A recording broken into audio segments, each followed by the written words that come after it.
Hello once again, welcome to Monaco and the PokerStars European Poker Tour as our high roller coverage continues with the second and final day of the 250k Super High Roller. I'm James Hartigan, alongside me Joe Stapleton. Hello my babies. And Sam Grafton. Hi everyone.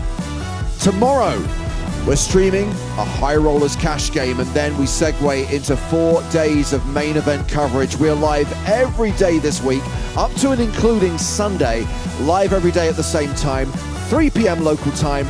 That is 3 p.m. Central European Summer Time. Of course, you can join in the conversation. Use the live chat on Twitch, use the live chat on YouTube. And whilst you're across social media platforms, don't forget to give PokerStars a follow. You'll find us on Instagram at PokerStars and on Facebook and X, where we have both at PokerStars and at PokerStars Live.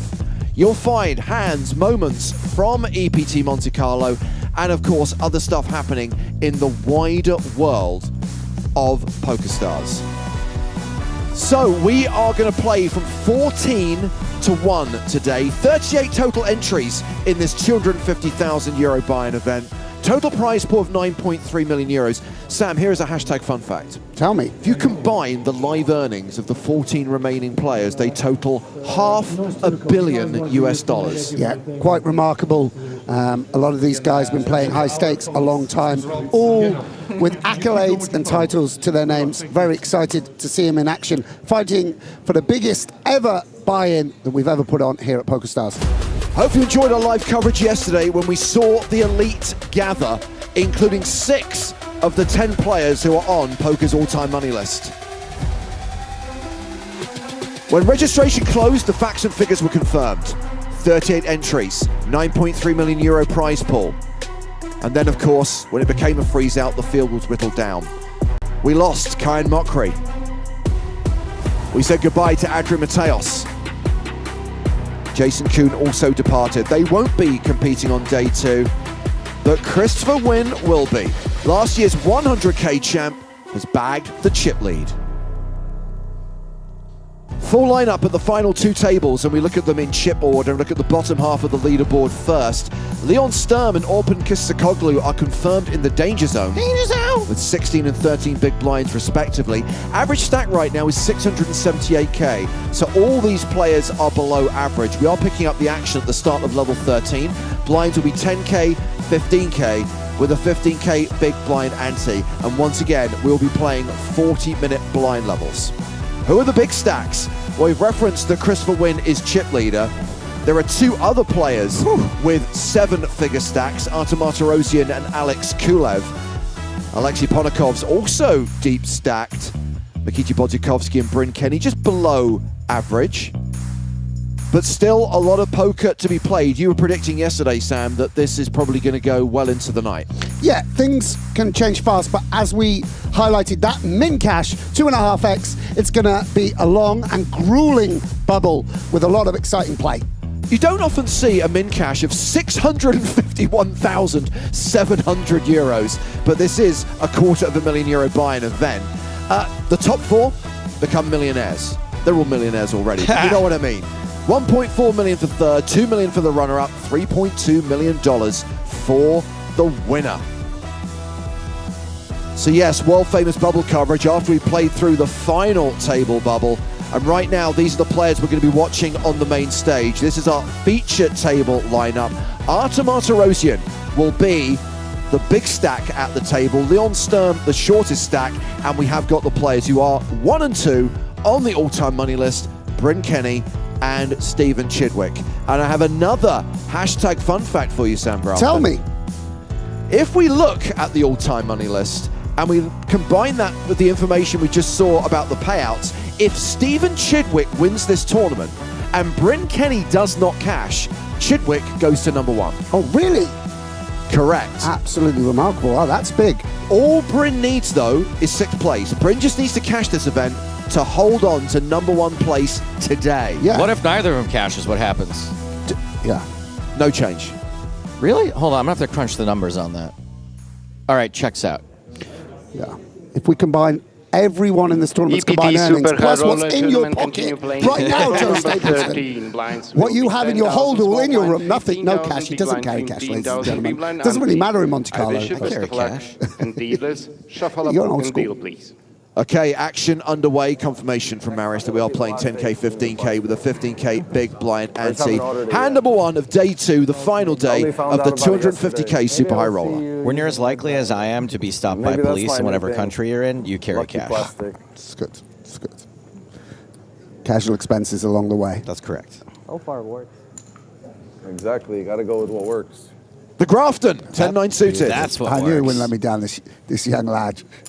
That's what works. Enrico Kamashi opens to 30K. Yeah, and we have some newer players on the scene, just a little bit.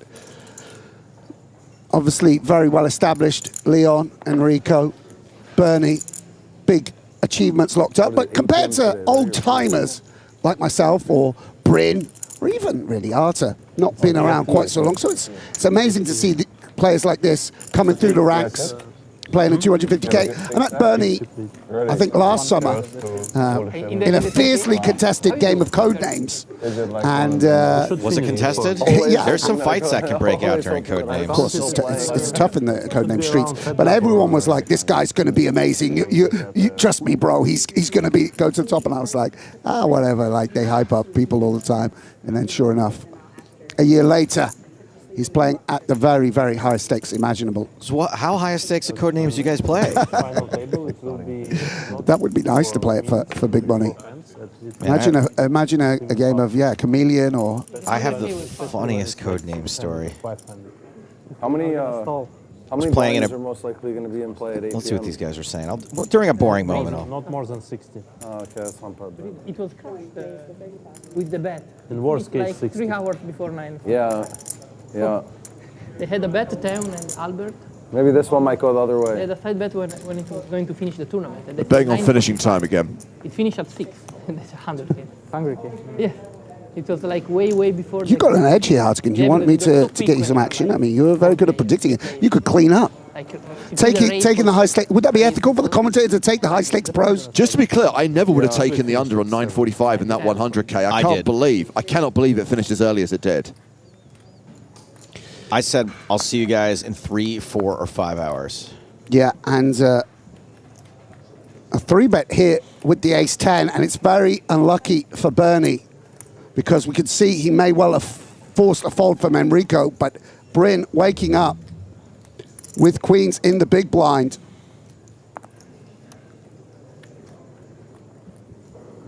Very, very strong holding, even versus raise and 3-bet. He's got a flat with the queens again.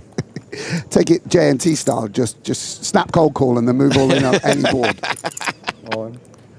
But yeah, obviously lost a big hand in the 100K like this and picks up a substantial pot. And that was a very significant amount of Bernie's stick, by the way. I wanted to make it seem like I had. Oh, we actual spoke to decision. Bryn Kenny before the start of play today. I could act it on last second. I was like, oh, it looks a bit preemptive to think about that. You know, it's still 14 left. Got to think first about the final table, then reaching the money, getting 3-handed, and then, you know, maybe can start thinking about winning the tournament. But for now, you know, it's a great tournament. It's nice to be able to play 250K buy-in with like 40 players in it. You know, biggest buy-in the Stars has ever had. I love playing the highest stakes that there is, and, you know, hoping for a fun day of poker. So what do you do, or what do you need to, you know, I've heard you say before you need to be open-minded, and, you know, this is a normal day playing a big event like this for you. What do you have to do to get to that final 6 then? Well, you still need some luck and have the card distribution kind of go your way, not get coolered. So, you know, I feel like all that you could do is really control yourself, be in the moment the best that you can, and try to make the best decisions you can. And if things are meant to be, then you do the best that you can with it. Sam, do you remember when you first came on the scene and you were kind of thinking that the old guard wasn't all that? We started trying to gear towards that. Do you think that the young people in the game come in now thinking that Bryn Kenny's not all that? Like, he's the old guard now. Like, he is Yeah, definitely. second generation.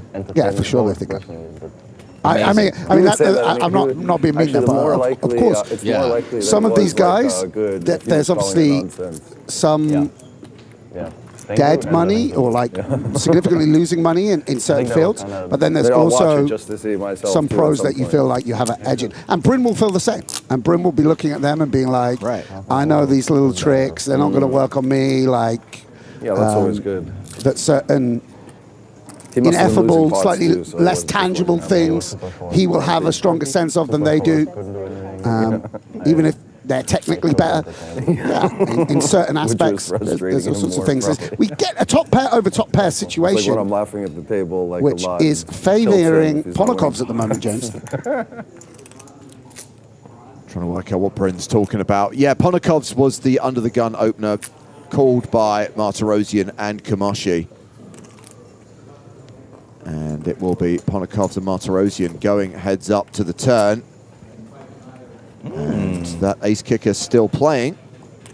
But yeah, and it's interesting because, of course, Martirosyan sort of improves here. Will be fearful of the ace king, you know. I don't know whether at this stack that Martirosyan has it in his flatting range. Perhaps he does, but certainly weighted in the favor of Ponokov's.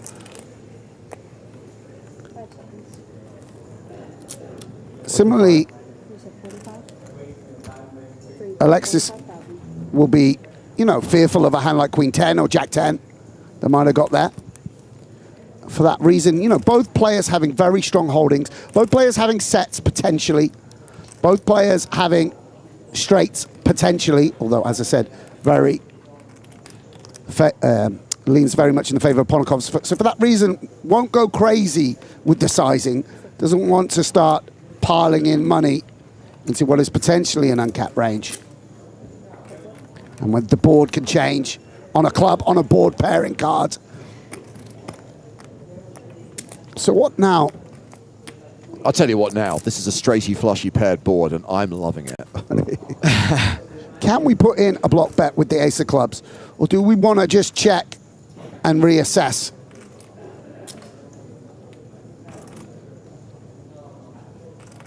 Certainly hard to get called by too many worse hands. King Jack we might feel will release. Are we worried about King 10? Does that King 10 suited 3-bet?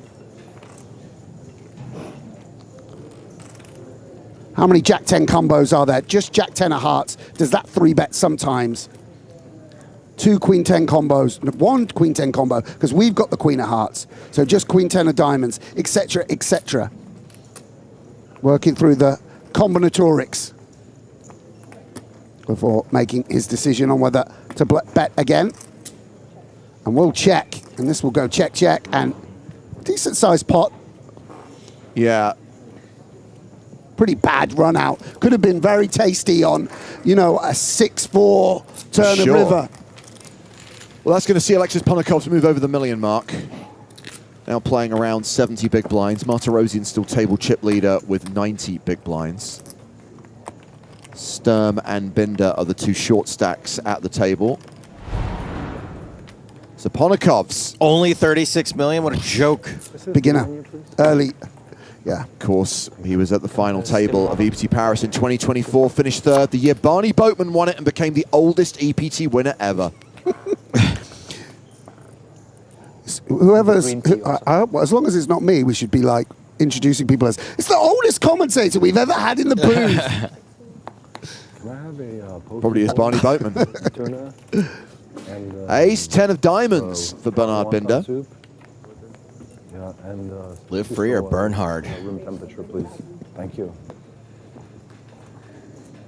Most Austrian name of all time. Again, it's like something out of Thomas Pynchon. Thomas Pynchon's famous novel, On the Nose. Pocket 5s for Enrico Kamashi.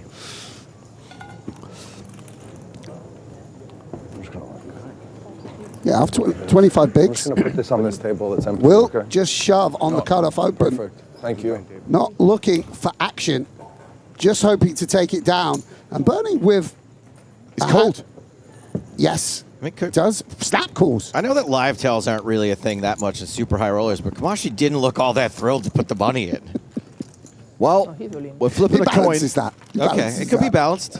When he had the set of 10s and he was checking sheepishly over to Kulev the other day, oh no, I'm so upset to have kings on this ace-high board. Yeah, big flip, James. Kamoshi's 5's racing against Binder's ace-10, and notice the red triangle of death is against Binder's name. He needs the ace-10 to hit. He's the at-risk player here. And Jack 8-8 sees 5's holding. 9 immediate outs Queen. for Bernhard Binder. Asking for some pain. Asking for some sweat. Oh my days, it is a queen. He called it. That gives Binder 19 outs, and we have a post-turn flip. I can lose against another queen. I take it. I'm happy if you win with a queen. I like that. But not with an ace. An ace, king, queen, jack, 10 or 9.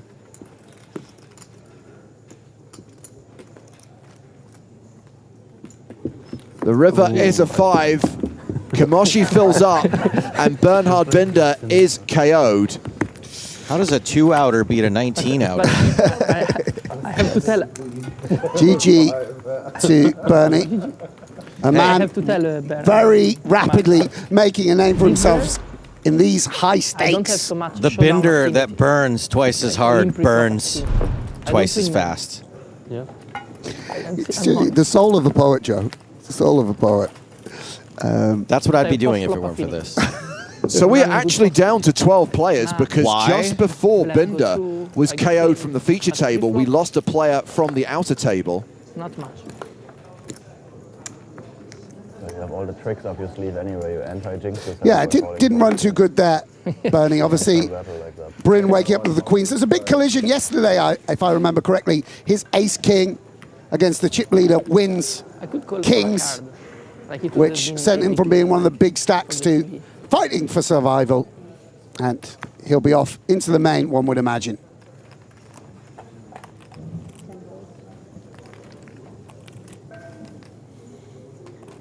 Feels so chill. You know, I remember when, you play a main event and when you're coming up, it's really, oh my goodness, the main. But when you bust a 100K, I've never bust a 250K, then you go sit in the 5K, it's like, oh, this is, you feel such a bot. You're just loving life. It's so easy and relaxed. Suddenly the poker seems so simple. It's like when you go from the super sauna to the regular sauna. You're like, this is a dream. Yes, indeed. This is fine. There's No no a problem. little chilly in here.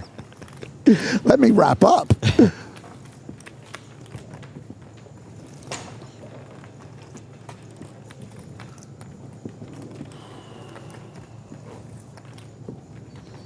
Martirosian. Not going to get too many jokes from him. I don't think we're not going to get too much. You know what? I We don't, but he does have like a little wry smile when I interact with him. So here is a non-action replay. The moment that Jean-Noel Thorel walked away from the table. So Thorel officially out in 14th, Binder out in 13th. 2 KOs so far, down to 2 tables of 6 in this 250K super high roller. I'm going to pour out a little shampoo and conditioner for him. Oh dear. The homies. Pouring out some L'Oreal for the homies. Oh dear. Here's a little hand cream Just with for your, you. with Just your wipe your fiance, tears. Yeah. fiance toasting. Oh dear. Some Pond's scrubber pads. Oh wow.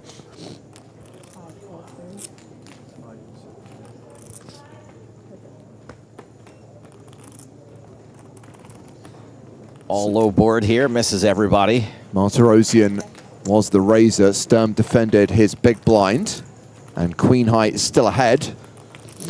Yeah, it's very interesting, actually, the position we're in, because 12 left, there is, of course, some ICM element where you're able to play a bit more freely as the bigger stack, but we're also, only half the field is getting paid. So they're not also on lockdown, and these guys do a lot of work on what that actually means and how that affects ranges, etc., etc. This is not the flop for But there's a sort of tension in the air of being 2 tables left. But still, you're quite a long way in terms of the field to the money. Does that make sense, It's a Joe? really long way. Yeah, you're only paying 6. Half the you field. still have half the field to get through. Yeah. Yes, exactly. Which in the main would be the equivalent of 600 left. That's or right. Someone worded it quite well recently in a game I was at. They call it poker half-life. So I guess that's what happened. Right, okay. Even yes. though it's only 6, Maybe don't show me. it's half the remaining field. Yes, It can be deceiving. Yes, yes. So, you know, I think you used to get a situation where maybe people froze up too much and were like, oh my goodness, I'm final 2 tables, I got to play. But actually you didn't. And then perhaps some people went too far the other way, and you do have to take into account. Here we got 2 strong holdings. Yeah, Kamoshi's open with the 10s. Martirosian ace-queen in the big. Yeah, and because of him closing the action and knowing he'll be heads up, and because of the position, he's just electing to flat, probably the strongest hand he will flat. And there's a lot of interaction there. Hello. The set of 10s for Kamoshi, but he's only a 60% favorite. Martirosian with the gut shot and spade draw. 2 sets and back-to-back hands that you played. Where do these people come up with this Well, stuff? actually, Joe, the previous one was a full house. But he couldn't have made the full house without Yes, he could, rivering the but- set. Because it was a paired board, so at no point was it a set. It's not a set that He still improved to rivered a full set house. of About 5s. to tell me that you always It's true. see the It's white true. card I'll allow it. and I'm just And so understanding why. that Okay. is, Now he doesn't have to worry about Martirosian's draw. yeah, very. It's another full house, Joe. It's Yes, back-to-back now, full houses. now he has a full house after flopping a set, and he rivered the set to make Come the on, full guys, house. you've only got a few days left. That's true. This Just is keep it- bad timing for this right now. Come on, guys. It's all right. I know he's leaving. James. This is actually the biggest argument we've had in a while. James is in his feelings. So Kamoshi, with this board so locked down, Similar way in PLO. It'd be Gonna- interesting if everyone put out 55,000, hoping for a call here, hoping Arta does have a king. Chinese whisperers. Home game. Martirosian would certainly Because at some point in the continue hand, with the it's ace of out spades. he knows he I has think really with good ace queen, which, you know, beats queen jack, ace jack, some pure bluffs like ace 5 or whatever it might be that he's gonna call. Oh my days. Oh no, Martirosian's rivered the no good straight. Yes, that is a disaster for the Russian superstar. And now, how much can Kamoshi extract? Never played. 560,000 maybe? not the What is the sizing he wants to go for? EPTs and then some trade-ins, so there's not really any opportunity. sick to see him in like a 10K lose to 7 in Vegas. If he were to jam river, which I appreciate would be a massive overbet, is there any chance Martirosian calls? There's definitely a chance, yes. I mean, I guess you also don't have the ace of spades, which is the very natural just bluff card. I mean, obviously, you need him to have sort of ace 9 off or something like this. I don't know quite what it would be, but he's wondering whether he goes smaller and hopes to get check raised all in by a flush anyway, or going big or going over bet. I just bet and snap call. 165,000. Yeah, once he's got snapped, he's like, oh, maybe I should have gone for more. Yeah, very quick river. Barely even saw the money go in. And for that price, just like rip the Band-Aid off. yes. Looks like you're... Yeah, Arthur was like, I'll pay this. Yeah, sold. So Kamoshi chips up to 960K. Yeah, it's been a very, very good start to the day for the young Italian. I made a huge mistake, by the way, on the pocket fives hand. It's Cinco de Mayo.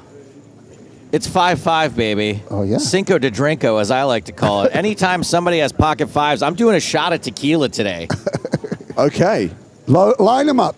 Bro, you got 5 days left on the... You're like a short timer in Vietnam. You get to do what you want. That's right. Well, I was the same way when I would play sports in high school. Like, I knew I was never going to score. That's a bluff, surely. You never played... Like in gym class. Oh, okay. So I knew I was never going to score, so I would just flagrantly foul somebody to make sure I got on the books somehow. Yes. I was similarly inclined. 9, 925. Yeah, and then we see a tight fold on the button with the Jack-9 from Leon. I guess the nature of having 12 big blinds feels like he doesn't want to raise, doesn't want to shove. Yeah. Must be frustrating for the young man. And instead, it will be a Martirosian Kenny face-off. Martirosian significantly pegged back, still 75 big blinds, still the biggest stack at the table, but quite a flesh wound. King Deuce versus Jack 6, and Bryn has paired his 6 on the flop. Yeah, both players going to proceed cautiously on such a dynamic board. Bryn would love a bit more backup to go with his 6, but may be inclined to bet it, may be inclined to check it. Does keep things simple and straightforward. Bet of 20,000 gets a fold from Martirosian. A reminder that we are not yet at the final table of this 250k super high roller. 12 players remain, so we've got 6 on the main stage and 6 at the other table. Now, should we get to the end of the first session of play and we're still at 2 tables, this would then become the feature table. We'd give these guys their time in the spotlight. God knows they need it. Makita Badiakowski, he loves the TV time. Just can plug his Instagram.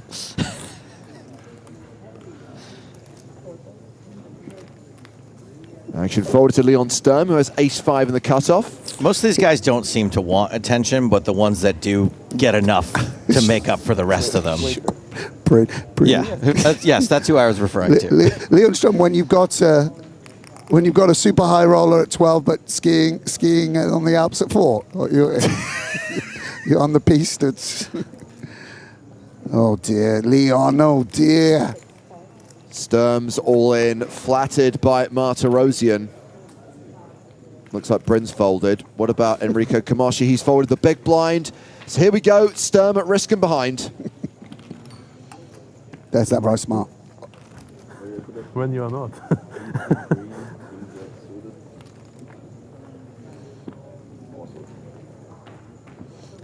Would be nice to see Sturm stick around. You know, I'm being British. I'm going to root for the underdog here. So the person who's the underdog or the hand that's the underdog? The hand that's the okay, underdog. got it. Actually, it's maybe both in this case. There we go. Underdog, dogging it. So the ace-high flop makes Sturm an 84% favorite. Just has to fade a 6 on the turn or river. Well, there we go. Or a diamond. Always some spice on the turn. I don't know. Martirosian now with 11 outs. That means 11 cards for Sturm to fade. What is the river, Enrico? Please. Sometimes I can ask. But Usually get bottom sets. River card is the 3 of spades. That is going to be a double up for Leon Sturm, and Artem Martirosian has now dropped below the million mark. Okay, he's got 62 big blinds, but it's not been the best start to the day for him. No, no indeed. Unlucky again there.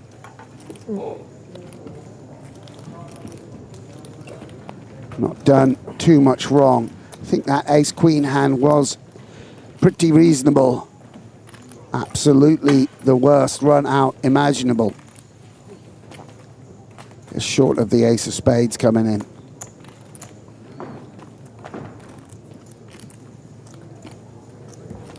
So Sturm now hovering around the 30 big blind mark. Stephen Chidwick is now the shortest stack at this table, but is playing more than 20 bigs. And blinds not going up for another 16 minutes. Are still at the 10,000, 15,000, 15k big blind ante level.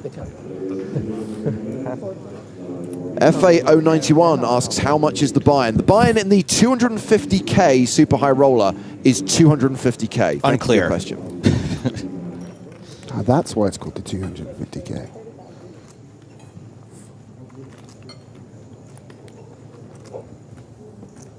The King Jack raise from Martirosian, ace-3 on the button for Kenny. Towering Vids asks, when's in the money? That would be right after the last player, right after the bubble. Yeah. Good question.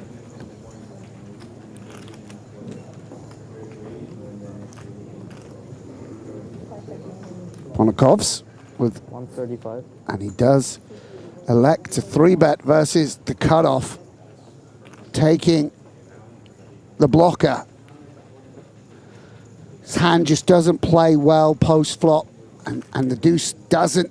So deuce unblocks the folds. King Jack off as well. This is exactly the sort of hand you're hoping you might fold out. Yeah, the offsuit combos tend to be the one you get folds from, and Martirosyan does tend to open quite wide. Very nice pickup from Ponakov's. Seems quite easy when you sat here in the booth or watching at home, but actually 3-betting Arthur and then potentially having to navigate ace-deuce off post-flop takes some heart, but when he's as well studied as Alexis. Thank you very much. Alexis Ponakov's is now the table chip leader. Oh, perfect, thank you. Yeah, back in your box, Martirosyan. Takes him over the million chip mark. I get one still water and one sparkling water. Me one sparkling, please.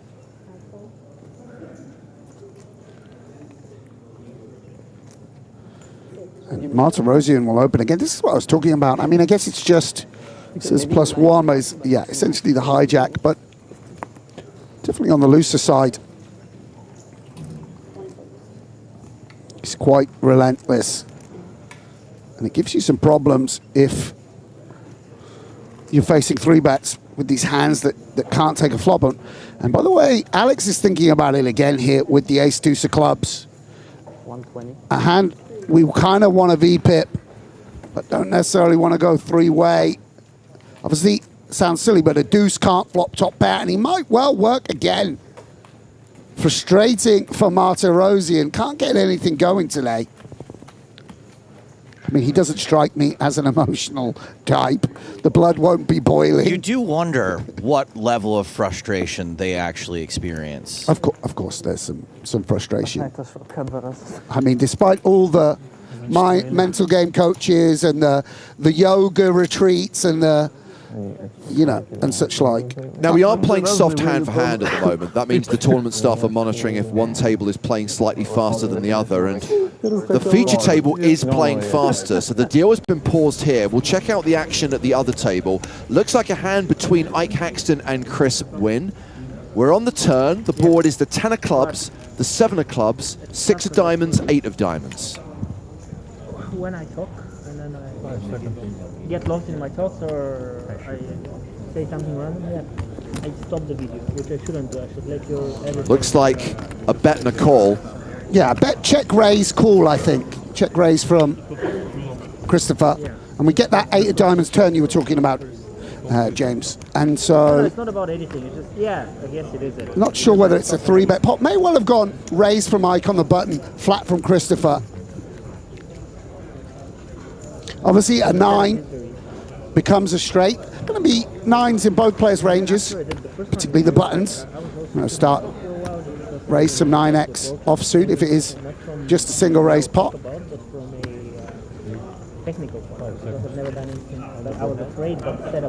And a check. Of course, if it's a 3-bet pot, it's a board that very much favors the flatter. Has those sets in hand. Doesn't look like Ike's playing too much more than pot. You and her? Probably. Yes. Not a board where you're going to play many jams on the turn. And an ace comes off on the river. But to be fair, it's only like 1 minute. So a top pair of 10, very much diminished on this run out. What's happening?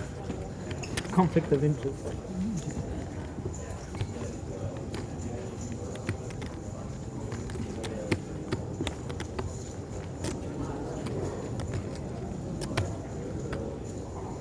Haxton versus chip leader.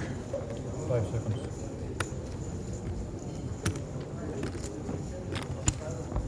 And it's a sort of blocking sizing there. See, sort of small sizing for a strong, maybe if it's a 3-bet pot, a sizing you could go with a hand like pocket jacks or ace king. a hand that beats a 10.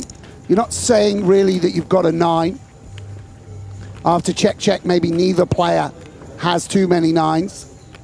Just giving Ike a tough time with what would have been his second pairs and the like. Do you think Ike has made a mistake by not adding a stripe to the mask? And he's got 2 pair, yeah, top pair, rivering 2 pair.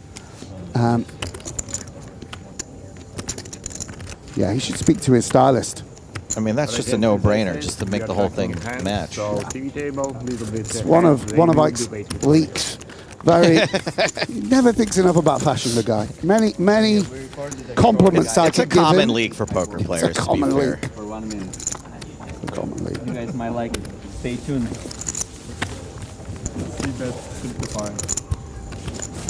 Is your wife also in GTO Live? Or is that? Is she also in GTO Live? Yeah. Yeah, she has GTO Live. Yeah, that's what I thought. Well, they're doing some plugs for GTO Lab. Oh, yeah. The one and only. Open slipped him 10 euros when we're on camera. Ask me about GTO. She's probably underpaid for what she does. I don't know how We'll much. do the hyping for you. Look, I tried enough times. somebody wants to slip me 10 euros, I'll mention. Anything you like. I'm not going to say it until somebody gives me the 10 Doesn't euros. even but scan his cards. I'll mention your car wash business. That's right, and it's the choice for the next generation. I just slid off the hood of my car before I came in here, guys.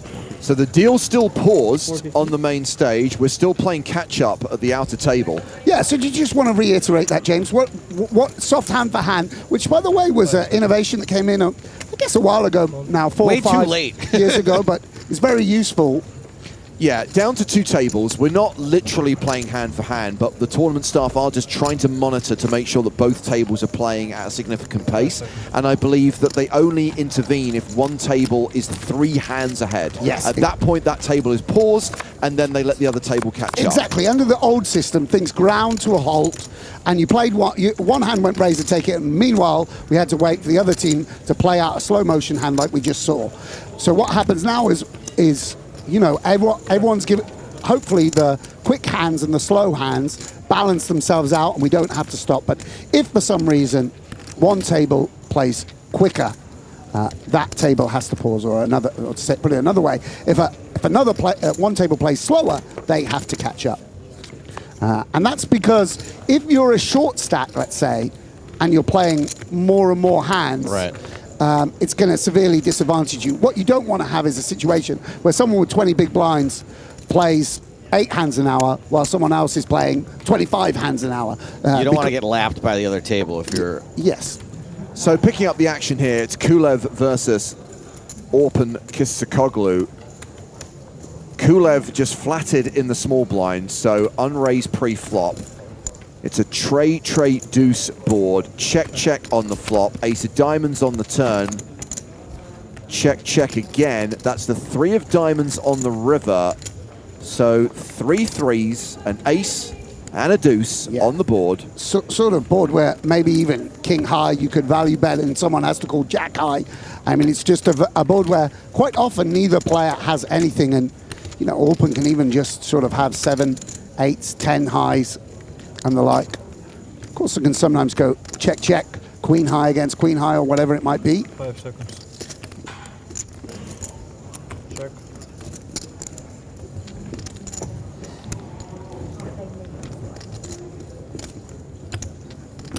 Orpin, considering his options, certainly any pair worth a substantial value bet when we check down all this way. Do have to bluff sometimes, of course. 5 seconds. Very technical spot.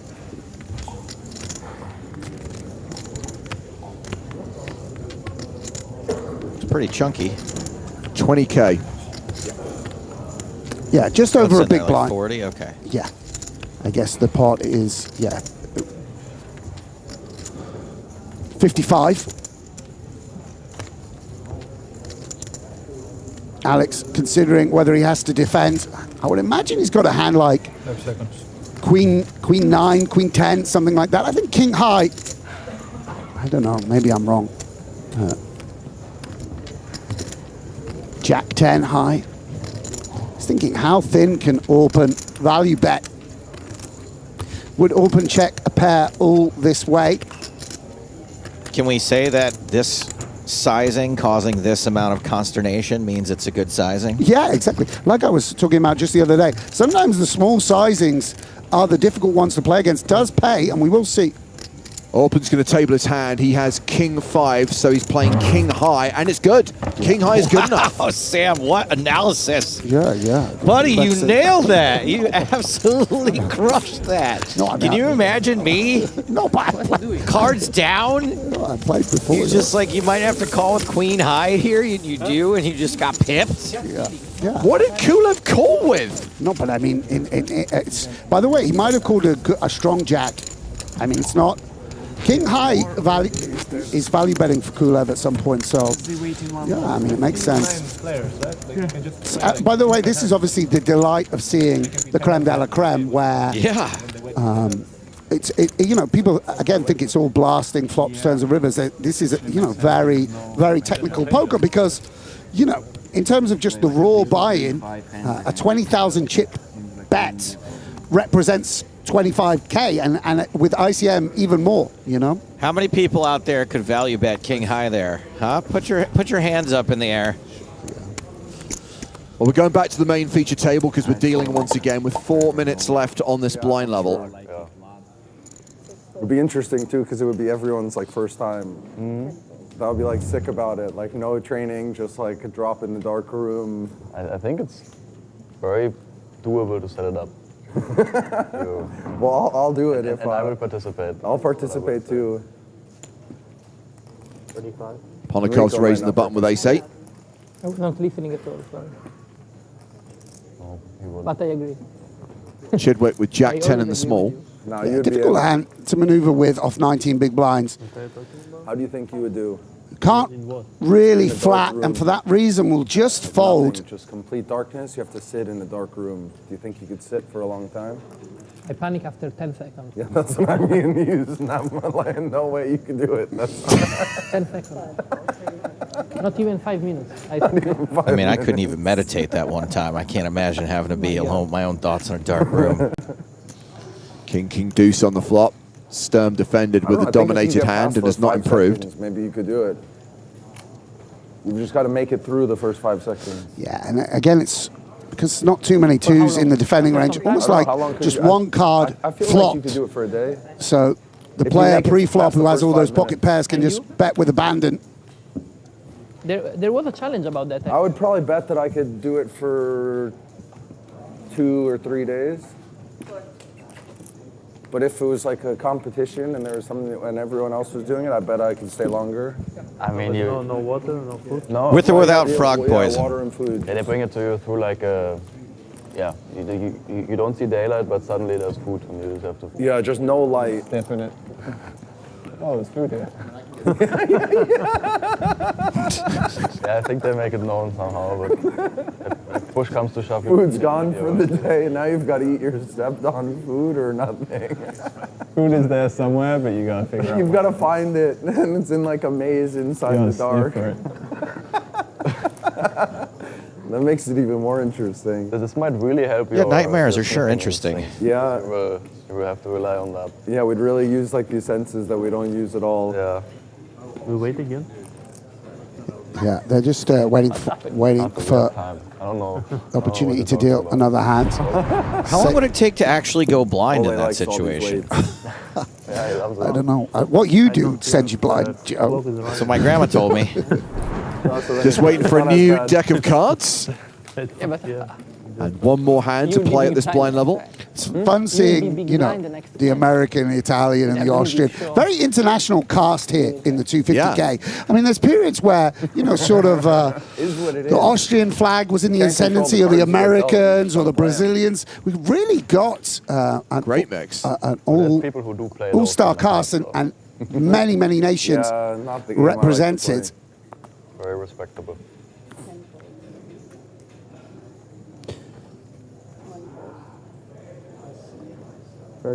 Snowmans Yeah. for the table chip leader. And in contrast to Arta, everything been going Alex's way so far today. Obviously, a very, very strong poker player coming from the online streets, where he built a very strong reputation and then transferred over a few years ago. Martirosian defends his big blind with Queen 10 of spades. 8 still good on a 9-7-4 flop. Yeah, not too bad a board for the 8s. Obviously, with that 1 overcard, and you blocking the straight draws, etc., that might check raise. It's a bit cleaner if we have an overpair and can just bet really big. For that reason, we'll check back. It's a board that you just want to sort of, you know, maybe play check and big bets, and 8's not quite falling into either camp, or, you know, he doesn't want to have a second smaller sizing, I guess. Very interesting. Martirosian picks up the gut shot. There was a good bad lookalike for Alexis Ponakov suggested earlier on. That guy from the Pet Shop Boys. They mean Chris Lowe. Not the singer, but the guy who stands on the keyboard. My goodness, what's the average age of our viewership? I didn't think someone who knew who the Pet Shops were. They're certainly not boys. And we go check, check again. Very deceptive, and it's going to prove costly. Martirosian just keeps rivering straights. And it's this good. time it's good. Yeah, this time it's good, just to be clear. Yeah, and frustrating. Alexis playing his hand very subtly. Goes to checks again, going for the check raise here. Hoping that his opponents hit an ace-jack. And will Alex be tempted into the thin value bet? He's considering it. No, he doesn't bite.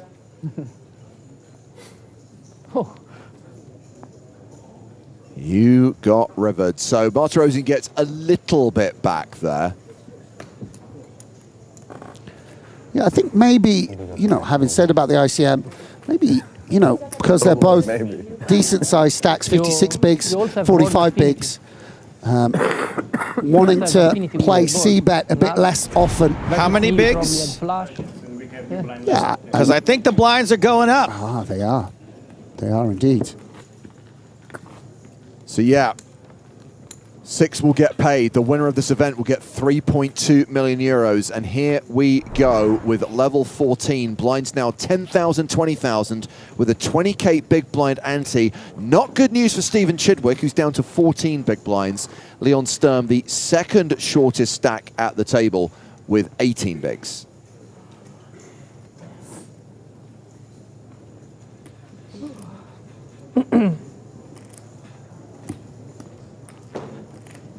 First sign of the bullets. We should have a siren that goes off the first time they're dealt out. As you mentioned, James, down to 12 big blinds. He's gonna want some action. For sure. Oh no. Ooh, no action. Slam the table. Just whip him over, Stevie. Go! Do you think Stephen Chidwick has ever experienced any frustration at the poker table, ever? No, yeah, I think he has. But yeah, but he internalizes it. He's never thrown a chair against the wall at a live poker table or anything like that. None of these players have, I guess. It's so consuming once it picks like up the phone and civilization immediately. Like I remember when I played at the International, which was the one that took over from the old gut shot. Yeah. They had an all-time money list on the website, and he'll remain nameless. Anyone who's ever played there will know who he is. The player that was #1 got a 2-month ban because he got a bad beat on the final table, and with 6 players left, just overturned the table. Controversy. It was caught as well. Apparently, it was caught on CCTV, and everyone was trying to buy it. Everyone was like, "Listen, we'll pay to see it, please." Here's the problem. When I think back to the people who played at the gut shot on the International, I have a short list of at least 10 people that could be. Yes. I remember another player again who will remain nameless. Got a month-long ban because he threw a Kit Kat and it hit the tournament director on the head. And when he came back in a month later, like literally everyone at the table was like, "Any Kit Kats about?" He just used to get shouted at him any time he walked in the room. "Any Kit Kats about, Jono?" Oh dear. So Sturm opens from the cutoff with Queen Jack of Diamonds. Martirosian has a queen. As Yeah. Flatted on the button. Yeah. King, queen off, queen 10 suited, all of these in play. Sturm, rather, not going to be super happy to see this board, obviously missing. And we imagine that the 6s and 7s and 6-7s even might be in Arta's range. Obviously, he starts with 16 big blinds, so there's going to be a bit less, actually, of pocket pairs. So maybe Leon can think about a C-bet and continue maybe on a 9 or a diamond. Yeah, I think that's what he's thinking. I think he's thinking that Arta has sort of Broadway holdings more than pairs, just because of how short a stack he's opened off. And the C-bet gets it done. Not sure whether he folded out a better hand or not. Maybe king, queen would have stuck around. One orbit was 40K, so 880. Hello, good to see you. Long time. It's a bit too early, but one of the things maybe Line speed? that we have to keep We didn't play. Weird. understanding and knowledge that So everything 2 tables of 6 remaining. gives you a bit more. The field merges when we're down to 9. We talked a little bit about soft hand for hand, Sam. I think that's trivial Staff as well. have confirmed that when we are at 2 tables of 5, when we're on the actual final table bubble, we're going hand for hand. Right, okay. Which they don't normally do, but I think it's going to become a thing and may even be implemented in the main event in the future. Right, okay, I yeah. don't think I can tap into it.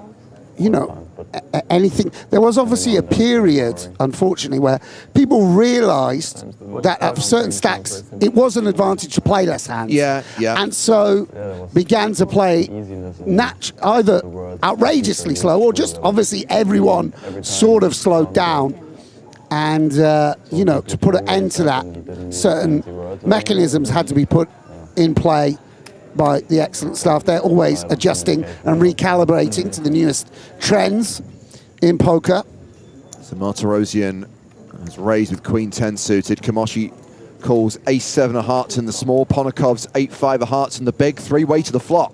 Yeah, 3-way amongst the 3 biggest stacks.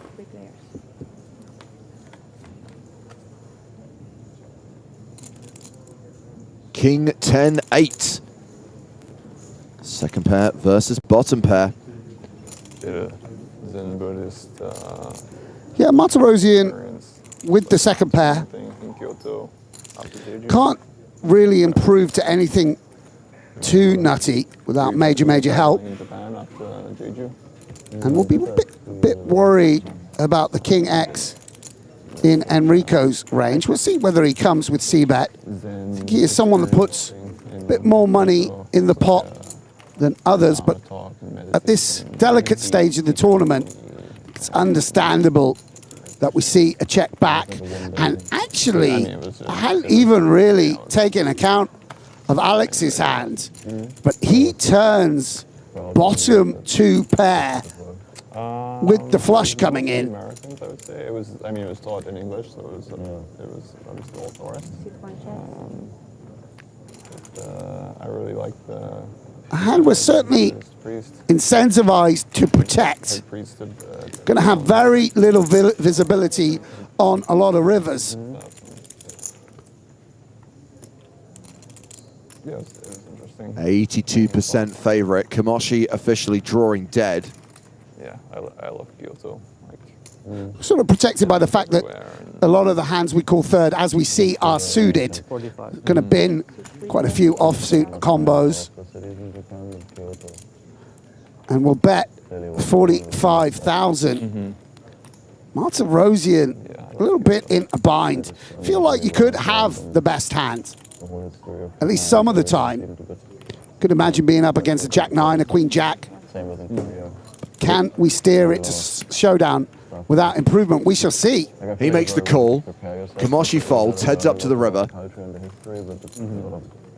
3 of hearts, 8s and 5s still good. Yeah, and Alex going to be delighted to see that card.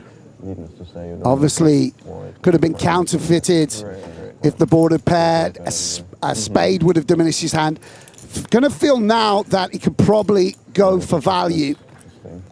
Probably identifies that Arta may well have a hand exactly like this: an ace-10, a queen-9, a queen-10, something of that ilk.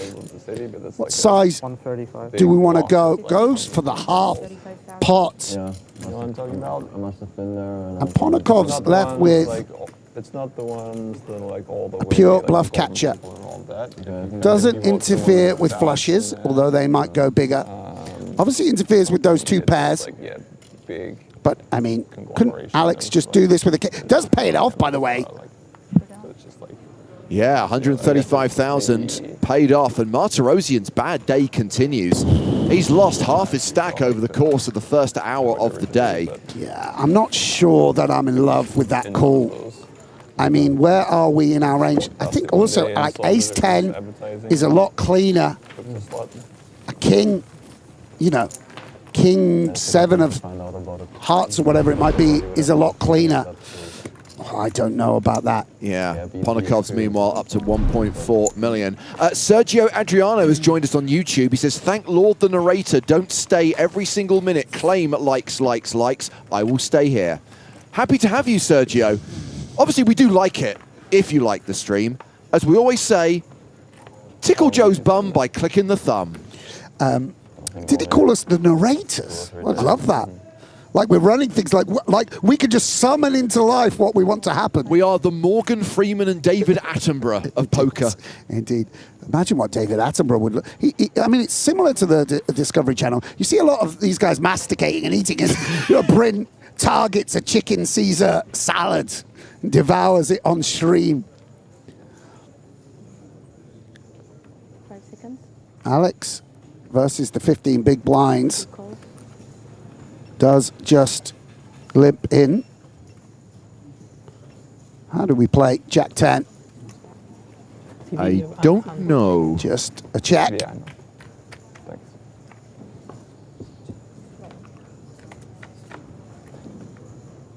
The flop is ace-7-3. King high still good. Yeah, king high technically good here with a spade as well. Frustrating for Stevie. Jack 10, obviously, and that anyone who plays poker knows and can feel how well it flops. But nothing really on this board, and actually will seek to sort of protect the king high.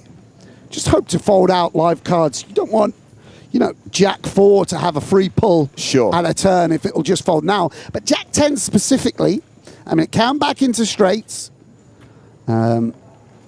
You know, live against the 7, live against some slow plays like pocket 9s. We'd obviously much rather have a spade. Pot swelling to 100K, which is significant in terms of Stevie's stack, by the way. Yeah. You know, he's only playing 280 behind. Would love to find a way to win this hand. As Alex picks up a gut shot. Don't know whether it makes much sense to bluff the king deuce. Maybe we can force out better king highs, but I mean, is that a strategy we want to play? Not sure. Don't think we can get Stevie off a pair, but he will fire again, keeping his range wide and uncapped, and gets it done, forcing out the 2 live cards. Ponakov's increases his advantage at this table, playing close to 1.5 million. Chidwick hovering around the 15 big blind mark. Oh, you like in the spring? In the spring. In spring. After the stop. It's a bit busy. It's a tourist season. Yeah. Yeah, it was pretty busy. Haven't heard much from Alex. Sometimes it's funny to watch people on stream who I know off stream. You know, I'm not so close with Alex. He's quite a jovial chap. If you meet him, you know, over dinner or see him at breakfast, very quiet and contemplative today. He's in the zone. Yeah, he's in the zone. And I'm keeping going up and back on your. Yeah, he's my friend. Action folded to Enrico Camashi, who's got 6-5 off. Giggling. Okay, I guess that. Since when? We met today. He folds. In this one. Ponakov's on the button with ace-8 of clubs. 40. Wow. Stevie getting all Buddhist on us. Amazing. Just like eavesdropping. Oh, Jack 10 again. Yeah, and he folded it a moment ago to a button open. He is a little bit shorter now, I believe. 5 seconds. Got to be close. And exactly, and actually will flat off of the 13 big blinds. I think one reason is you can just realize equity pretty well off this short stack. You can even, you know, play some open shoves potentially. I don't know, but Stevie going to have a very strong grasp of this spot off the short stack. Queen 9-5, the open-ended straight draw for Stephen Chidwick. Ponikov still ahead right now with ace high. It is a post-flop flip. Yeah, I mean, that's a great flop for the Jack 10. You'd imagine it's also a great flop for Stevie's range. Other hands, we might imagine he has Queen 10, 10-9. He just interacts with this a lot. We'll check it over to Alex, though.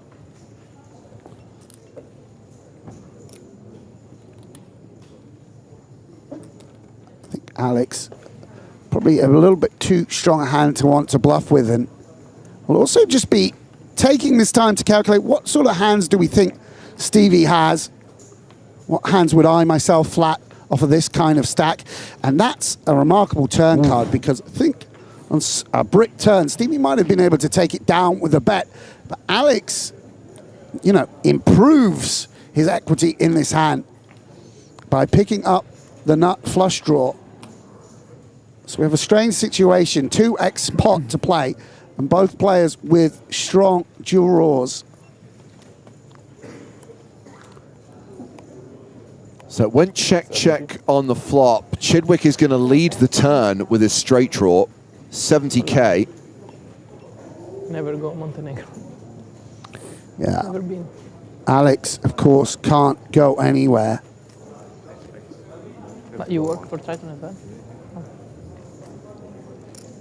But as floor? Again, you wouldn't imagine we want to do anything but call. Obviously, if we knew Stevie's holding, we'd just shove it in there. Be lovely to protect against that draw and the live outs, but... Does Ponikovs have any time bank cards left? I don't know, I might be keeping him at the back. Yeah, he must do. They get so many here. And it bricks off. Jack high against ace high. The 5 largely irrelevant to Stevie's range. We can imagine Alex very occasionally having a 5. Though, into a short stack. Not going to open too much 5x. What does Stevie want to do? Kind of annoying to have a club ourselves. But do we have any worse hands than this? Do we have 10-8 ever? And he will go for it. Oh, the virtual all-in from Stephen Chidwick. He's left one chip behind. There's Ponikov's time bank cards, or rather card. He might be down to his last one. Wow. Yeah, down to certainly very few. What do we do here? You notice Alex doesn't immediately release. He recognizes he has a bluff catcher. Yes. The king jacks, the king 10s, the jack 10s. Probably don't want to have an 8. Would almost be cleaner to have ace deuce of clubs. Very difficult spot. Would be a remarkable call with ace high.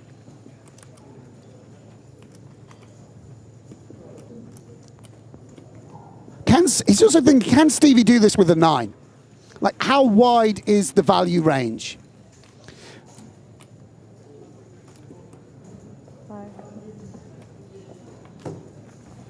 Looks like Ponikovs is folded. Nice hand, Stephen Chidwick, getting it done, forcing it through. And that is Ponikov surrendering his last time bank card.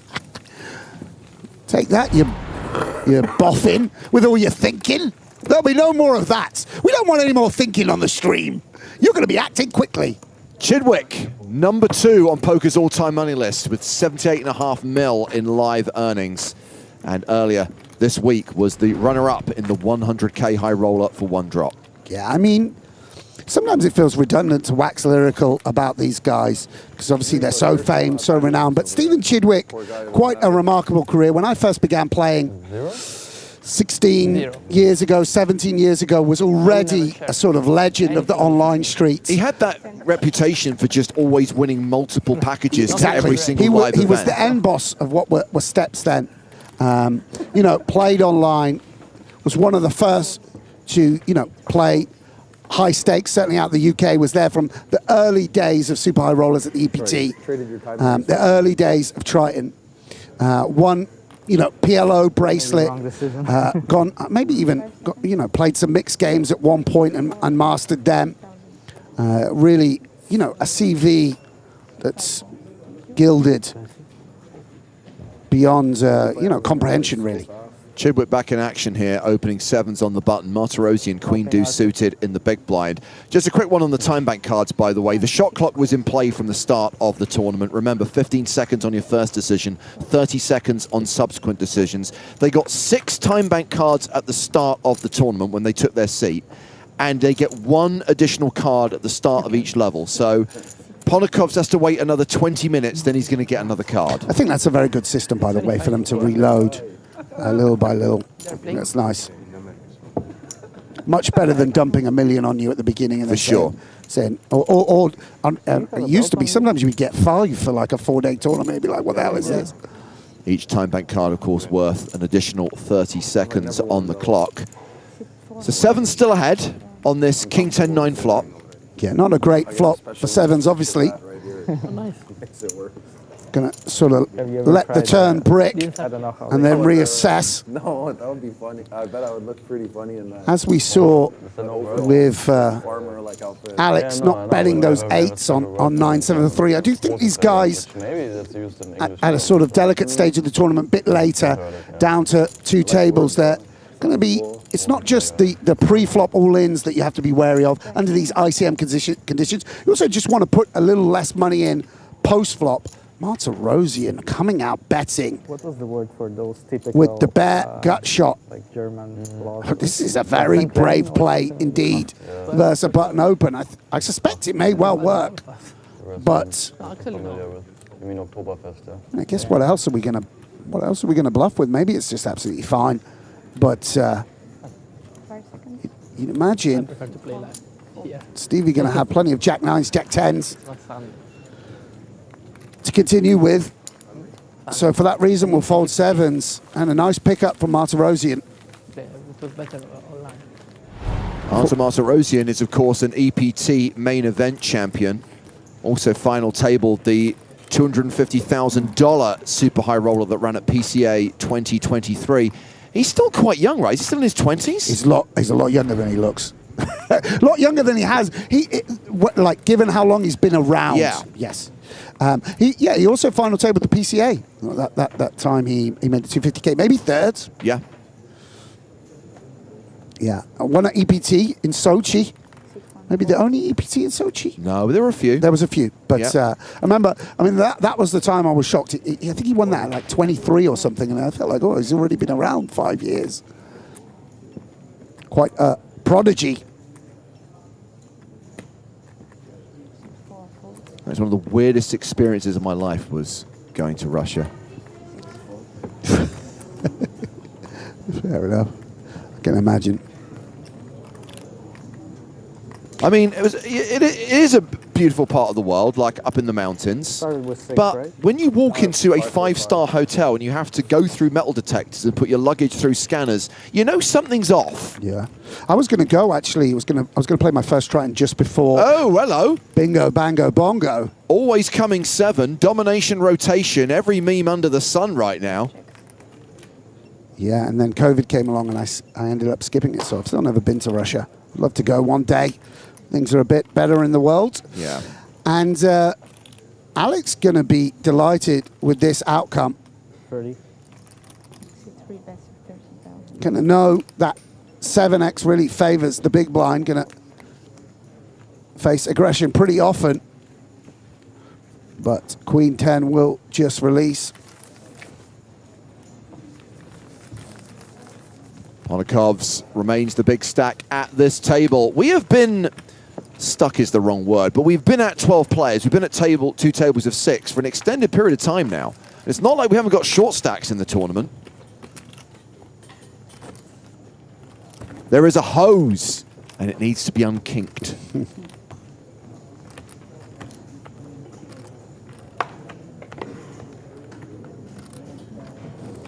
Blinds up in 15 minutes. See 3 folds. 4 and 5 folds. Martirosian not going to play Jack Deuce on the button, so a blind v blind. Bryn Kenny in the small with ace-3 of spades.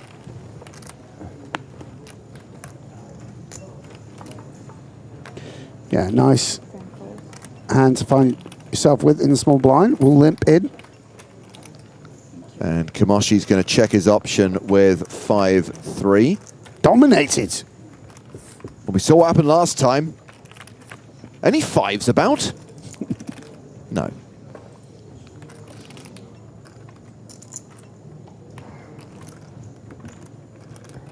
Yeah, board that favours the limper. But with this specific hand, no need to sort of bluff and reduce the power of the ace. Rico, with close to the nut low, will need to bet at some point. We'll need to bluff this hand at some point, and we'll begin that immediately. I think it's just to kind of clear the 5 and 3, folding out Queen 3 or 9-5, something of that nature is a good outcome. Bryn sticking around with ace high is, of course, the best hand. And let's see what Enrico can do. A turn card again, which you would imagine massively favors Kenny's range.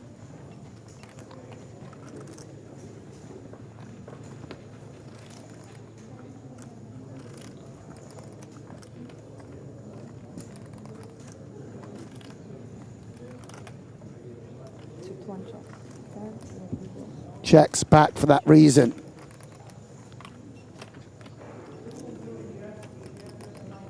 And Kenny makes top pair. Obviously, again, if we knew what Enrico was holding, he would be checking. But can he go for some value against the jack? That may have bet the flop. Sort of what Enrico was repping. The queen slightly discounted from Enrico's range. Of course, he will occasionally bet a queen jack or something, yeah, and bet and fold. Bryn Kenny chips up to 615,000. He's hovering around the 30 big blind mark. With 12 players remaining, the average stack is close to 800,000. So yes, Bryn Kenny still sits at the top of the all-time money list. Stephen Chidwick could eclipse him today if Chidwick wins and Kenny doesn't cash. There is the other table. Those are the 6 other players. If we get to the end of the next level, if we get to the end of level 15 and we're still at 2 tables, we will flip the tables, not like that guy at the International. What that means is the outer table becomes the feature table and vice versa.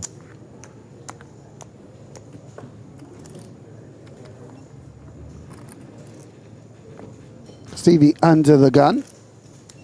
See ace-9 off a short stack place.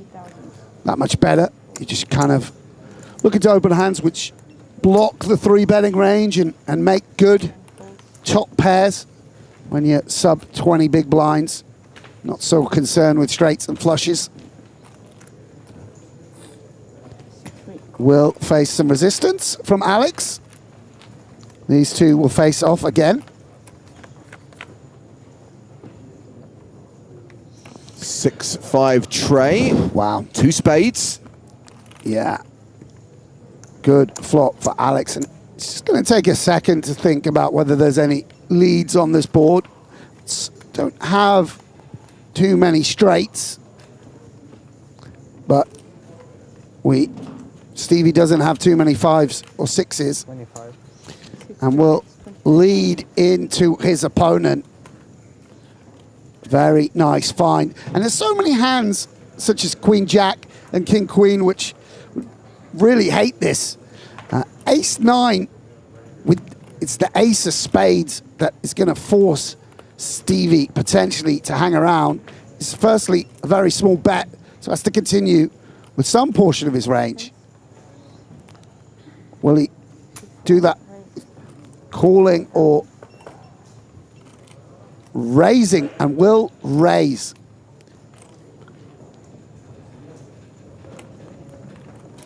Trying to just attack an 8-9 of clubs, something of that nature that might just lead out a Queen 4 with no flush draw, a Queen 7 with no flush draw. All of those hands that Alex might seek to seize the initiative with. But Alex with pair and flush draw going nowhere. Yeah, taking this hand to the turn. Chidwick has 255k behind. There's already 300k in the middle. Yeah, and so Stevie picks up a gut shot. Some additional equity. If he imagines Alex has a 6, would have 2 overs and a gut shot now. Will he seek to check behind and just realize that equity? Or will he continue to pressurize? Are you more tempted to pressurize your opponent when you know he has no time bank cards? Yeah, maybe. I mean, put it this way. This 8 is definitely a good card for Alex's range, better for Alex's range, you know, as 6-7 sort of improves in inverted commas, 8-7, 8-4, etc. Of course, 7-9, which was a double gotcha, is just the nuts. What does Stevie want to do?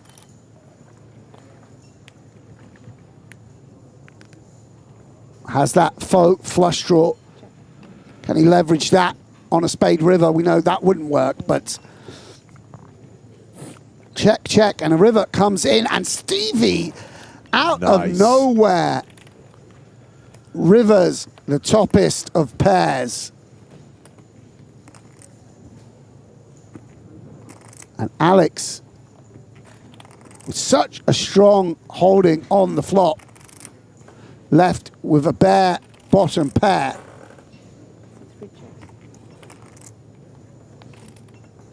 And Stevie, considering whether he can value bet. Would Alex check a better hand than this to him? It feels like a river card where Stevie's not expected to bet too often, so would it really make sense to check a 7? Does that mean I have the best hands? 5 seconds. Can I get called by worse?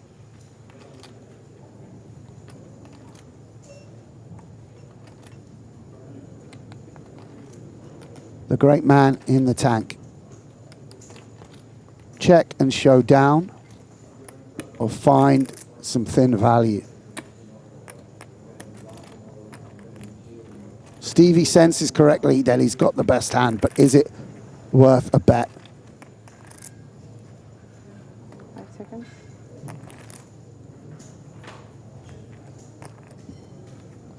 C4 checks. Showdown. He does check it back. Chidwick wins this at showdown.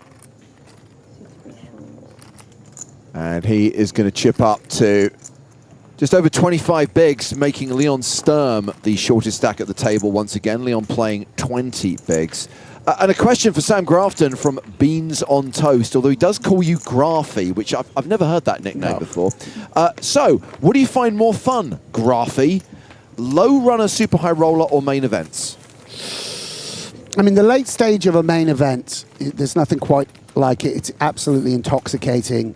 You know, people really playing for sums of money which will alter their lives in very considerable ways.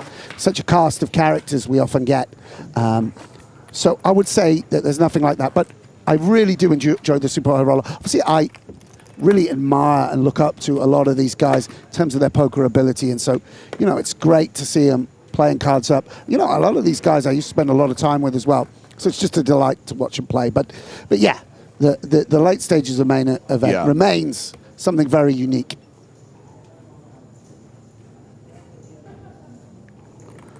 And big hand of this stack set, of this stack depth for Leon. He's going to raise to 40,000. Ace 10, Bryn Kenny folds. Wow, there he is. He knew it. Just in the bin on the cutoff. Stephen Chidwick in the big blinds.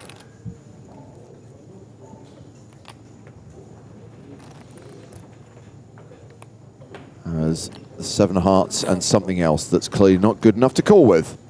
It's not the 8 of hearts, let me tell you that.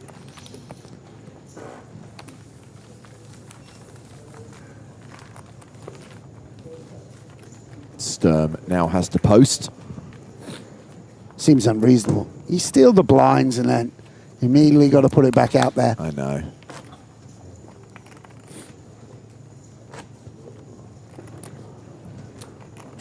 Blinds going up in 5 minutes.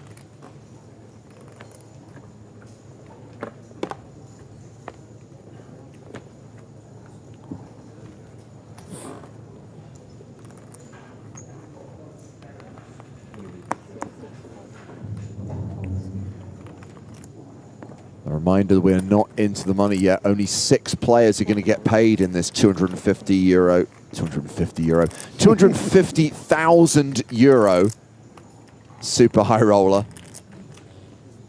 So we will have the final table bubble first, and then the money bubble when we're at a single table. 6 players will cash. The winner's going to get 3.2 million. It's going to play down to a winner tonight. Yeah, that will be a very consequential bubble for these guys. Can we get the sir? Thank you. Yes, yes. All of them will have woke up this morning dreaming of that title, but all will also want to lock up that very, very hefty min cash.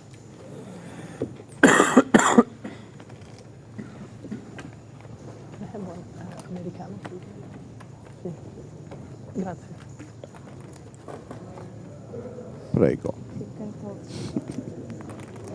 Grandpa says, what does 1238 mean? The field ticker, top right-hand corner. That means there were 38 total entries, and 12 of those 38 remain.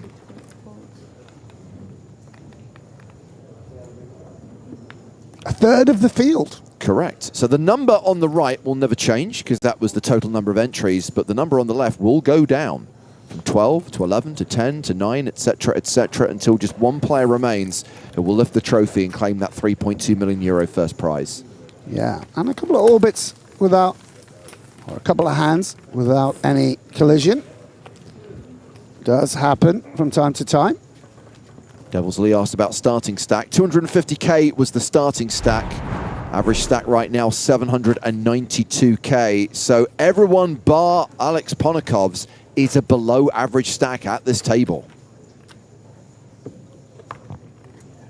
Understandably, it's got a little bit shallower because the rate of eliminations has slowed. We had 2 bust outs early doors, but we have been at 2 tables of 6 for an extended period of time.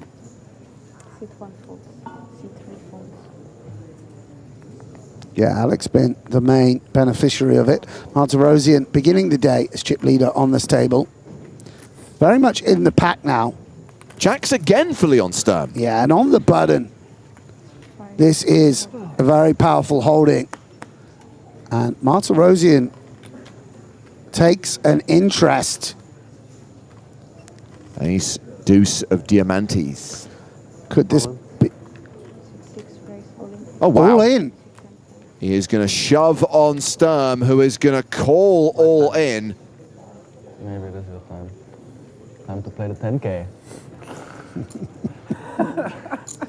Sturm is the at-risk player, but is ahead right now with Jacks. It was low-hanging fruit, but I took off.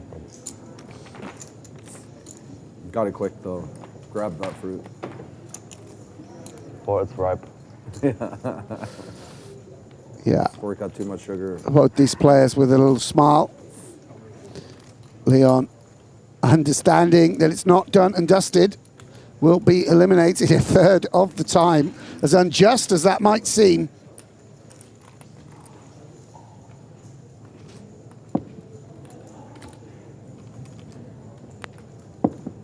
The flop.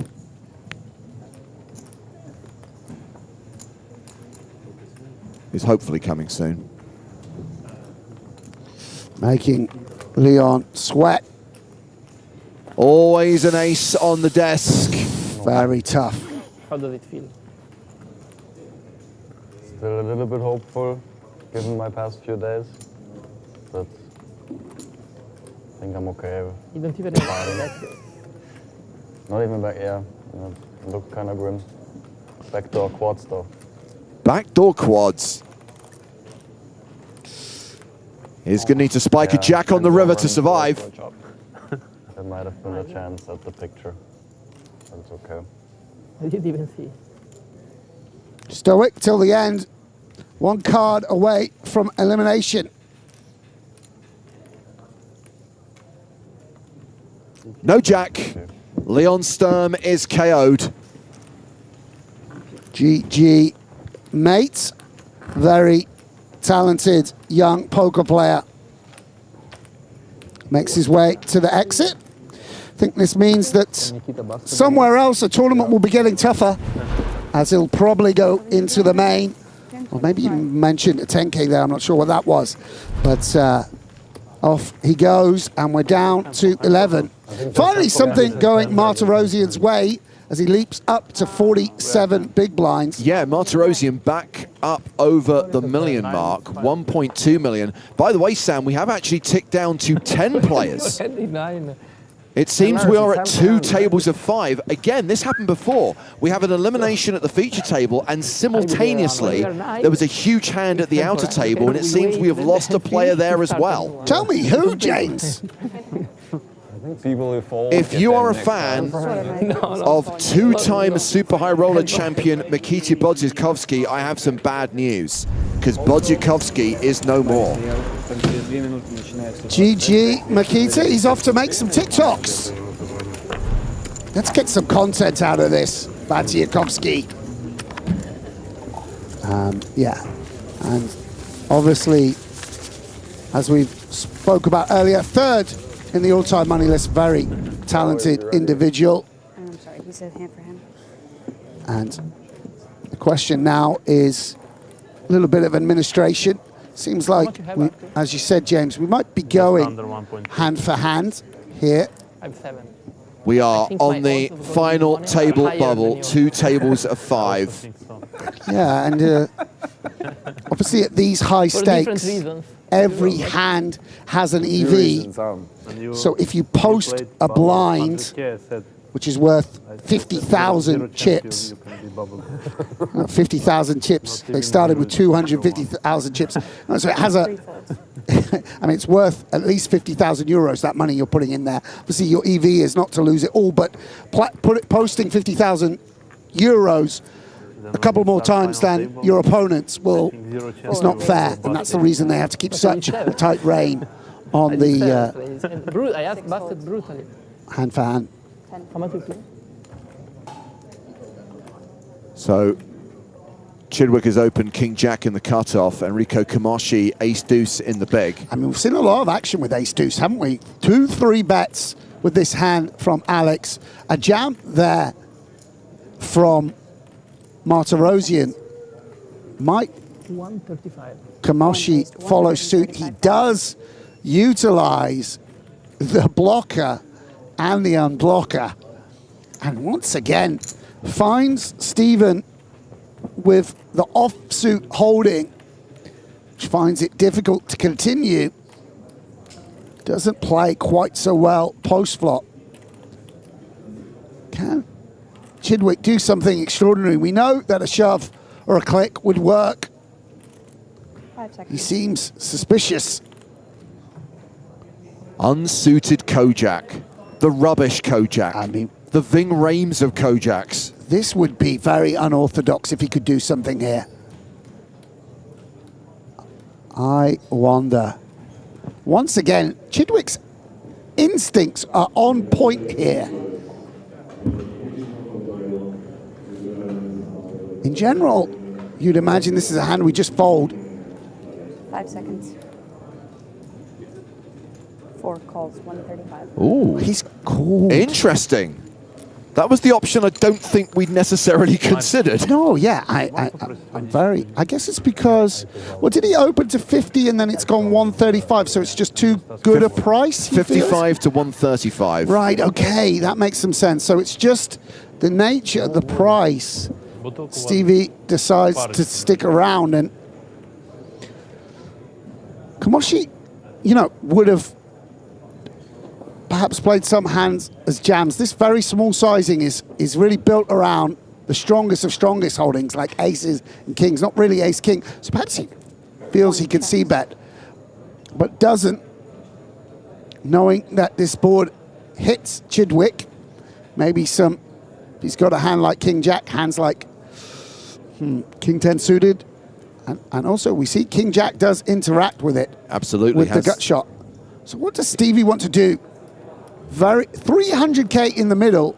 Stevie playing 370K. Does he want to just have a stab now? 5 seconds. A knockout ace-3, ace-4, ace-5, this kind of hand. 4 bets, 45,000. 45,000 is the bet. And Enrico Kamoshi is going to fold the ace-deuce. And so Stephen Chidwick's stubbornness paying dividends. Very nice play. So hand number one of hand-for-hand play conclude to the feature table. There is a hand at the outer table, and it's an all-in and a call. Ike Haxton at risk with king-6. Chris Wynn with ace-10. If ace-high holds, we're down to 9. The flop. That is Jack 9-9. Not too much for Isaac. Turn card is a queen, so he has picked up a gut shot.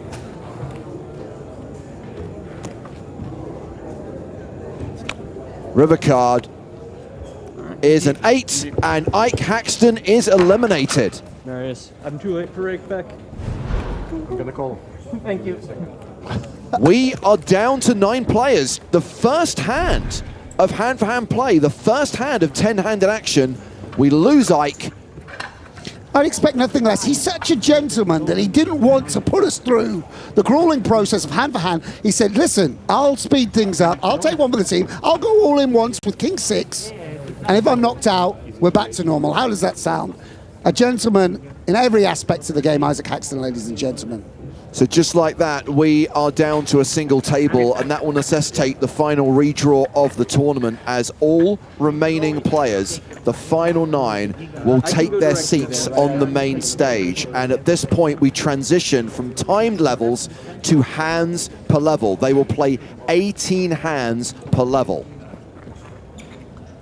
And a reminder of what they are playing for. We still have the most important bubble to come. Okay, we're at the final table, we're not yet in the money. And you keep alluding to the fact, Sam, it's likely to be a slow bubble when we're down to 7. Yeah, you can never predict fully, of course.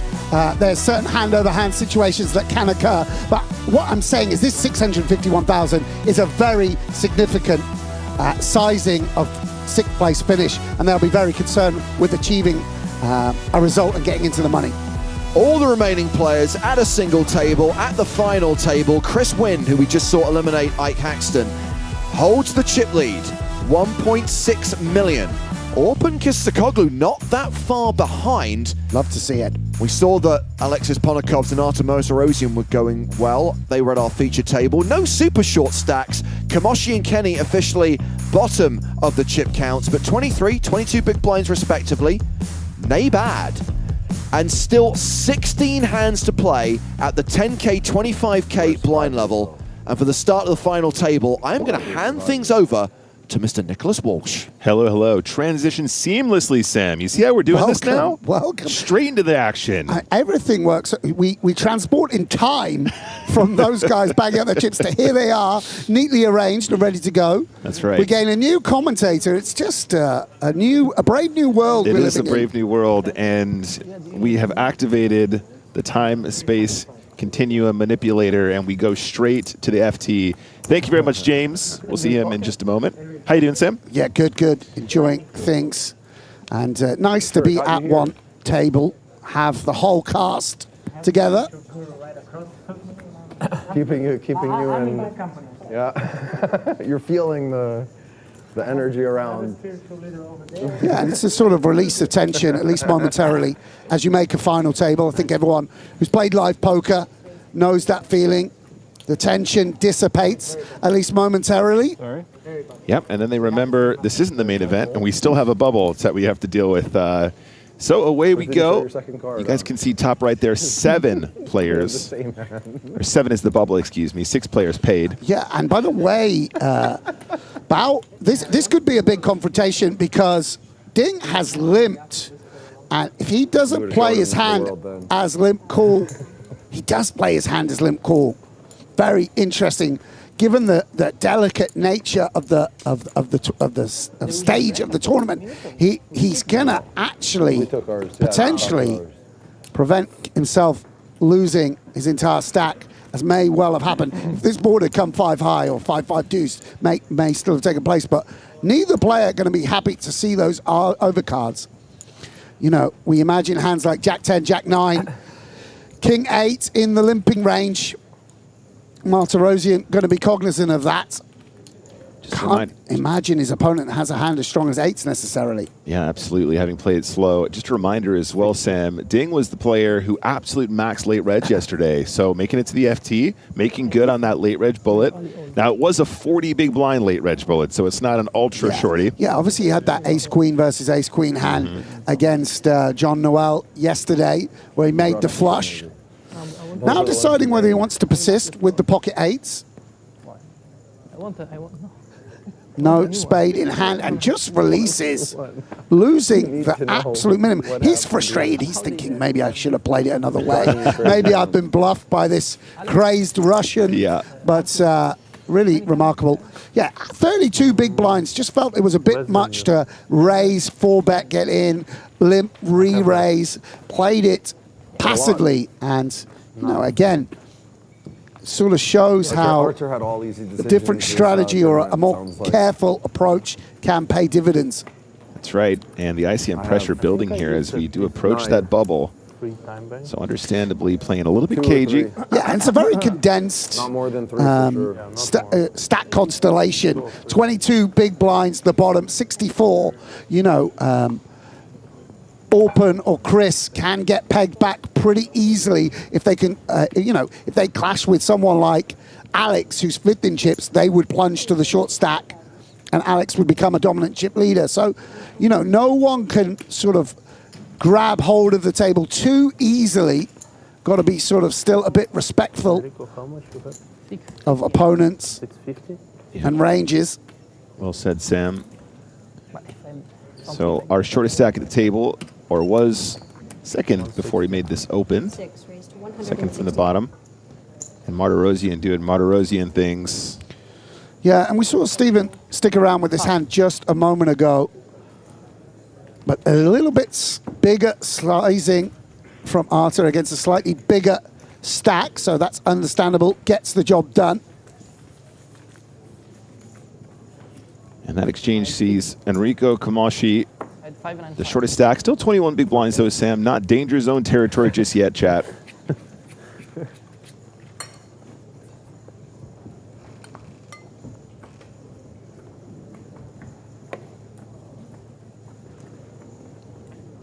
Blinds are still 10K, 25K for another 14 hands, including this one, I believe.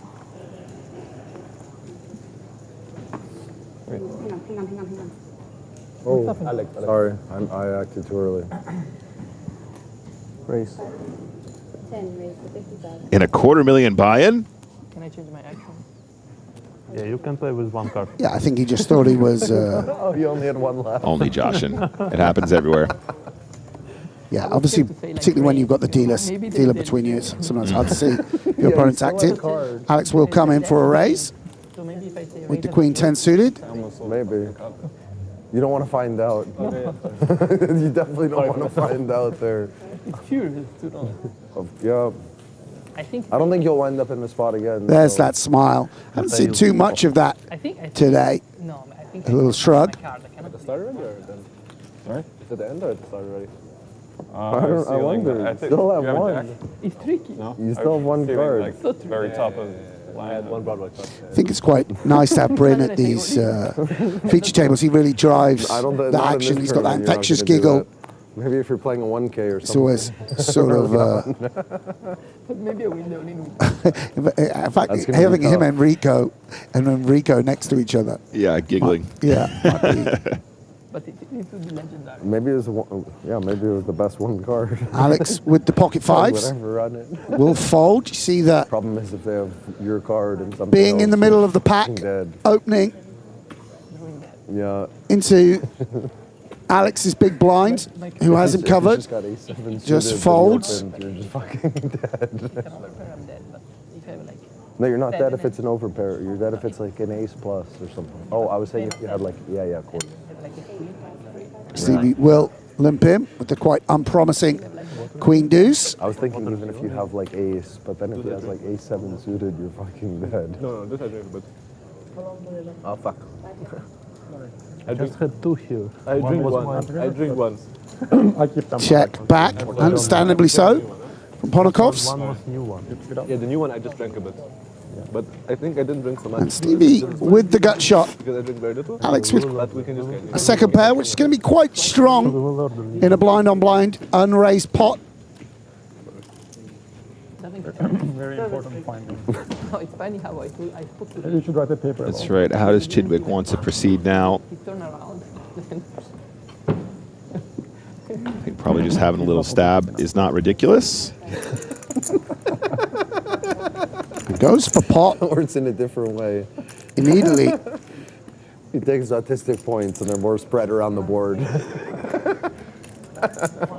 He's trying to make a sort of king high indifferent. I have 2 waters, please. I mean, even Jack 9 not loving it when your opponent just saying, listen, I've got better than a Jack. But I think we can go anywhere as Alex.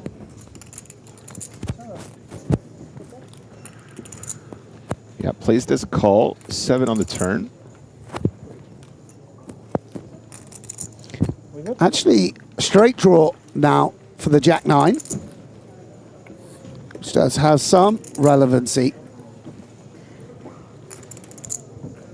Jack 9 now that much more valuable than a Jack 5 or a Jack 4. And will Stevie fire again? This is a spot where he's going to really think about frequencies. Can quite easily overbluff here. I think the other component, right, Sam, is Chidwick starting as one of our shorter stacks pre-flop, blind v blind. You think Ponakov's might be pouncing a little bit more aggressively if he had a stronger hand that sort of connected with his flop? Yeah, I mean, it's just a board that all the nutty hands are in Stevie's range. Right. The Jacks, the slow, you know, and any ace is worth a lot. That maybe any ace is worth your whole stack. So you just need one slow play. Maybe even kings and queens. You can just go. You can just play like this. I mean, an ace very heavily discounted, and Stevie outdraws Alex. And here we see the efficacy of these big bets because it knocks all those king highs out of Alex's range. The queen that much more cleaner. I don't think that we can go for value. Let's see how Stevie values his queen. Less than pot to play.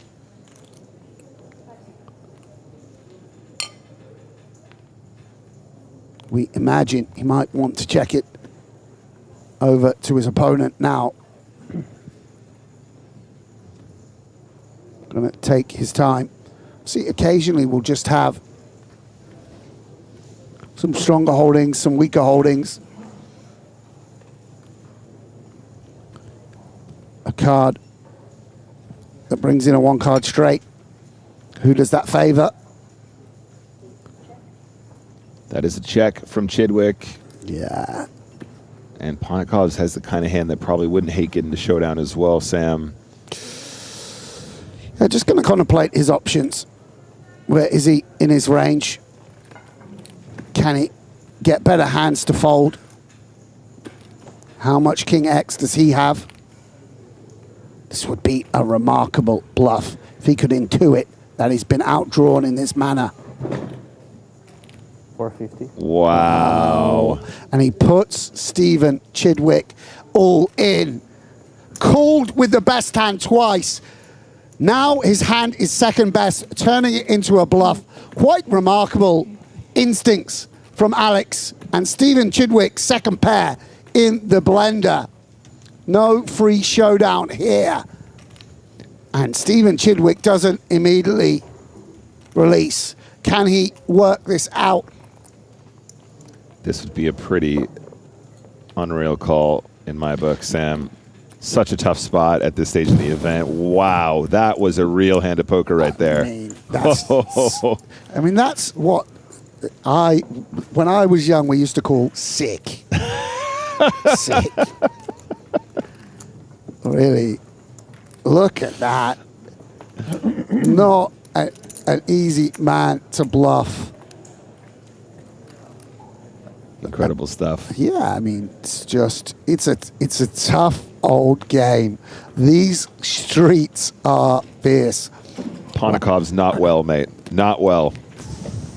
Impressive stuff. Really enjoyed that. All right, so that sees Ponikov 63 big blinds and just a smidge behind Orpin. And we have Mr. Chidwick now, 14 big blinds, so the shortest of all stacks at the table. Yeah, I mean, we should say, I don't know whether to say he's an amateur, but in a way, we do have an amateur represented here with 9 left, fighting the good fight for rich businessmen everywhere. You can, you know. But, of course, one of the top poker players in the world, very well studied, repping GTO Lab, a training site. Poker training site. This man really knows what he's doing. And he'll sense that Chris, as the other big stack, going to have a very strong flatting range. Will include jacks and tens and sixes and the like, as well as this cut type of holding. So it won't be getting too out of line with C-bets.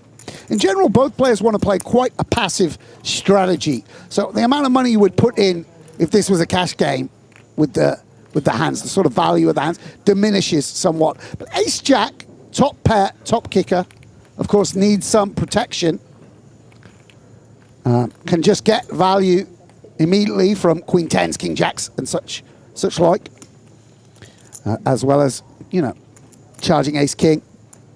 Just decide to bet 55,000 into a pot of 170. Yeah, again, normally you wouldn't want to be betting smaller sizings in position, but those 3 little initials, ICM, means both players want to be putting in less money on each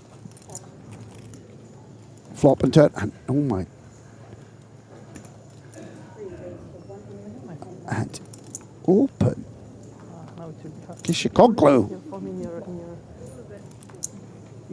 Did he do something there? Did he check raise? It's a small check raise as well. Min clicks it back. Check raise. That is so interesting, Sam. Yeah, just 7s, 8s, 5s, perhaps. Okay, of course, not folding just yet. It was a very small check raise, so ace-jack still sticking around.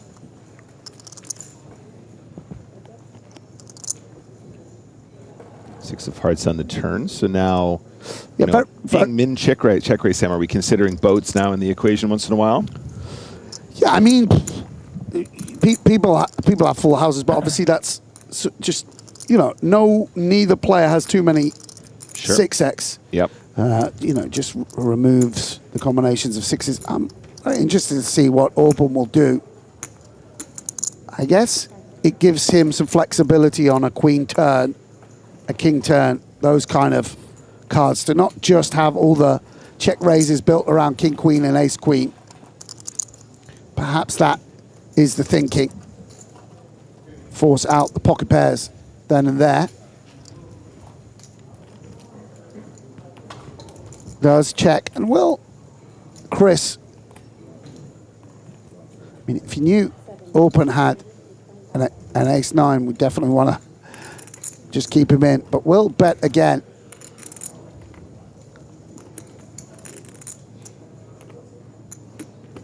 $125,000 into a pot of 390. And there, just gets out of the way. Interesting moves there, though, Sam, for sure, from Orpin. Yeah, you see how the small sizing is the small C-bet, the small check raise. Because of the value of the chips,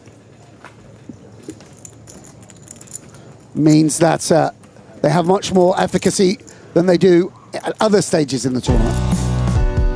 And just a reminder of this beautiful photo, EPT Monte-Carlo 2025 100K Super High Roller was Chris Wynn, who we see at the final table now, and he's currently chip leading after that exchange, Sam. Yeah, big beaming smile, as you'd expect from someone that's just won 2 million. Unfortunately, I feel like that one wasn't broadcast. I know I would like to tune in if you guys have high rollers, but I don't remember the footage from that. But certainly a breakout score for Chris Wynn comes from cash game background. And that was a look at the payouts in 2025. Chris Wynn at the top, as we mentioned, but Enrico Kamashi, Seth Davies, and Orpin still involved. As we mentioned yesterday, Orpin, two-time runner-up for a high roller here in Monte Carlo. Could he go all the way this time, Sam? Yeah, and fourth place as well. Certainly well positioned. And you might have noticed there, guys, 4 of the 8 finalists at our final table today are still in the last 9 of this as well today. Yeah. Sorry, 4 of the last, let me try that again. 4 of the 8 finalists at that final table are still in the last 9 of this final table. What is the line in rounders? You still don't get it, hey?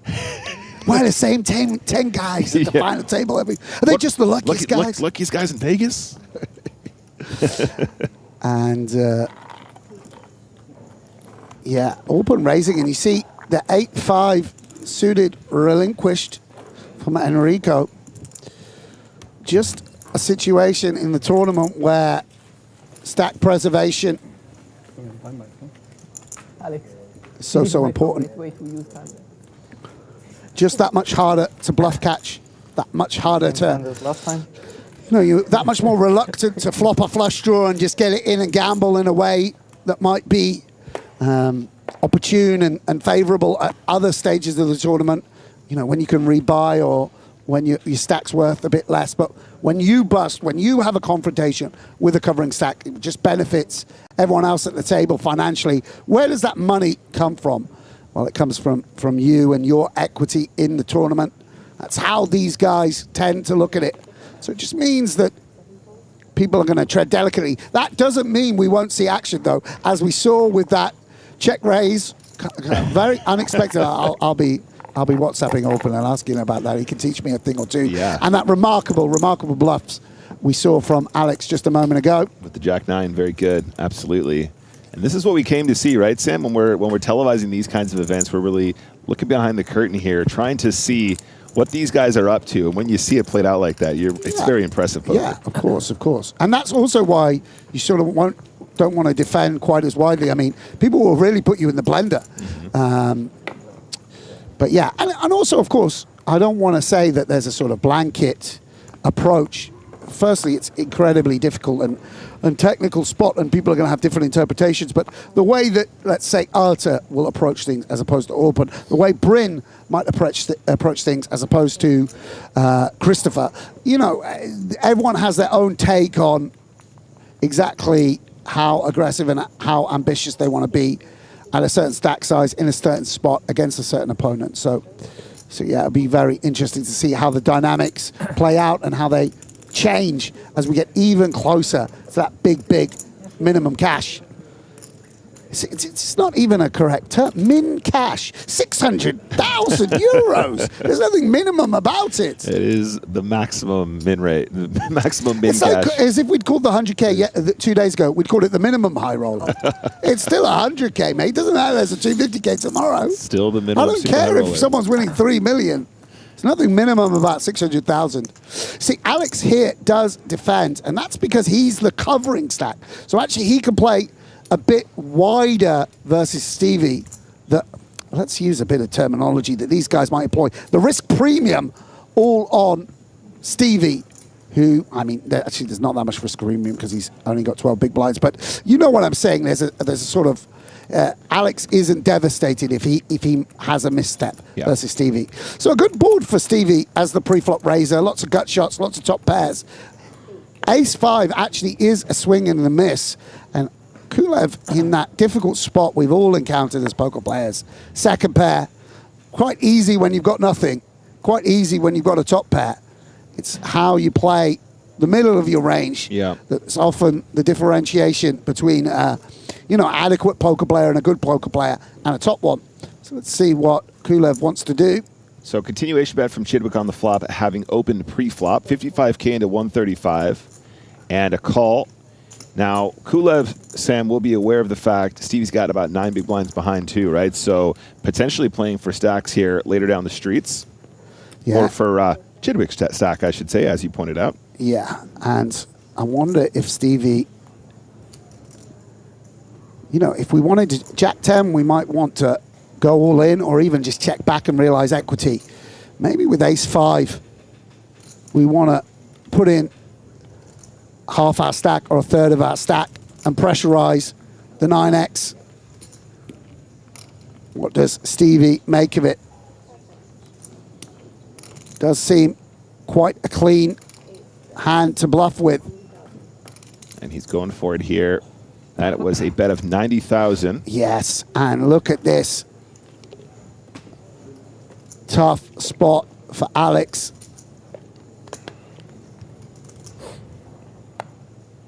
And will release. Wow, really nice gets it done. play from Stephen Chidwick. So that will see Chidwick now tied for last position in the chip leaderboard here. Enrico Kamashi, Chidwick with almost identical stacks, only about 5K difference. I mean, it's a very significant pot for Stevie there. Really? Really important pickup to sort of stay afloat. Just got that much more flexibility with the 19 big blinds in terms of maybe some very delicate 3-bet folds, but certainly some rejams, some raise folds, etc., etc.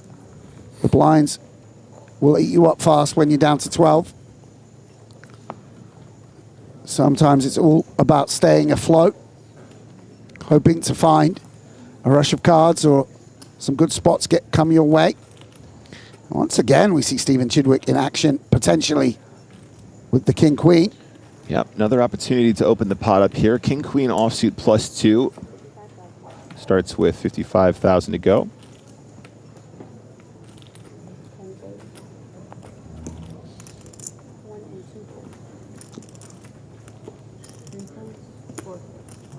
Round to the big blind. This is Ding Biao with the Jack 7 suited. Yeah, it's not ideal. It does obviously have those suited properties. We are facing a very tight range. Again, he is the covering stack, but would really, really hurt him if there was an all-in confrontation and he was on the wrong end of it. And Stevie makes second pair against third pair. Second pair, 2 hands in a row. Could be a sign. Ding does have a backup of spades.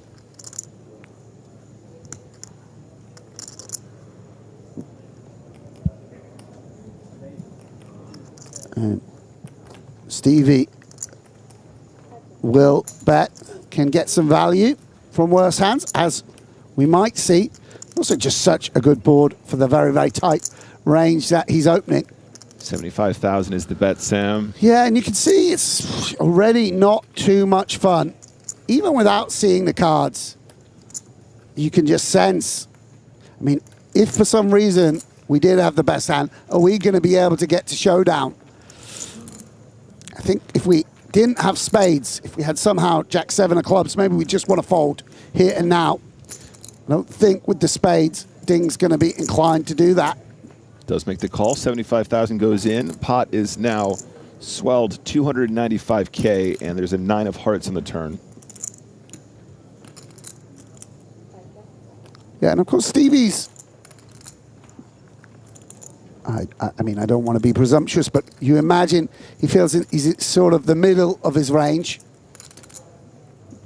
Not a hand that you can really go for 3 streets, maybe not even 2 streets. Ding will certainly have some ace-X.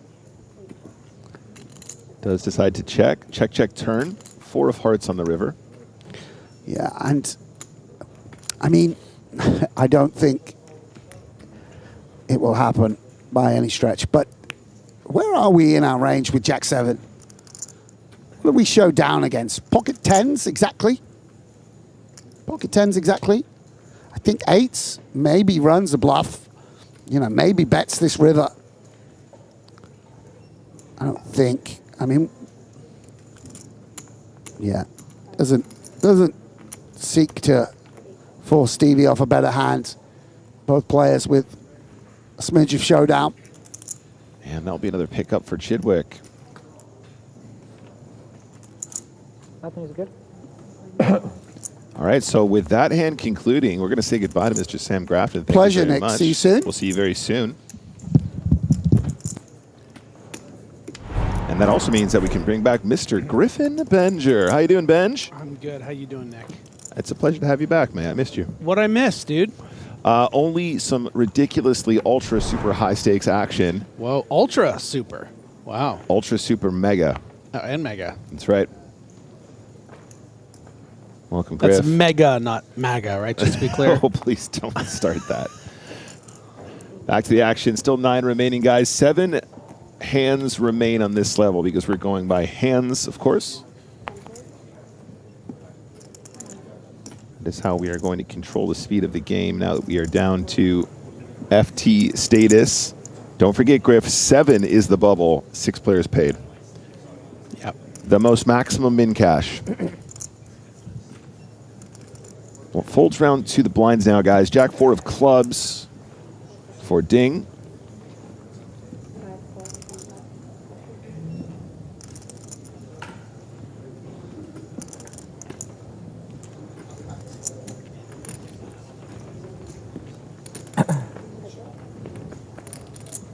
And is limp and a check. Board is ace-7, deuce, 2 hearts.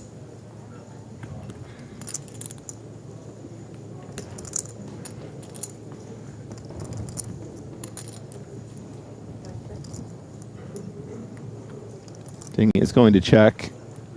Martirosian does manage to make third pair on this board. It might even just go for some protection here. You hate to get check raise, of course, in this spot, and I think that's why we'll see a check a lot of the time. Obviously, Ding still with the range advantage on the ace-high board, limped in. But I think the reason we see a bet is just, you know, Ding's probably not going to mess around too much with such a vulnerable near bubble stack, and you kind of want to create some protection with that deuce. You know, if the turn were, say, something like a 5, giving a wheel gutter to Ding Biao, he might come out with a bet, and then suddenly this deuce really shrinks up. So I like that little minimum bet there from Archer. Well placed.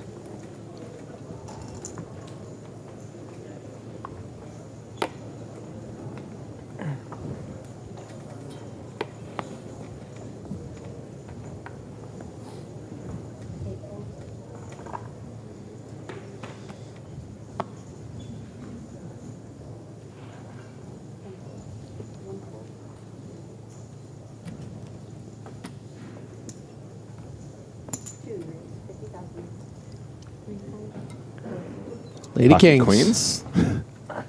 Couple of Lady Kings. Kamashi +3 is going to start with the min raise. Reminder, Kamashi is the shortest of our stacks here. Final 9. Big bet. When our overall chip leader here in this event decides to flat big blind versus the +3 open. Oh, look at the flop here, Griff. Ace, king, 9, 2 pair for win. Kamashi hating this flop.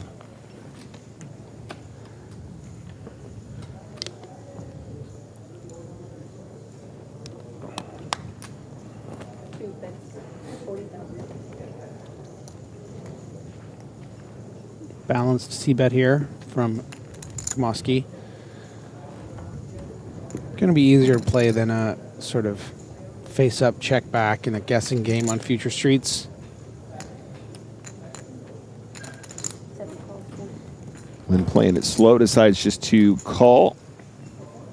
215K in the pot as we see a 4 of diamonds on turn.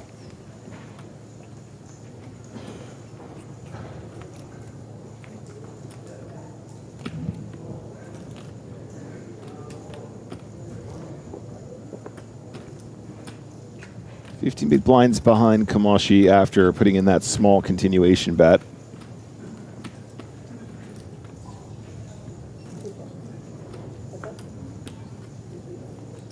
And 7 of hearts after check, check turn.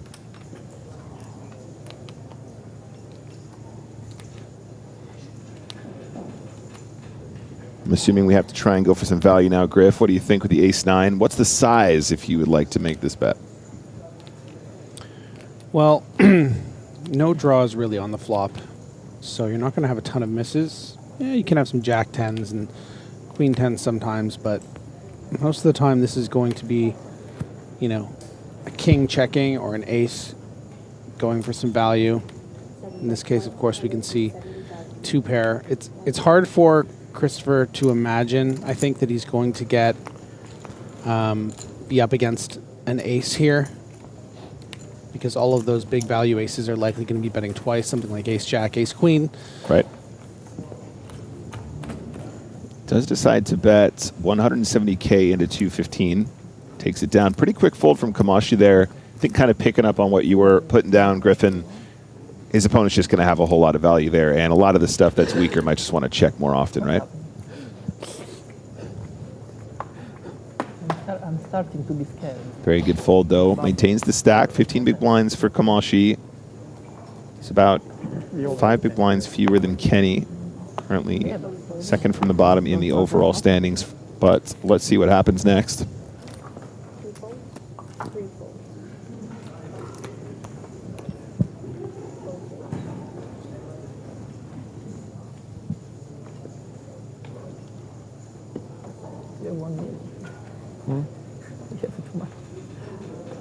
Yeah, multiple people cover me.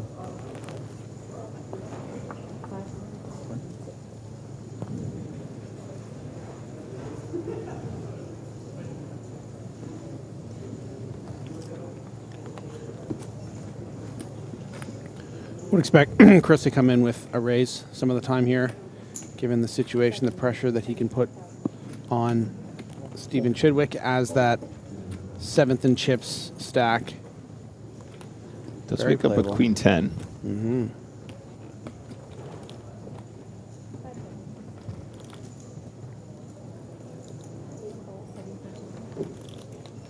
Chidwick is going to stick around. Has absolute position on the small blind steal. And it does come queen 4 ace. So second pair, decent kicker. Backdoor spades, backdoor straight draw. Pair of 4s for win, the initial opener.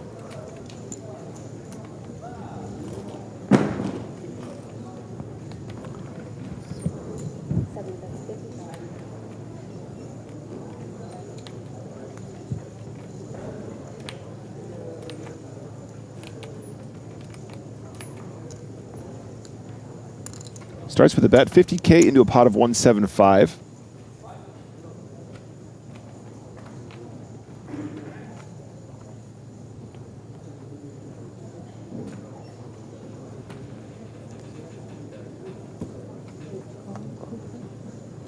And Mr. Chidwick decides to call. King of spades. Additional equity for Chidwick. Didn't need it though, was winning on flop already.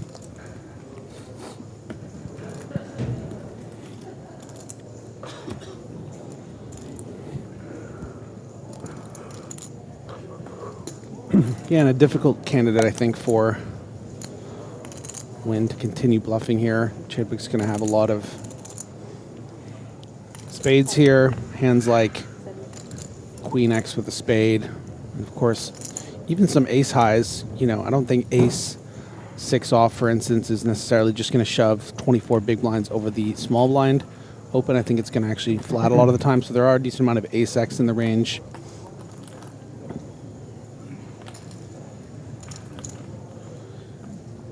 think Wynn is just looking for a free card here to hope to get lucky with a 4 or 6 on the river.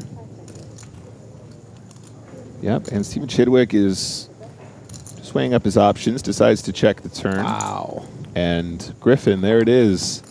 River trips for Wynn, and with that check on the turn, I think probably feeling fairly confident this is a miraculous and often paid river bet. Not going to be as concerned about spades and much stronger than that when your opponent checks in position. It's not impossible. Yeah, the question is going to become for Chidwick, you know, do we see a bluff check, bluff line often here? You know, Steven's range obviously a bit capped with the turn check, more than likely something like a Queen X.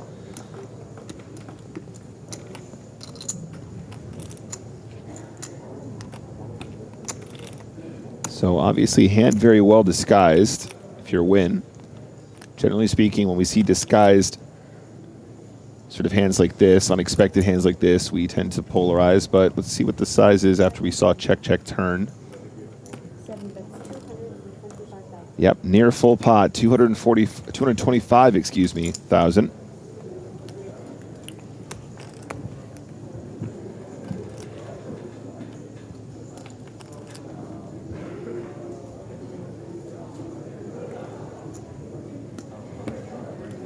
Very unlucky run out for Mr. Chidwick.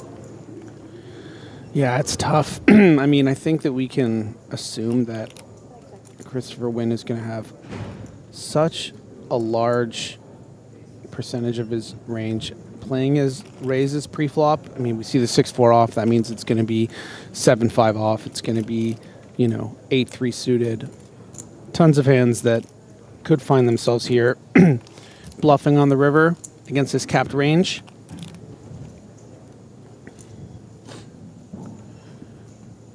You know, does Wynn play this way with an ace? Certainly wouldn't with a king, and he's going to have to pay it off. It does pay it off. Wynn tables the 4. Very unlucky for Stephen Chidwick. And was on a bit of a heater there, was building up that short stack, but now around the 11 big blind mark. Not sure if that's official danger zone territory yet, Griff. Let's do it anyways. Tee me up. Stephen Chidwick might be in the danger zone. Danger zone! Oh. Yeah. Took it down a few octaves. Very nice. It's good to mix it up, you know. That's right. So 4 hands remain at this level. Top right. Keep an eye on that number. We are looking to get to 6 for the min cash. 7 is the buble.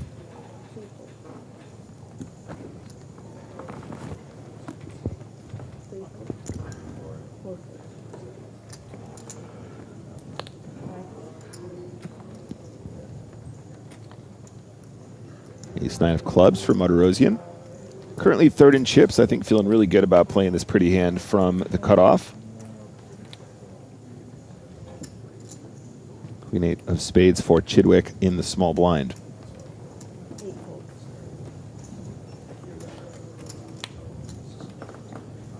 Ponakov's very playable hand is to be mentioned here. These are some of the deeper stacked players, however. So as Sam mentioned earlier, we are going to see a little bit more cagey play against the players that can do more damage. We do have 3 stacks, currently 20 big blinds or less at this table. And we are aiming to try and get to 6 players for a min. On the board, 5, 10, king. 2 diamonds, Ponakov's flops best.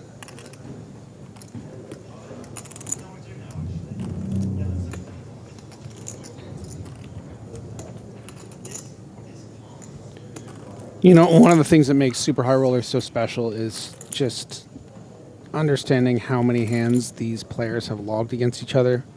And I think Artem Martirosyan and Alexei Ponikov is a great example of that. That's about a 55,000.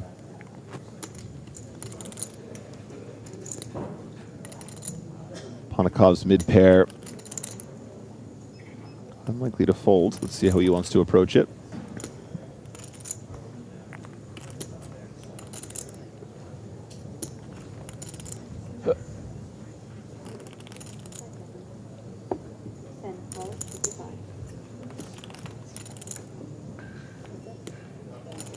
That's a call. Ace of spades on the turn. So an improver for Martirosian now 82%. Ponakov is going to be aware that this is a card that also could be used as a bluff. Certainly a scare card to any 5x, 10x, even King X.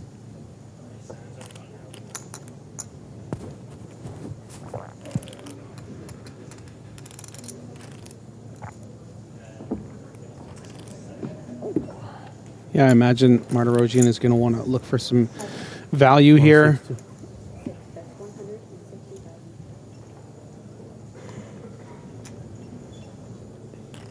Martir goes for 160,000.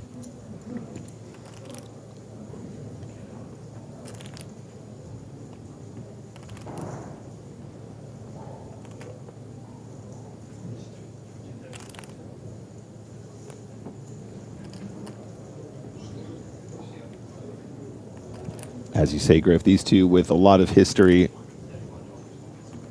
Certainly a history of putting each other in some tough spots, and for that reason, Ponakov decides we're going to stick around. Calls the turn. River is the deuce of hearts, no change. Martirosian tick mark. Check, check on the river, I believe. Showdown was announced. There we go. Ace-9 wins. Martirosian is going to scoop this one. Yeah, and that's going to leap him up into comfortably second in chips at 1.75 million.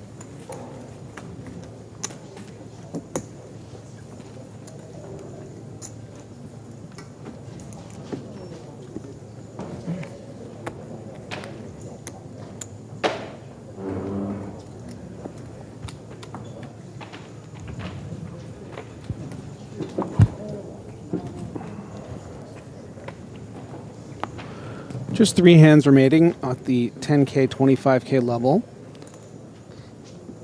So those 3 stacks, sub 20 big blinds, are going to be shrinking.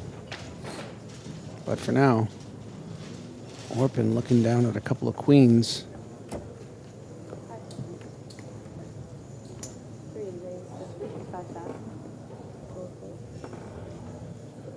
Pocket queens for Kissacoglio.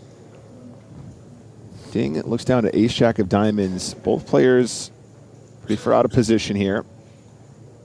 The initial raise was to 55,000, and Ding is going to opt for a call.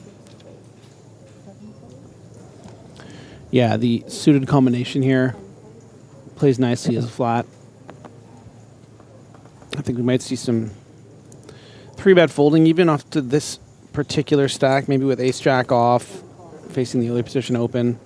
Kenny going to complete with the unfavorable king-jack, not only in this situation, but just against these ranges. I think Kenny's going to be aware king-jack doesn't play particularly great, but just flicking in that minimum raise, hard not to.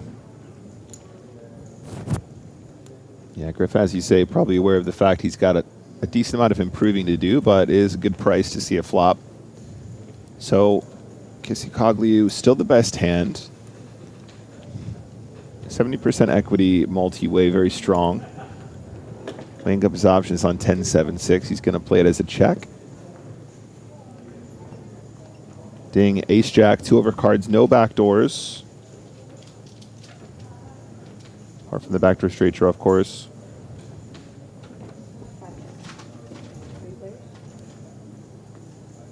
Three of diamonds, no change.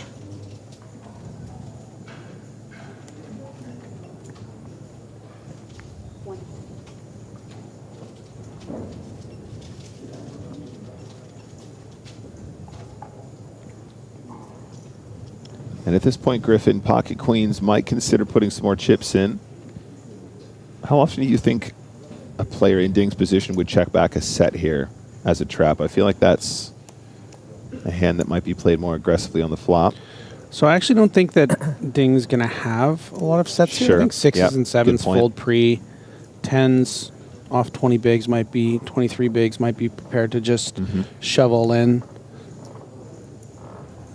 I am surprised to see Orpin check twice, but this is a very cheeky strategy. I mean, I think that, you know, if you're sitting there at home and wondering, you know, why is he checking the 10 high with the over pair? But it's pretty standard, actually, 3 ways in these positions to find checks. And you know what? It's allowed Kenny, with that cheeky check on the turn, to get there on the river. Yep.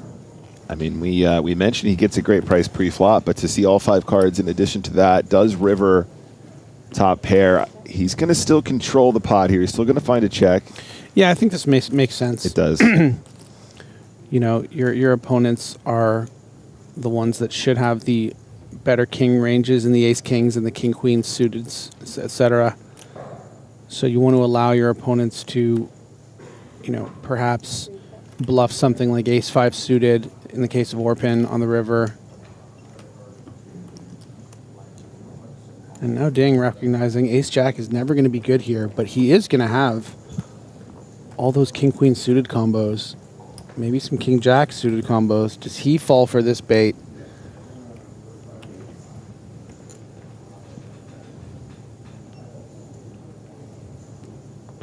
Yeah, he is going to. And pretty amazing stuff if you consider that we're at this river with no money being put in.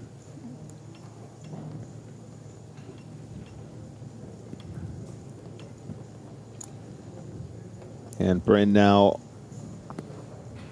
17 big blinds. Does have a top pair. We did see the check for all the reasons Griffin mentioned, of course.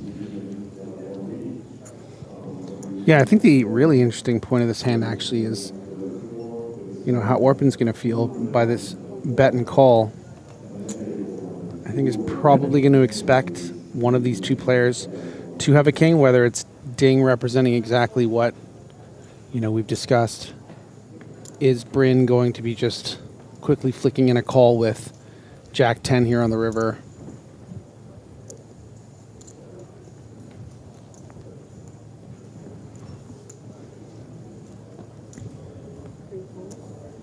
I think that was a call. Nope, it was a fold. Never mind. And Bryn Kenny is going to pick this one up. A little look of frustration there. The slow play did merit the bet on the river from the ace jack of diamonds. That takes Bryn Kenny up to 30 big blinds, now sitting right in the middle of the pack. And Ding Biao, 17 big blinds. Yeah, quite an intricate little hand between 3 super high roller juggernauts. Mr. Check Jam, huh? That would have been a fucking sick one.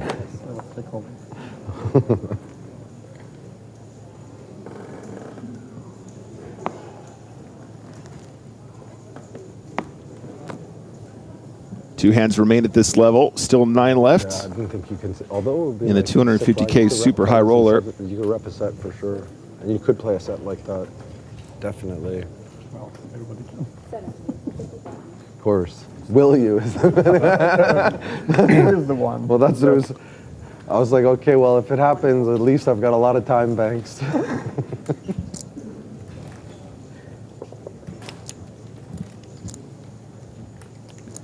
So Win is opening up hijack here.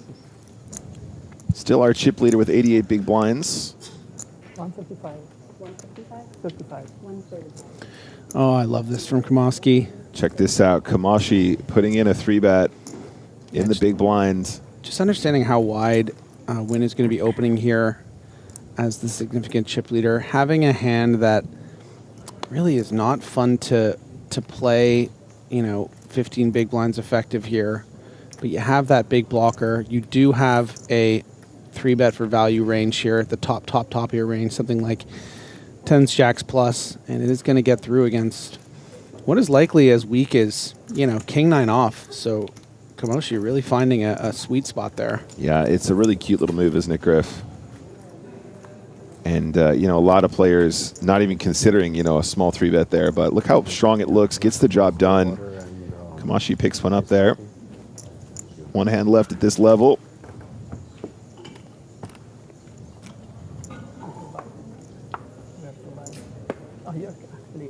Not surviving. You don't want to get too far ahead. Survival. You just got to survive. Slow down. You're slow down. Yeah, yeah, you're getting a little excited. 4 folds. Only 1 pot is okay. Yeah, yeah. Well, I guess that you got excited about that pot you won. Well, A little bit. You came back to life. So Ding wants to play this one 17 bigs. To start the hand, opens from +1.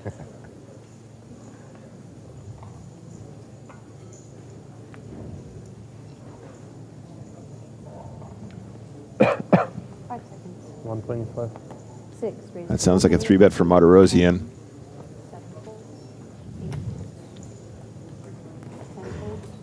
1 fold. We can only see the king of clubs, but Martirosian is applying pressure regardless. Look at the size here as well, Griff. 55 was the open. 3-bet was just a 125. Nice and small.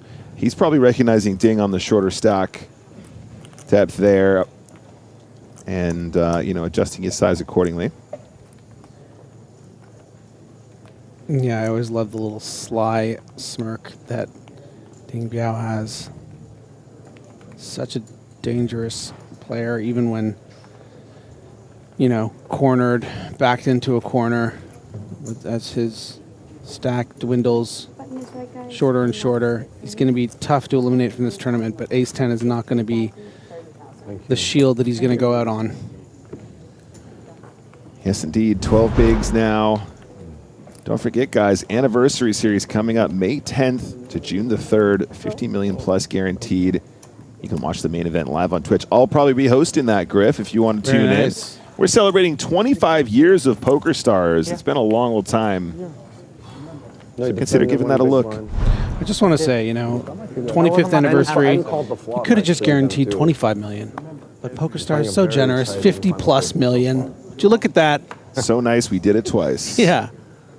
it's a marathon, right? 50 million guaranteed across more than 460 tournaments. The main events start Sunday, May 24th, but before that, a whole bunch of other smaller events to be involved with. And of course, probably 3 mains as per usual.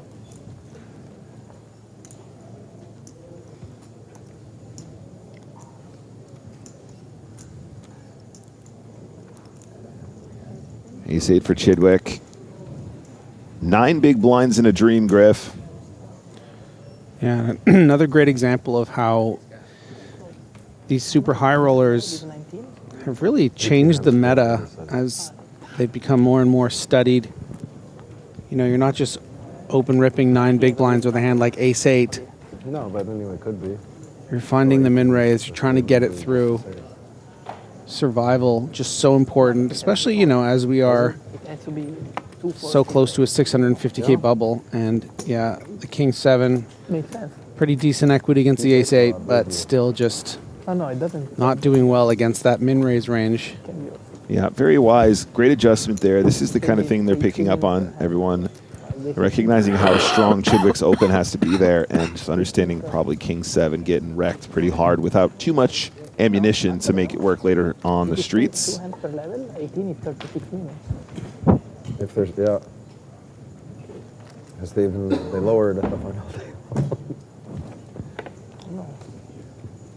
I don't know how they decide. They don't know either.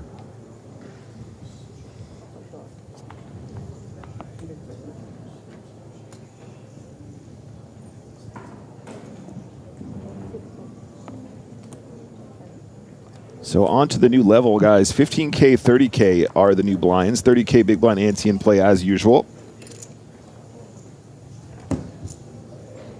60. Ace Queen for Pontikovs starts with that min raise. What happens if you're still in this when it starts? I don't know. I think it's 5% chance. You have a computer like on the outside right there. No, well, not at the table. Like whenever he's like not in hand, he could play like one hand. We can deal. But if it happens, it will be 3 Kulov decides against the small blind, folds round to Ding. Yeah, so then it's okay anyway. So you deal and give up some EV to deal. Hope not to give up any, but I wouldn't deal with you at that part. You need to give me some EV. Otherwise, you're going to play slow, otherwise. Very slow. JT is going to stick around. Every decision. On the flop, 6-9-9, 2 hearts. Ace Queen still the best hand. You can collect time banks still then.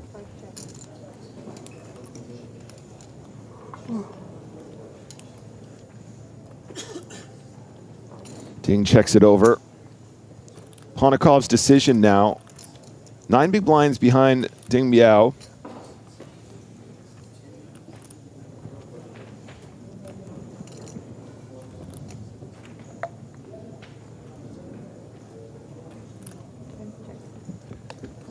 Does decide to check on this board. 4 of clubs, again, no change. But after that check, an opportunity for Ding perhaps to think about turning his hand into a bluff. Such a sensitive moment though, Griff, right? We're still not in the money. Nothing is guaranteed. Every chip counts. Yeah, you're going to be bluffing too many hands if you bluff this one, I think, on this texture. You'd much rather have something like a 7-8. Even a 4 for value would be nice. Get some value from a hand like Ace Queen, but Jack 10 off, it's just not even hard in hand. 40. Yeah, Pontikov's actually even going to go for some protection at this point. Doesn't go big, just the 40K. I think it's also safe to say that Pontikov is allowed to check this board with overpairs and stuff like that too. Doesn't struggle to get the chips in on later streets. Might be nice to balance like that, but very patient. Ding Biao is going to resign this one. 9 big blinds behind now.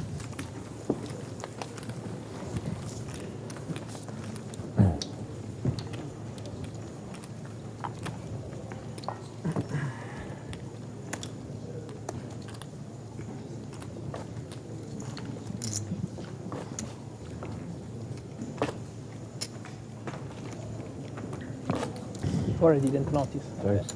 And I stayed there like for 10 minutes. It's funny when they do like iced coffee, it's like 2 ice cubes. In America, you get iced coffee, it's like 80% ice. Need somewhere in the middle. Just the way it should be.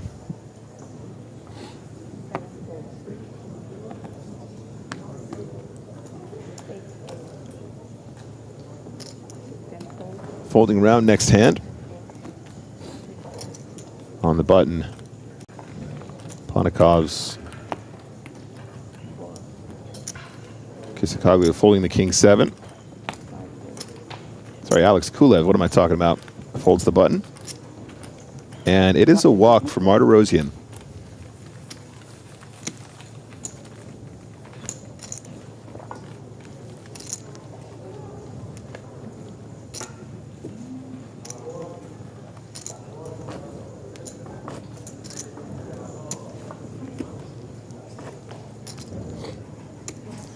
With that King-Jack win for Bryn, creating a little separation from that bottom 3 stacks. 3 players with 15 or less blinds now. Kamoshi with 14, Chidwick with just 11, and Ding Biao with 9. Bryn now has 25.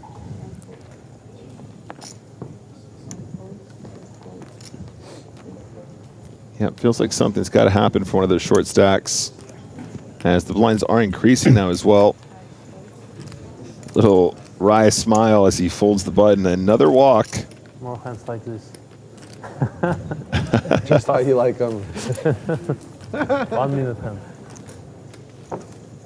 1 minute hands. Don't forget, we are on a hand timer, guys. They counted the amount of hands, like 1 hand is 2.5 minutes every. 2.5 minutes? 2.5 minutes, yeah. Okay. In 9-handed, it usually takes a bit longer, but starting from 7-handed, I think. 2.5 minute average. Faster and faster and faster. Just go faster, yeah. faster, yeah. 4-handed, you can imagine it's impossible to play 2.5 minutes. Unless we take 15 seconds every decision.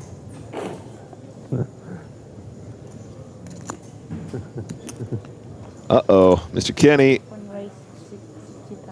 25 big blinds and a min raise to start the hand.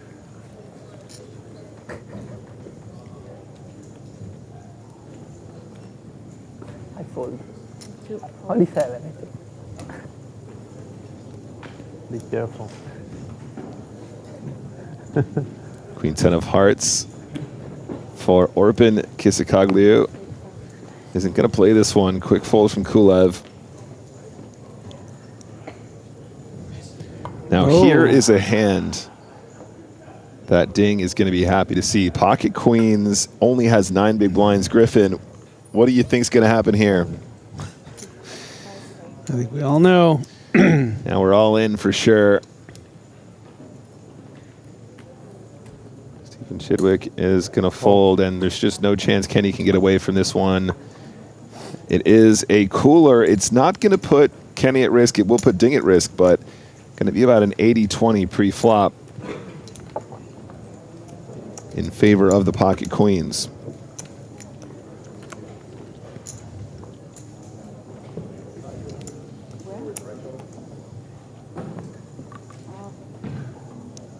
And everyone's sitting at home thinking, I would have played this one like a super high roller. I'm all in. I would have played this hand like Griffin Benger. All right, so it is Ding at risk. So far, so good for the pocket queens. Deuce, 10, Trey. Queens still holding.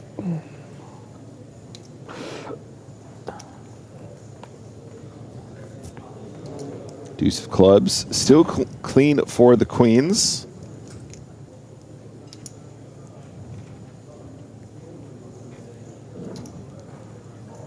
The river is the 8 of diamonds, so a double for Ding.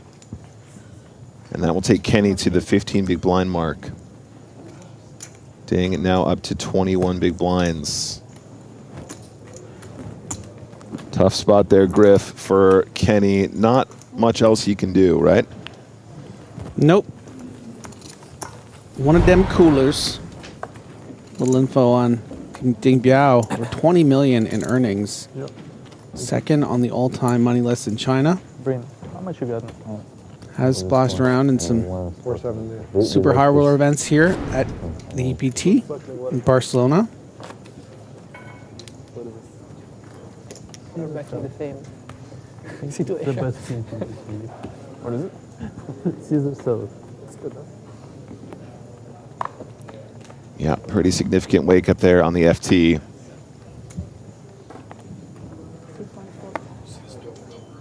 But this app needs 0-7. It's really good.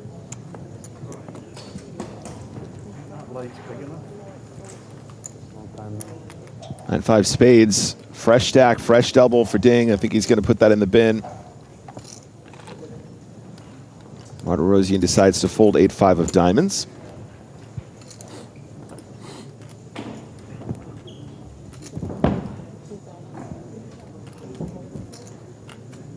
And Wynn is going to open the ace-6 offsuit. Again, a reminder, this is our chip leader.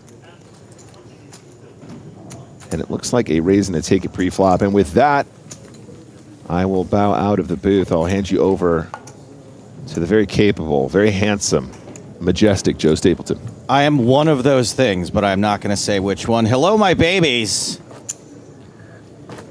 Joe Stapleton and Griffin Benger on comms now from here. Hi, Joe. At the PokerStars European Poker Tour. High Rollers coverage from Monte Carlo.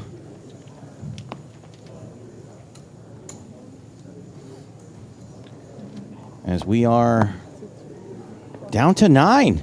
Oh. They've been busy. Everyone's crammed in at this table. Looking forward to a little more elbow room and a cash when we get to 6th place. As action folds around to the small blind. 80.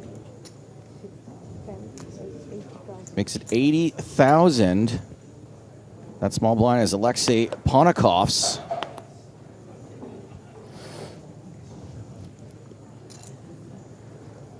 Oh, all of it. Bryn Kenny starts the hand with 13 big blinds. Time to make like the Nina, the Pinta, and the Santa Maria and ship. And then to make like origami and fold. Okay. Oh my goodness, I didn't even do my bit today. Thank you. You know, Griffin, I don't want to say Monaco is expensive, but the minimum contribution to a 401k is 401k.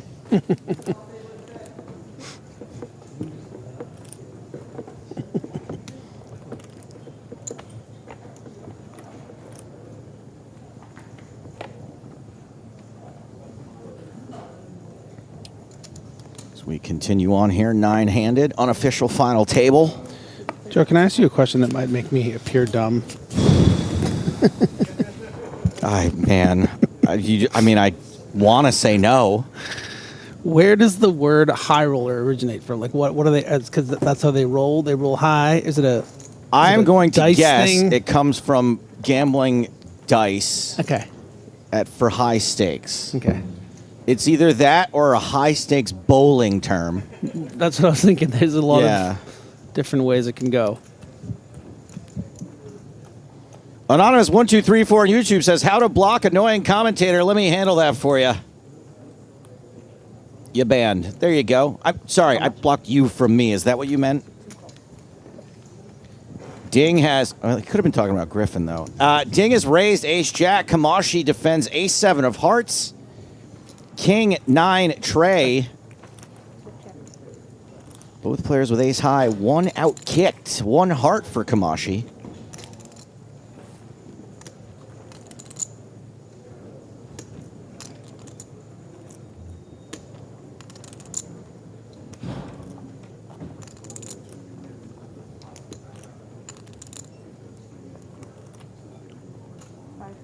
Ding continues.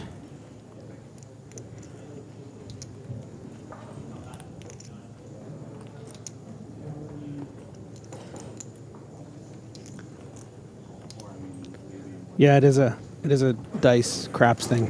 A roller referred to someone who could roll or wager large sums of money, especially in games involving dice like craps.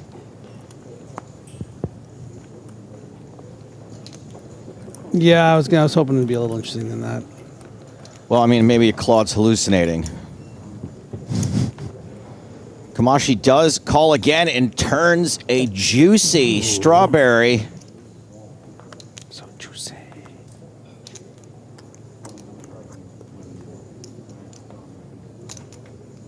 Kamashi checks for a second time. Ding facing 2 flush draws now. Potentially. I mean, potentially 1, but, you know. He just doubled his chances of being against a flush draw. River is a 9 after it goes check, check. Does Kamashi try to muscle this pot? Not a lot of ammo here. He's got 10 bigs behind.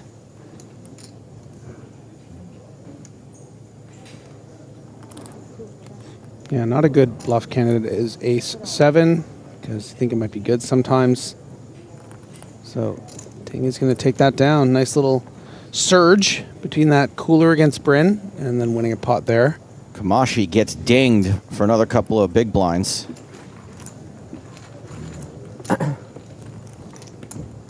My guess is he's not struggling with fatigue today. Being on the near bubble. The biggest bubble we've ever had on the EPT, I believe. It's true.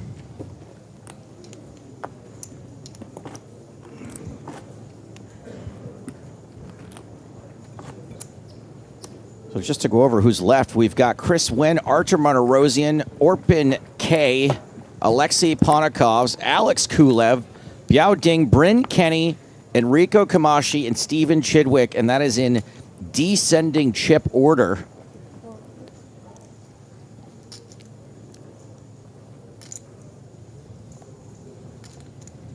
Jack 10 suited for Ding.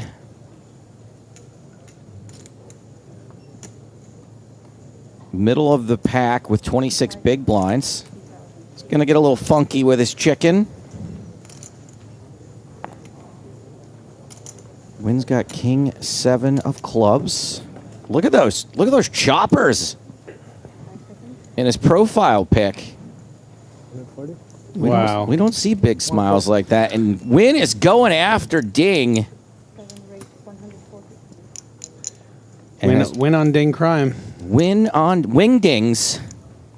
And Steven Chidwick has a hand, my babies.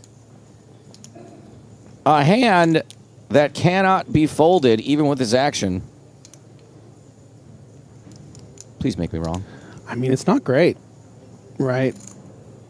But yeah, you have to imagine ace queen off, probably going to be a little too high up in the range. I mean, under normal circumstances in a normal tournament, at a normal final table, maybe this ace queen would really shrink up based off this action.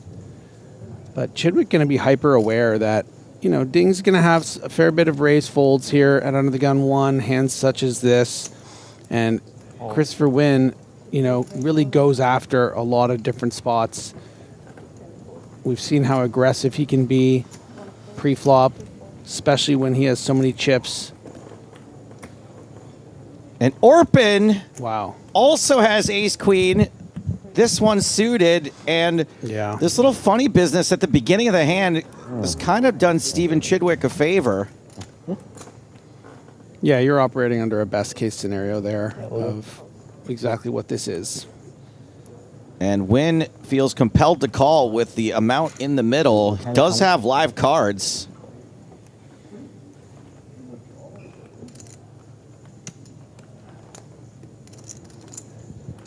I don't know. Maybe you win. Nice little sly smile and chuckle from Wynn to Ding. And although Wynn does need to hit to knock out Chidwick, can't be good for him that another ace and another queen have been folded. Touche. It's going to hurt the equity. 8-high flop, pretty good for Chidwick, including those 2 hearts. Wynn with some backdoor straight turns. Yeah, and backdoor clubs too, right? There's that wrap with the 7, the 8, and the 6. Even a 4 creates a gutter for Chris. Open-ended. Well, yeah, open-ended indeed, but with some dirty outs to that open-ender. Mm-hmm. Chidwick with more than 3/4 of the equity.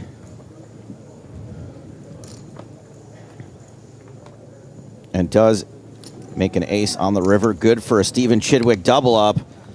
As Prez's Netu on Twitch says, go Johnny Sins. I am sure I don't know who that is.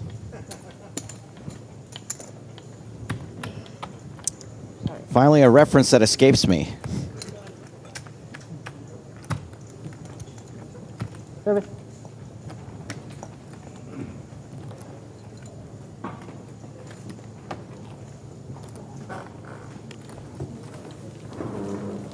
I understand the reference, but only because I watch a lot of super high rollers.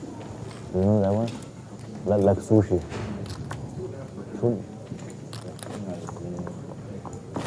Yeah. Yeah, you used to. From what I understand, this Johnny Sins character has had a lot of jobs over the years. Policeman, plumber. Surprised I don't know who he I think is. it was one of the ones before you 3-bet. Yeah. I think before the final Doctor, table. he's prolific. One against you. But yeah, it should be there. Yeah. Got a very large reputation.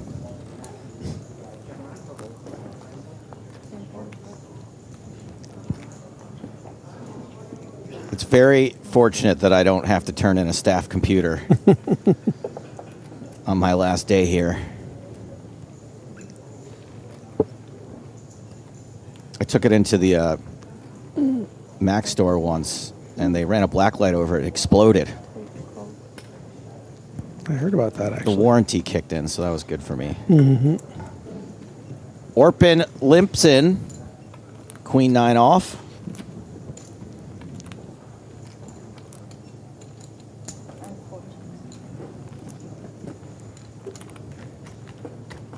Kulev, 10-8, checks back.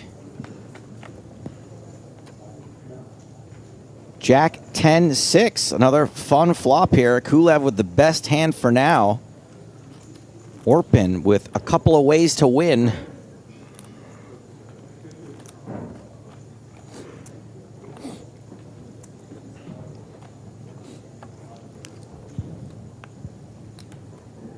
And he is first to act. He is out of position. A bet will come. I bet that Johnny Sins character knows a thing or two about positions. Well, he has so many different working ones. Yeah, right, exactly.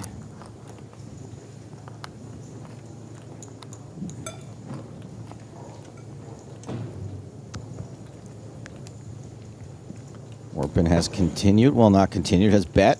We just had a limp in pre-flop. Bets 30,000. Kulev calls with second pair. What we like to call the best hand. Oof, and that is the a really, really dagger. costly second best hand at the moment.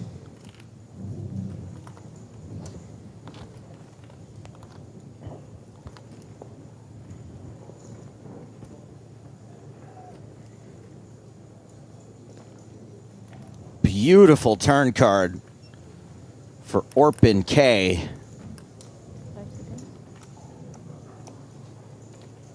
These situations are just so few and far between in poker where you both improve. Yeah, and the great thing about, I mean, straights in general is we just look at how clean this Jack 10, 6, 8 is. No flush draw, no nothing.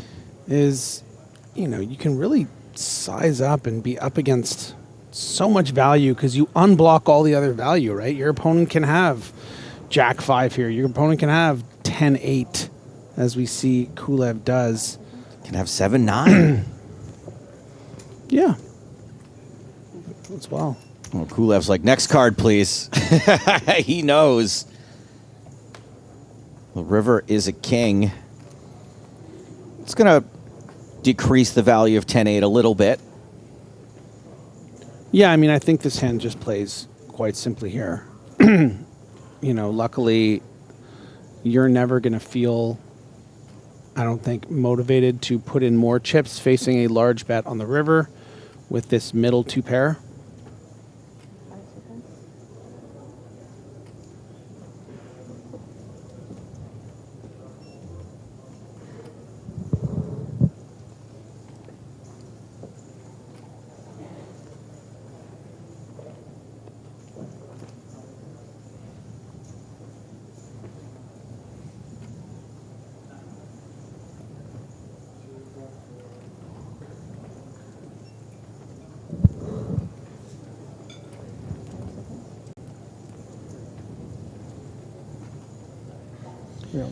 How much? 300,000 exactly pot.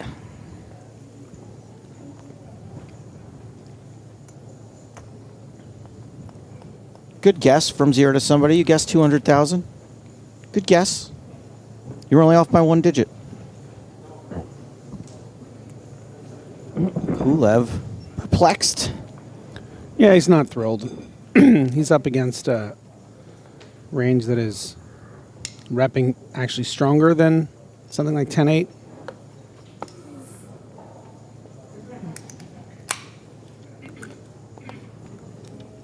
It's just so hard, though, against the small blind. Like, it's just... Alex knows he needs to just take his medicine here. Yeah, and does. As Alex on YouTube mentions, impossible fold.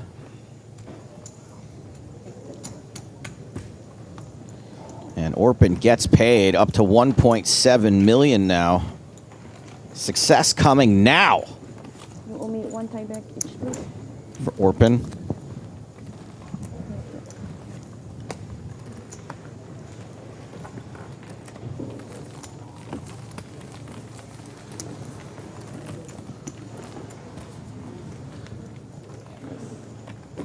Kulev drops to 13 big blinds after that hand. Approaching Enrico Kamashi's 10 big blinds.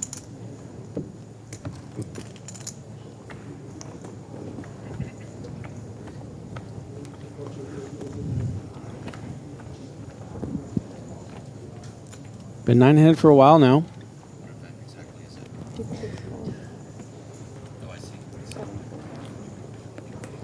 Just as soon as someone gets into or around the danger zone, find a double up or an increase in chips.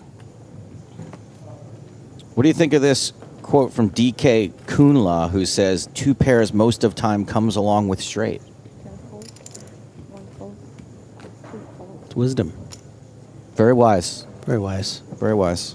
Let me know when you're releasing your course. Queen 10 this time for Orpin.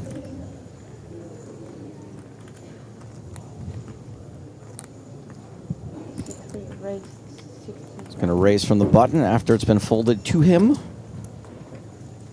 Kulev with ace-5 suited against a button raise. Oh, yeah. Oh, yeah.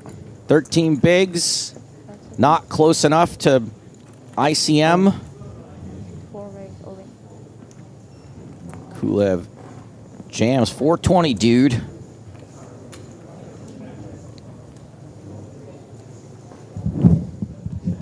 Orpin folds. Kulev is going to get a little bit back.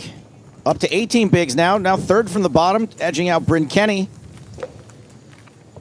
Griffin, did you know that Alex Kulev has won a high roller before? Yeah, right here.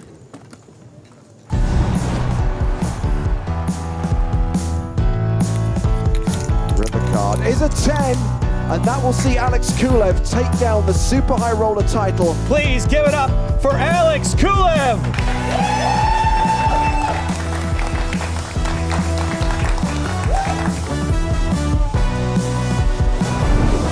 That was Monte-Carlo 2023. These are the results of that tournament. Artur Martirosyan still in this event, as well as Orpin Kiesisikoglu. I am surprised that those are the only three names overlapping, but somehow Ben Heath and Mikita and Adrian have not made it this far.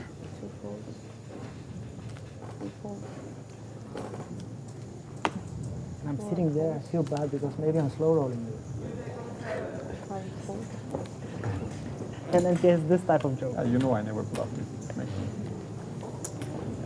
It depends how. Pontikovs takes it down. Raise and take it. King, queen. Yeah.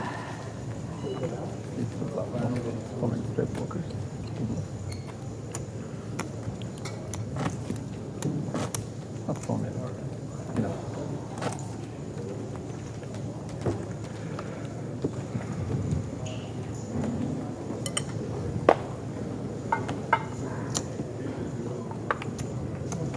Six hands left at this 10K, 30K blind level. See the payouts there at the bottom. Massive. 3.2 million for first. All the way down to the first payout of 651,700 euros. Just incredible, incredible amounts. As someone who, just as on an emotional level, I'm not a huge fan of big bubbles. However, it is cool that if you're in this for 2 bullets and you cash, you still make a little bit of money. Yeah, I think that's important to these players. I mean, you're not going to get a lot of $250,000 buy-ins, and when you do, it's nice to sneak out of there at least, making some of your money back. And in this case, like you mentioned, most players are not going to be in for more than 2 bullets, so to book even book a profit, it's pretty nice for you and your investors. Wait a second. What do you mean investors?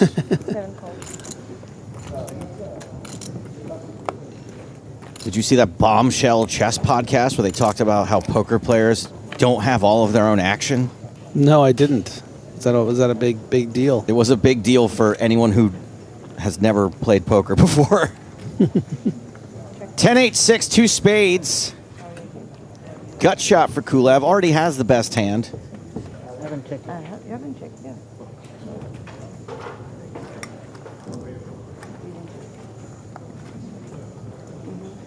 Bit of a debate going on in the various chats about the Orpin Kulev hand, and I do agree with those saying that Orpin's pretty balanced there.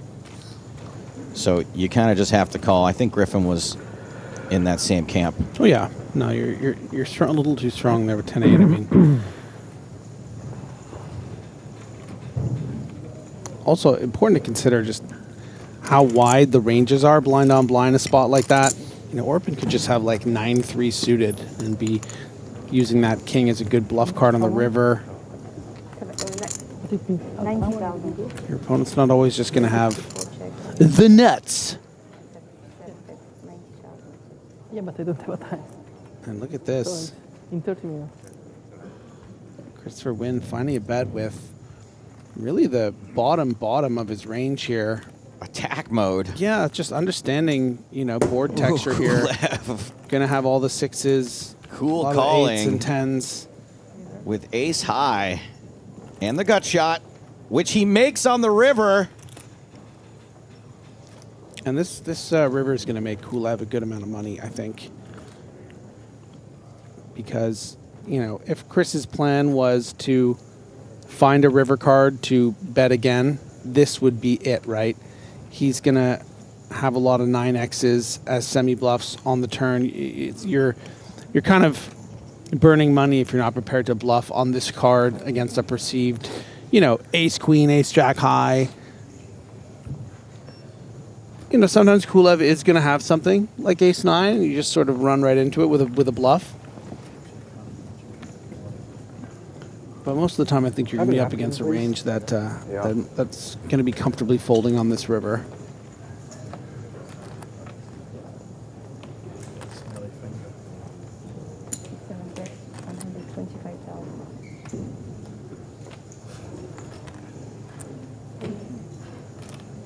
And Wynn has bluffed the river for 125,000. So should Kulev fold here, guys? Should Kulev fold? He doesn't have the nuts. I quite like this bet, actually. It's a paired board. From Wynn. I mean, we know it's not going to get through, obviously. But it's just about understanding that you don't need to be that polarized here. You don't have With to... your sizing, you mean? Yeah, you just don't have to risk, you know, go all in here. Because Kulev, again, he only has 385,000. You would think that maybe you want to just put them all in. But you might bet this with an 8 still or a 10. So Kulev, despite being second from the bottom moments ago, is now directly in the middle. He is 5th in chips of 9. 4 bigger stacks, 4 smaller. Now to go back to that other hand for a second, I'm going to try to put this in a way that a person like me can understand. Okay. So when Kulev calls there and he's wrong, people are like, he should have folded. But if he folds there and he's wrong, it's way worse. Yeah. It looks way worse. And so if we're just talking about how the way things work, just flip it around a little bit. Everyone would be going crazy. How could he fold 2 pair? He just got bluffed by Orpin for a pot-sized bet.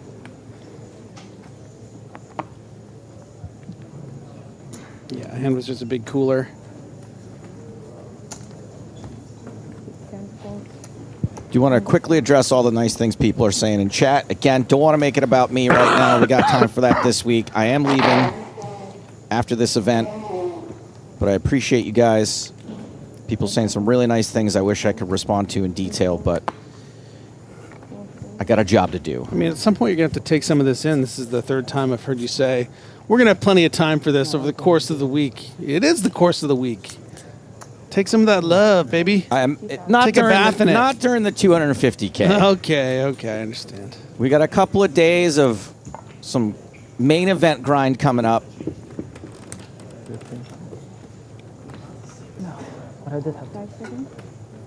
Biao Ding has opened from the cutoff with ace-king double suited. Wynn shoves on him.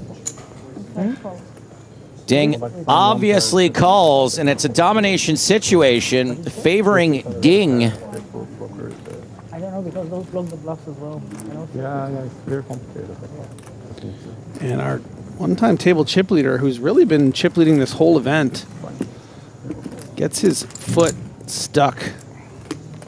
Hey, 31% of the time he is going to knock out Biao Ding. Yeah, and that's why we elect to choose a hand like this. And we think our opponent's going to have a respectable amount of raise folds from the cutoff. Not a lot of help for Ace Trey, although opportunities.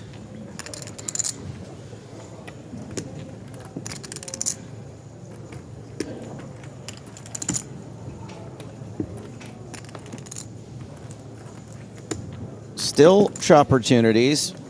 Pretty difficult for Wynn to win outright.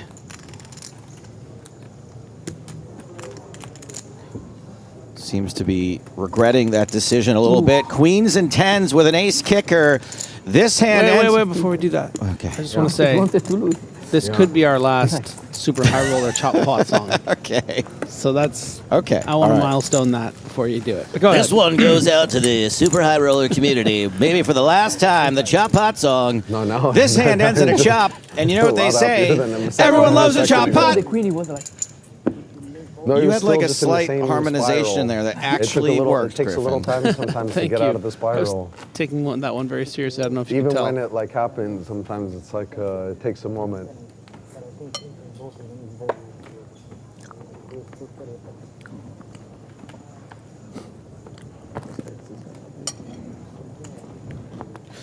What's really been fun is, my social media posts about leaving. There's like 100 positive comments, and then one guy will be like, "This guy has TDS." What's TDS? Trump derangement syndrome. Ah. Yes, I'm the one with Trump derangement syndrome. Too big. It's queen. At least he's not calling you tedious. They probably also think that. Which, fair. Action's folded around to Stevie, who's got an ace, certainly good enough for a raise. We don't really even need to know what that other card is at the moment.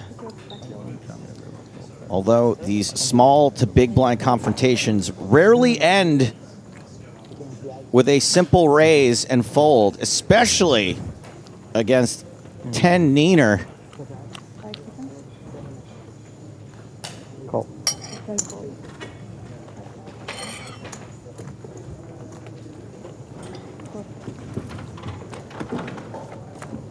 That's an interesting. 8-6-5. Even get a Two detailed diamonds. study session during the tournament. Yeah. We have to Monaco's promote. behind. We have to promote. It has a gutter. Time is cash. This is Good my gutter. financial I see Alexi winning this I pot. have all of my teachers here. Good only percentage of the me time based on the three Time is money. pocket cards. Three number Pocket cards? teaching English very Flop well, but very cards? smart guy. No, Yeah. pocket. The cards they It have. doesn't need it. Hold cards. The Yes, hold cards. that's what they're Yeah. called. Hold cards, yeah. Chidwick bets 110,000 with what we know is the best hand. For now. I get heart, so a lot of heart. Aggressive suit. Yeah.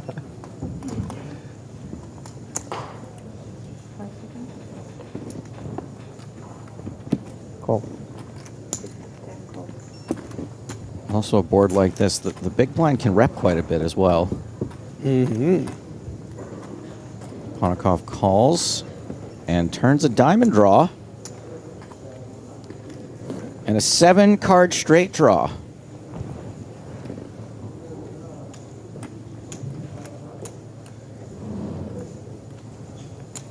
And a 5-card flush draw. That's right. That is right, Griffin. To quote one of my favorite movies, Major League Dynamite drop in, Griff.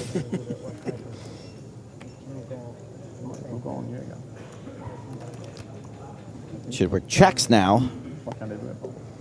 And what is Chidwick's We play one more. SPR, Joe? His SPR is I doubt they'll do it 0.9. Very good. Something like that, wow. right? Isn't mine On the close? nose, yeah. And what did it say? Don't trick me into looking smart. I've been keeping it a Yeah, secret. I have a brand to protect. Young 9 people. Then we play 18 hands. Ponakov's taking over the betting. So the blind will keep on going up on me.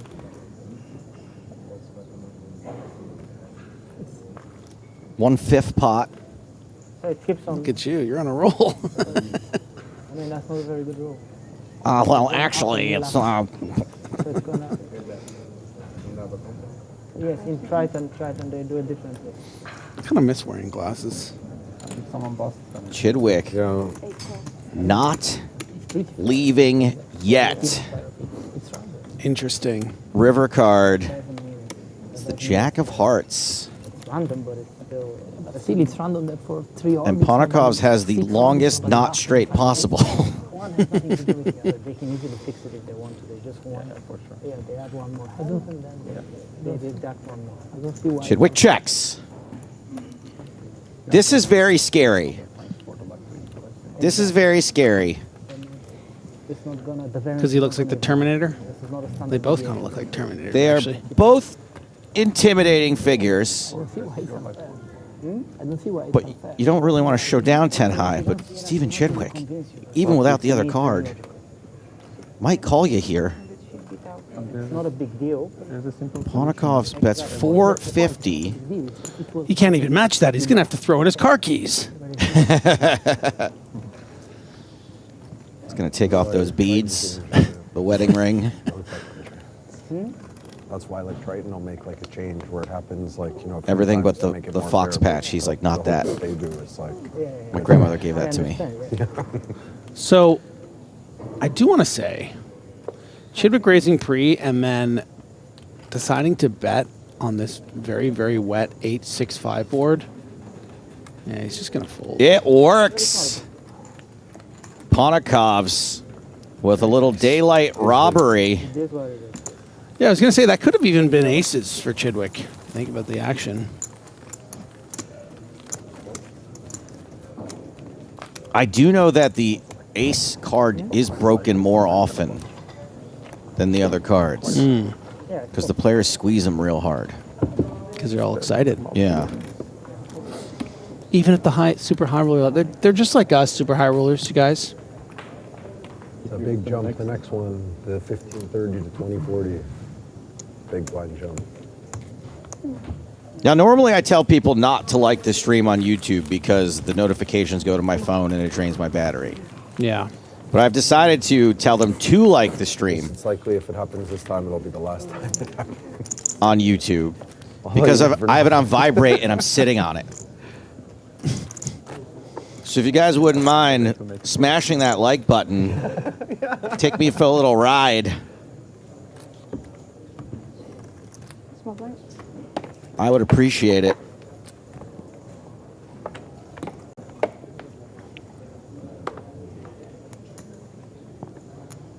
Did you just think of this, or has it always been under sitting on it? I thought it would be a fun little game we could play today. See, oh, you guys can. Whoa! Ooh, Hey, oh my gosh! Hey.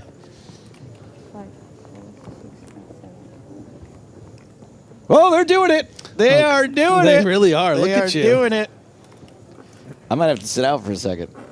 600. 505. 600. Oh. You really got it wedged up there.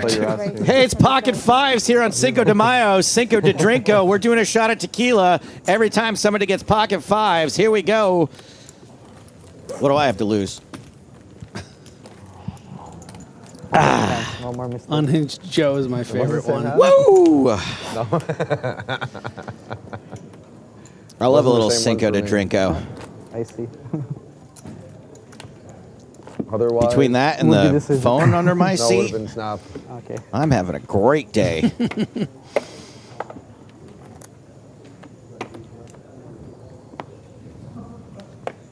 Crazy Carl says he approves the shot at tequila. Thank God.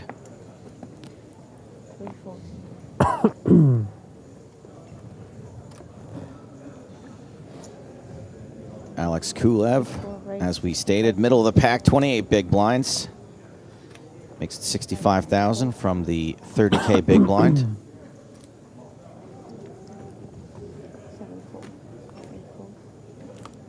I like making it 65,000 because the big blind's like, if it was a min raise maybe, but Yeah. the 5 You made extra. it better, Enrico. Thank you. I'm not made of thousands Now at over least I here. can Yeah. afford to pay the big line. You know? I cannot. Rating out of 10, Kulev's jacket. Stape's really phoning it in. Oh, I get the joke. Yeah. I get the joke. I've quite literally phoned it in to my Emphasis on in. in my prison pocket.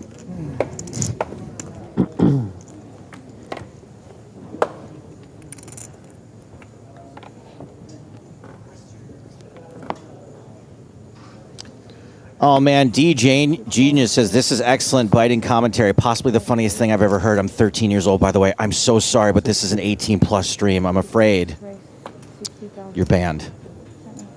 We take responsible gaming very seriously. This is something that only adults should be watching. Unfortunately, I do have to ban you for saying you're 13. Yeah, the drunk uncle has his limits. Go back to the kiddie table. Artur Martirosyan opens the Grafton. Go watch video games. I'm sure there's a Fortnite stream. Yeah. You know what? I'll put $5 in your Mindbucks account. Go build something. Have fun with your blocks. Now we have a new blind level. Blocks and bans. In how long we will have break? 20 minutes. Little reminder of the peanuts we're playing for. Just 3.212 million euros up top to the winner of this $250 million buy-in. Okay, yeah, me neither. Griffin, I'm exhausted. Do you want to handle OMC Papa here? It says, just by the way, it's whole cards, not hold cards. What game are we playing here, Yeah, Griffin? common misconception, actually. Yeah, so that's why I have no idea what time it is. Yeah. It's a 3:30. We're playing No Limit Texas Hold'em. Yeah, exactly. What time is it now? You've been listening to too much big hole propaganda. And they're the cards that you hold. Yeah. There's no hole out there. No. It's Texas Hold'em, referring to the cards that you hold. So your hold cards are the ones that you hold and look at. Thank you. Look, everyone learns eventually. I thought it was hold for the Clearly- longest time. Yeah, we all did. Time's always wrong. So if you're new to the stream or just the understanding watch of like that, it's always going to be the right time. things being called certain things. It's probably smartwatch. This one? Yeah, is that a Garmin This is a watch? big Oh, it's blind not- jump, oh. by the way. It looks Brent like it could alluded be, to it. yeah. Yes, absolutely. Going up to I like 40K, it's going to make Enrico Kamashi down to 5 big blinds. Steven Chidwick just 7. Bryn and Ding Biao around 15. So these guys are going to start to fall. We talk about how unbelievable these players often are at sticking around and not busting and really valuing their tournament life. Eventually, that, Fortnite circle starts closing in. A Fortnite reference. That's exactly how I explain the blinds to people that never played poker before. I'm like, do you play Warzone or Fortnite or PUBG? It's the exact same principle. That play area closes up, and eventually you got to leave that tree. Thank God for PUBG for inventing the Battle Royale mode. Did PUBG invent it, I feel like? I don't know. You played PUBG, I thought. I did, but I don't know the freaking history of it. I'm not a Battle Royale historian, okay? I just get drunk and play.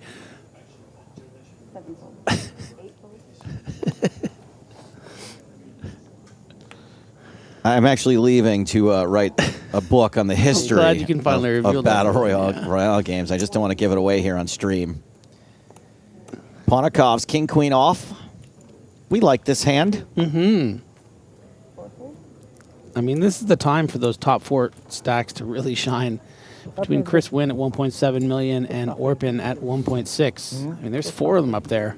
They can just sort of take turns bleeding out these middle stacks until the likes of Chidwick and Enrico are going to be forced all in. I mean, not forced. They'll probably find a hand to get going with, but they're in trouble. Enrico knows it. You can see the energy over there in C2. He's like, oh boy, well, did what I could. Gonna need a double.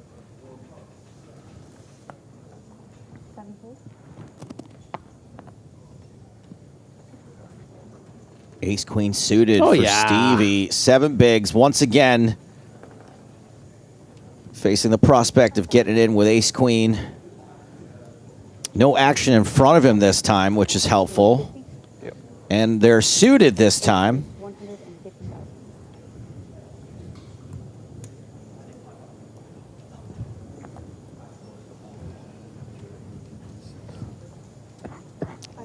Ponikov's making the disciplined fold with the ace-9 suited. Would have been singing a different tune if it were later position. Folded all the way to the big blind.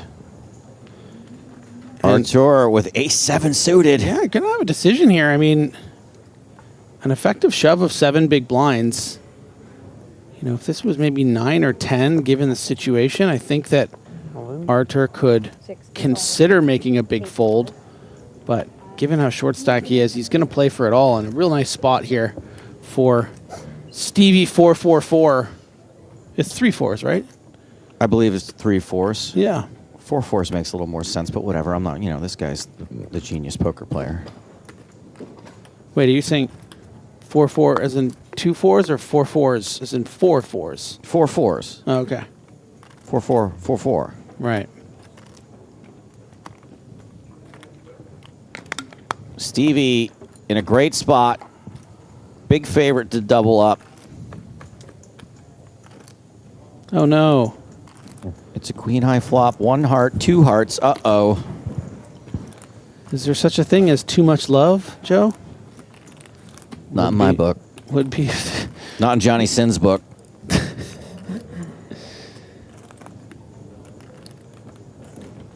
Oh, nice. Turn card. Just needs to dodge that heart. Just make it black, not for a sweat. Get a diamond, get the blood pumping. But not pumping too much like a heart would be. Double up Chidwick. Leaps ahead of Bryn Kenny, Biao Ding, and Enrico Kamashi. Have we ever experimented with like pulse stuff or like heart monitor stuff? We have not. It was tried in the aughts. Yeah, it was during an the aughts poker thing, boom. It never really caught on. Yeah. 1.9, right? Sorry? 1.9. And if it weren't for the fact that it never really caught on, I'd still think it's kind of interesting. Yeah. But it feels like it's didn't been work tried. for one reason or another. Yeah.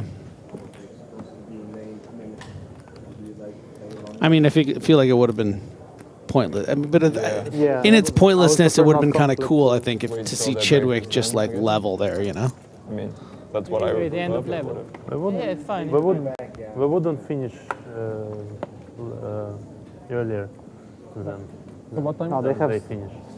We have to So now Yeah. No. Enrico's in They do it by time. It's scheduled by time. Ah, lots of trouble the now. level then. Dr. Ham says, a guy at my local has a smartwatch which shows his heart rate at all times. I have one of those, and my doctor always knows when I'm going to Club Aqua. I heard he wants to go to get a Haunted House remain even of it? more than He Aqua. wants to go to Aqua, but he wants to go to Haunted House even more. yeah. But I'm good. I heard they have a trap door there, actually. They have a trap door there, but I mean, the deck collapsed at Aqua. Oh my God, did anyone get hurt? Yeah. If that One would of the be just the Kardashians water, got her head cut off. you wouldn't be, but now it's mixed with some additional stuff. All this other stuff. It's not funny, Griffin. People died. Absorbs the water Clogging inside. up. You need longer. Orpin's opened. King Jack. Martirosian with the Snowmen's. Nom nom. Chris Wynn with ace-4. He's got the biggest card. Getting some pretty sweet pot odds.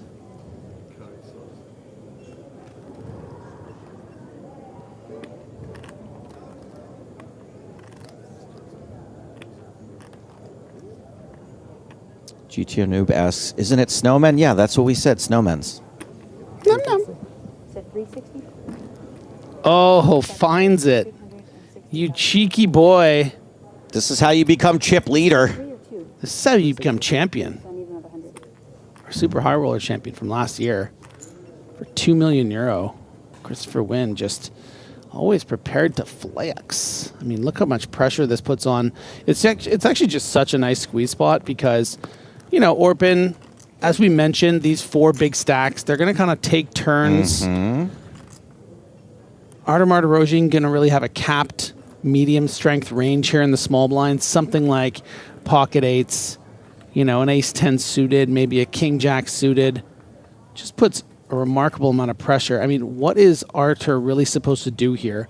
If he thinks Chris is very capable of messing around here, which he is, you would kind of have to shove.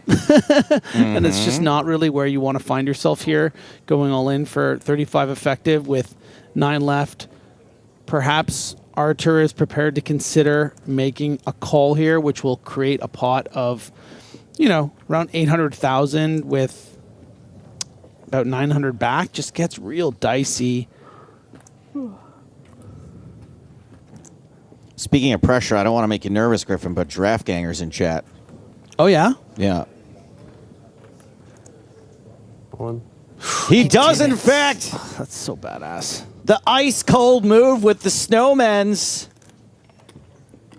Giraffe Ganger, did that kind of turn you on a little bit, be honest? That was awesome. What an incredible move from just very, very aware of the situation, prepared to allow himself to be coolered, but says, you know what? I'm going to take this chip lead right here, right now. Stone tied, actually, with Ponikov's. Did Giraffe Ganger say anything? He hasn't replied yet. Okay. Oh, here we go. He said, I got wet. Phone slipped out. Sick reference, bro. Everyone knows your references are out of control. 2 folds.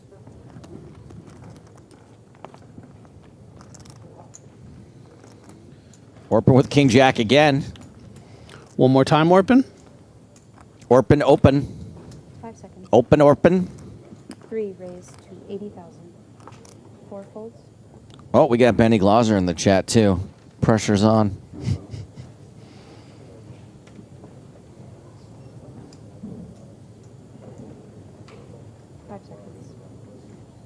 Ding, ding, ding. 300. 5 raised to 300,000. Ding Biao gonna put in 7 folds. better part of half of his stack. Telegraphing, of course. I'm basically all in here. I shan't be folding.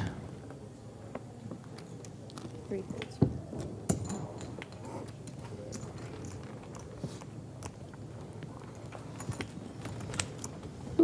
The origin of the word snowman's, by the way, dates to a very deep cut on the EPT when a young lady by the name of Sarah Shafak was on the scene. Some say the best show that was ever. That's right. She was on Shark Cage. She was on the season that you won. Season 1, yeah. And Sarah was in commentary, and we asked her what her favorite hand was, and she said, snowman's, num num. Bit disappointed she never DM'd me to congratulate me, but she had a long-term boyfriend, and I think they're still together, but I don't want to say for sure. I just thought paying respects, you know, I wasn't making it a boyfriend thing. 2 raised to 200,000. Benny Glauser reminiscing. I remember that one barbecuing Ronnie Barta. It is an all-time great hand.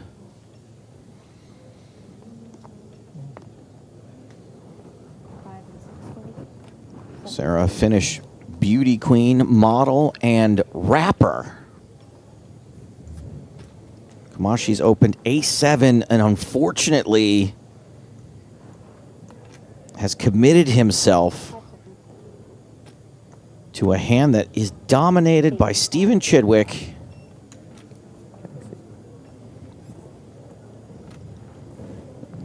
You get an ace, he gets an ace, everyone gets an ace. Jeepers. But we always save one ace for Barry. It's sort of a rule around here that you can't hog all the aces to yourself. We've never dealt out all 4. Queen, Jack, 6.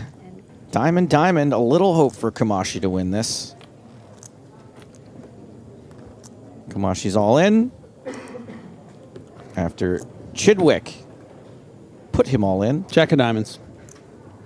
Oh, Jack of diamonds is a real fun card, Griff. Right? You just came up with that off the top of your head? I did. I saw the board. I thought, what would be a fun card?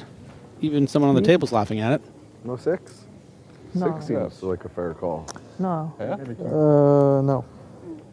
No, I want the 7 of diamonds, please, dealer. So greedy. I love it. 6 would be great, too. 6 is a clean chop, no? Ace, Don't ask 6, so many 6. times. Yeah, queen, jack. 6 is helpful. Pairing the board is helpful. Do it one time for me. It's a jack, not the Jack of diamonds. 7 of diamonds. But Kamashi, did he call in his one time? He didn't For his 5 big specify one time. He did. He Did said he? one time. Wait, aces and There you jacks go. for the queen?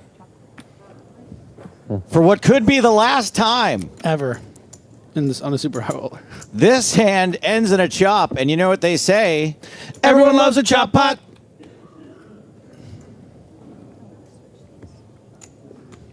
Okay. Not so nice, but it's okay. Kamashi does profit slightly in that hand. Okay, so Very greedy. Greed in this world is crazy. I have a Poker Gods rule. Okay. Rules question for you. Lay it on me. If you half-heartedly but still use your one time in a 5 big blind all-in in a super high roller, Mhm. and then the Poker Gods grant you a chop, Yeah. do you think you have used all of your one time, your super high roller one time, half of your super high roller one time? Where do you think it falls? I think surviving is using the one time.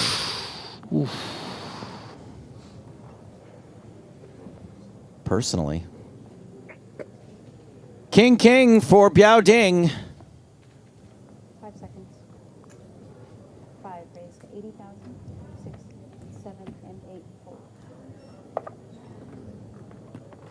Ace 10 for Ponikov's in the small. Ponikov's second in chips. Ding with just 17 blinds behind. Ponikov's So gets good. away from it.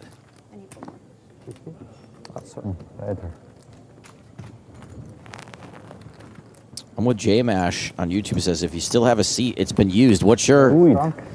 You speak for the Poker Gods. Conservative fold. Just do it. I have to think about it. This is more than Griffin's thought about actual religion.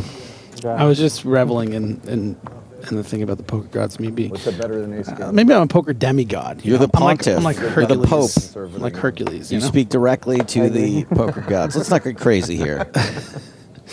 I feel like I'm the bastard son of a poker god. You know. Well, I usually see gray smoke coming out of your room, so I'm going to say you're more like the Pope.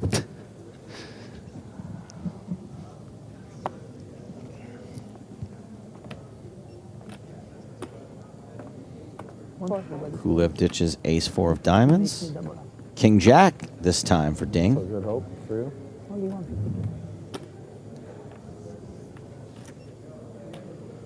Sonic, this question is all kinds of flawed. If you use your one time while ahead, do you use your one time for the next tourney too? What? You get one time forever. Yeah. You don't get one per tournament. Are you nuts? Some of us never get a one time. Kamashi gonna flick it in, try to flop some equity here. Desperation Nation here. He's trying to find a way back. I don't know. You don't hate this spot, especially if there's a queen in the window. Ding with an over and a straight draw. Kamashi checks. Yeah, actually a situation where he finds himself. I like the smirk here from Ding. He's always smirking. It's the best. 5, that's 175. 2 is all in. King and a 10 would be a bad turn card for Enrico. Either a king or a 10.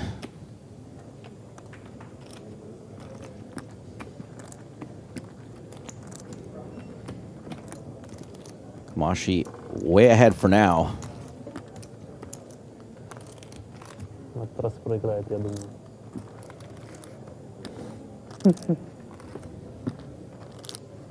Look, he's not using the one time. Because he used it already, yeah. Ace of hearts on the turn. Does not change the outs required to eliminate Enrico Kamashi.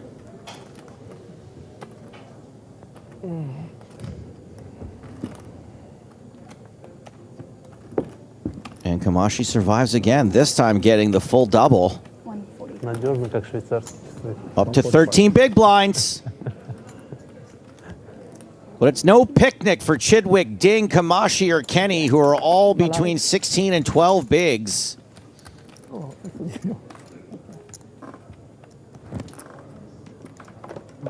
Turns out these super high rollers, kind of hard to kill. Oh, now I have a playable stuff. Why won't you die? Did you say it with Nicolas Cage I've voice done on this purpose? Many times. No, it's supposed to be Austin Powers. Oh, sure. Well, I actually appreciate you not going full Austin there. It's hard to get rid of me.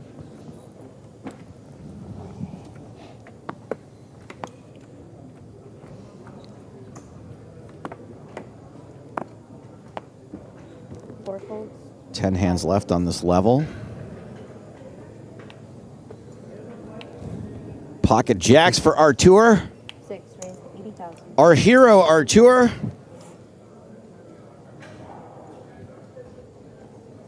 Eight folds. 10 folds. 1 folds. 2 folds. Folds around to Orpin K, who folds the big blind.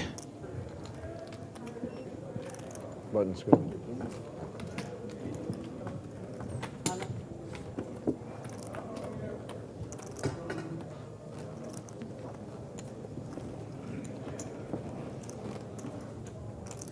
You're happy for me. Happy for you, yeah. Where are these blinds coming for the short stacks? Nah, I don't root We against got people Alex like all ins like that. in the big blind. He's got 18 bigs. He's joined the teens. How Even how if I'm tall like is short, this I don't root cameraman? against, like, the person who's all in. It's a I don't very like large that. dude. It's a bad way to think. Sometimes it's hard to get on an apple box, You can only control yourself. that's it. Multi-talented. The rest is how it's especially gonna because he's happen. holding a coffee in his other hand. Folds. 10 folds. He likes to stay caffeinated. Under the gun open from Biao Ding. 2 folds. 3 and 4 folds. So Alex, he's gonna raise on you again? You're so tilted. You're tilted by that. I cannot be tilted by that, but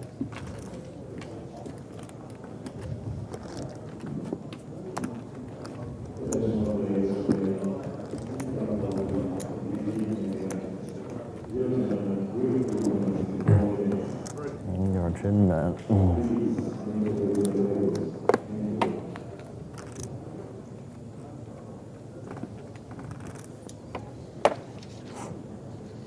Remarkably, here we are still 9-handed 6 folds.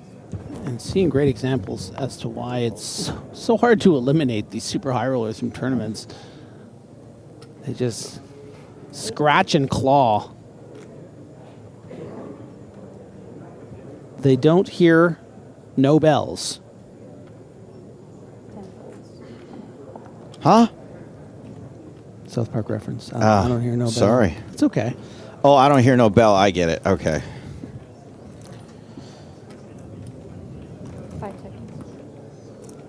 There's also a Bryn Kenny all in. 2 folds. Great Kids in the Hall sketch about a bar fight where they keep telling the guy to stay down. He keeps getting back up and he just gets his ass beat over and over again. Stay down. 5 seconds. I've told you my favorite Kids in the Hall sketch, right? I don't know if you have. Let's see if this all in gets called. Yeah, this is tricky. 11 big blinds. I think, 8s plus. Maybe something like ace jack suited plus. What about if you just want to be a hero and knock out Bryn Kenny? What about for the Well, glory? that's where the consideration comes from, man. You want to be a hero, 2 players behind, though. Worth a time bank card at least. 5 seconds. 3 folds. 4 folds. Orpin folds, and look at that. There was a 6 dead. He's a genius. Yeah. button's good. Kenny gets through. Take it. South Park. Oh my God. They, Yeah, they didn't kill Kenny. Didn't get one. Nice. That's good. Yeah, the sarcasm, Kids in the Hall sketch kills me. Just Oh, the guy's the speech impediment. That's Yeah. it's just a speech impediment that I have. That everything I say sounds sarcastic. Have You're a real asshole, man. I just played the hand. So I'm so lonely. If I fold this hand, then I'll get up. But I couldn't get up in between that hand and this hand. 7 hands left on this level.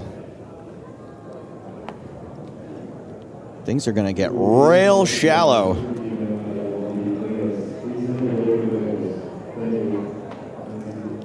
Shallower than a Monaco Tinder profile. 10 raised to 80,000. 1 fold, 2 folds. Luke. 3 folds. Monakov's ace-10 suited. Yeah, we like it. Martirosian with 9-6. Number 1 and number 2 in chips. Stay down. Слушай, есть что-то там еще, фишки есть какие-то, которые не видно? Окей. Не, я думал, у тебя больше был стек, просто не понял, где, куда было. Yes, I do have experience with Monaco Tinder profiles. One time I was invited up into one of these high-rises for tea at like 1 o'clock in the morning. And when I was like, hey, this is a real nice place, yeah, for a single lady, she's like, my husband owns it. And I was like, bye. Also, there was no tea. Something else she wanted.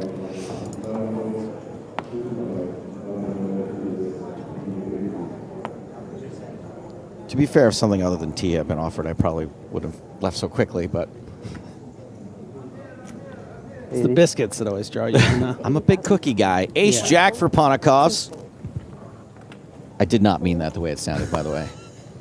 4 folds. 5, 6, 7 folds. But we can wait the end of the level, no? But The break. and we are on break, guys. Now, you may have heard the word break, but we are not going on break.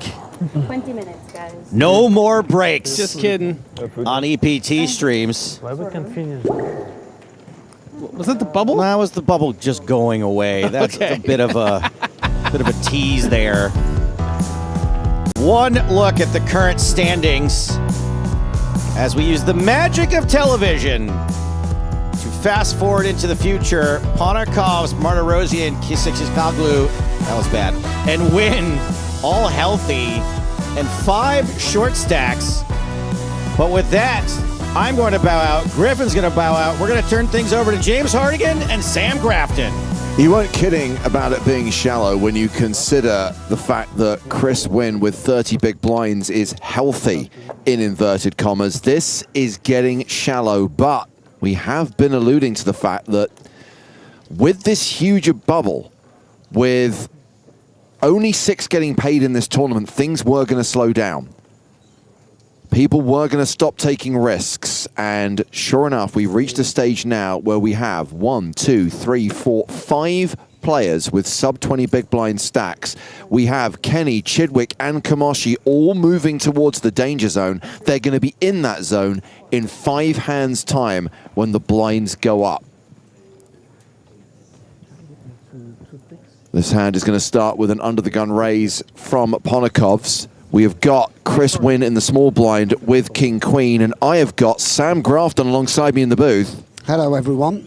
What have you been doing, Hartigan? I've been away. I've had, I've checked my phone. I've eaten food. I come back. I expect some eliminations. You've done no work while I've been away, as far as I'm concerned. You were the one who said that this would happen. You were the one who knew that we were going to get super shallow and super tight when we got very close to that bubble and very close to the money. Yeah, and with a certain type of player, 9-handed means, if you're getting in pocket 7s and ace-jack every single time, then being 9-handed means there's more collisions. But actually, what it can do is sort of slow things down and mean that there's not too many hand-over-hand situations, player raising, people folding, pocket pairs, ace-jack offs and the like, quite strong holdings, getting out the way. These guys taking ICM to the streets where they even sort of dampen down sizings, reduce the frequency with which they continuation bet, as we see here with Alex, a good example. Maybe he wouldn't have done this under any circumstances, recognizing how well Chris hits this board. But again, you see check, and maybe Alex will check again. We shall see. But just two of the bigger stacks not wanting to collide in any way. Every chip very, very meaningful as we approach that money bubble.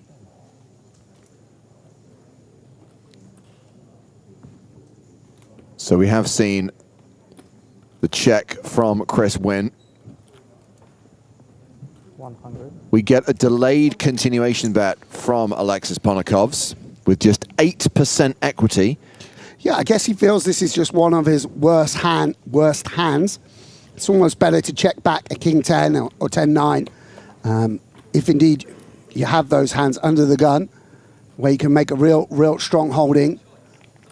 Ace 5 and ace 7, the worst aces he's going to have, like pocket 5s, pocket 8s, and will outdraw his opponent on the river. This is why it's useful to have that overcard. Barry Greenstein changes the outcome of this hand. It goes check, check on the river. Ponokovs wins the pot. Yeah, this is the thing about playing high stakes. Normally, if you play lower stakes, when your opponent checks, it's like, great, I win. Yeah. When your opponent checks, it's like, oh no, they've rivered top pair. We have a question from Julius Caesar, who's watching on YouTube. First of all, Julius, I stayed in your palace in Vegas last summer. Was disappointed. How often does the big blind increase and how many hands? So when we get to a single table in all EPT tournaments, it's a set number of hands per level. In the 100K, for example, it was 24 hands per level because that played with a 60-minute clock. Because this tournament was playing with a 40-minute clock, it's 18 hands per level.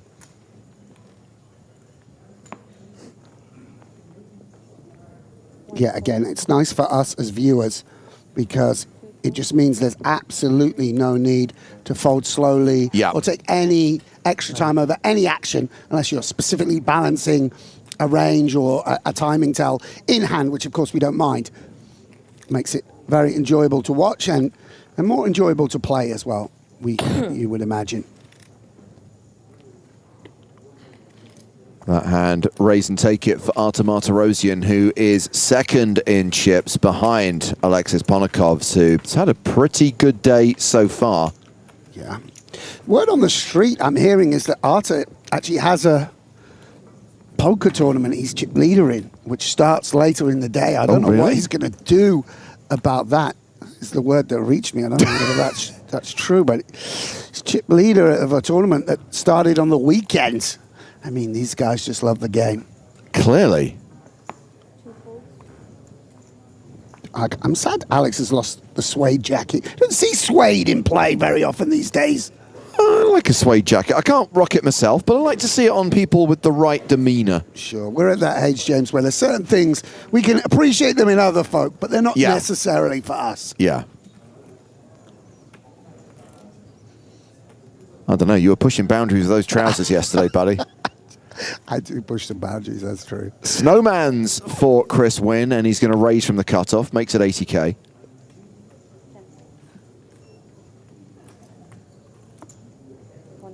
And everyone else folds. Oh,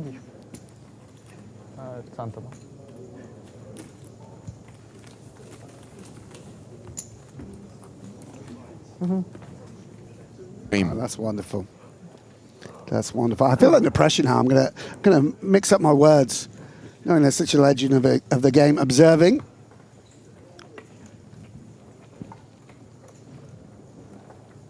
ZB says, I like James's jacket from the Spin and Go Championship. I cannot take credit for that one. That was a production decision.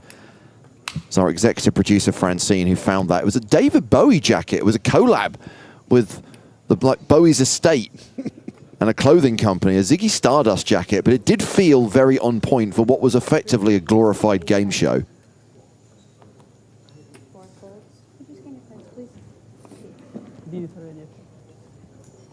I appreciate you weren't in, Paris Sam, but the good thing is I have what the kids call receipts. Look at this. Look at that show business. Wow. Could be a stage magician. It was my brief stint as game show host. Yeah. In another universe, James, you would have been a great game show host. You have all the techers for it.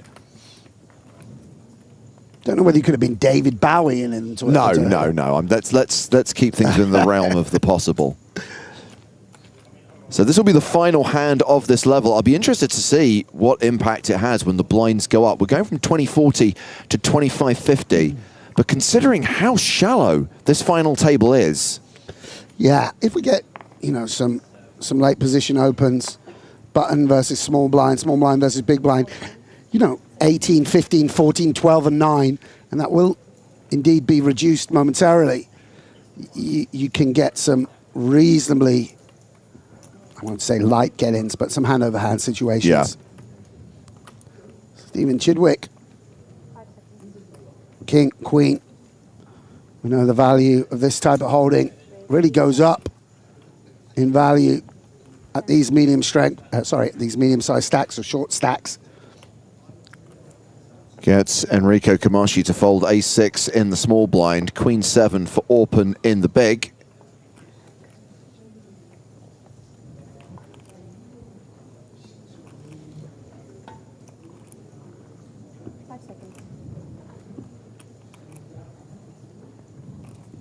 Yeah, not good enough. Despite the big stack, just dominated. Can't make straights, can't make flushes. Yeah.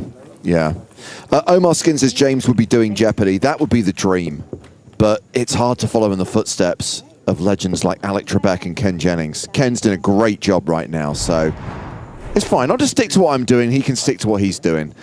Blinds are up as we check on the prize money, as we see how huge that bubble is. 0 for 7th, 651K for 6th place. Yeah, and you can see what I'm talking is between 3rd and 2nd place. So essentially like the biggest bubble for the next 4 spots. And that's a real inhibitor to, getting your stack in lightly. Of course, we still remain a little way off that. And once we're down to 7 and 9 big blinds, they can feel a bit freer. Something has to happen at some point. Well, what's happening right now is we've got Enrico Camashi with 7 bigs, Bryn Kenny with 9 bigs, and Baoding and Alex Kulev playing 12 big blind stacks. Oh, Chidwick 13 bigs, so plenty of shorties. Yeah.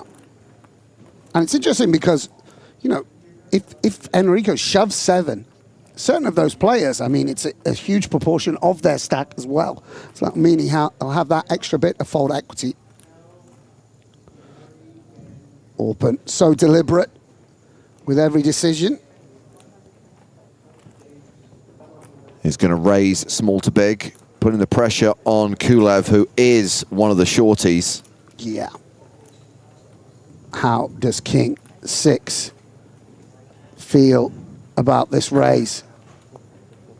Is a king enough to shove it in? Do we block value enough? Can we flat and play down the streets? Doesn't flop too well. Do we just fold and bow to the pressure? Jens, if this wasn't live, I wouldn't be able to talk to you right now. Does fold the superior hand. But yes, just to explain how we're doing things here in Monte Carlo, we are starting later, coming on air around 3 o'clock in the afternoon, which, to be honest, is pretty good for the poker audience because it means we go later into the night. Also means it's good for viewers on the east and west coasts of the US. It also means that when the tournament goes on break, we don't have to go on break. We can just skip through those breaks. We can skip through the dinner break. You just get continuous, uninterrupted action as we reduce the delay as the day goes on. Yeah.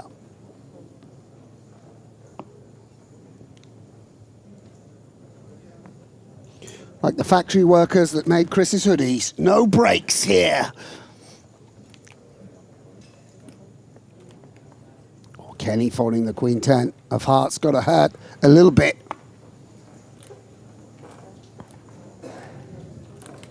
Something's good. And Jax, when you say, can we give you a little spoiler and tell you who's getting eliminated next? No, because I don't know. We are living in the same world that you're living in. In a sealed bunker. We have no idea what's going on in the real world. Griffin tried to walk out, and he was tackled to the ground by two burly men. Yeah, it's like Cloverfield. If he tries to escape, we dunk him in a tub of acid. I'd pay for that. To be clear, for Griffin, not myself.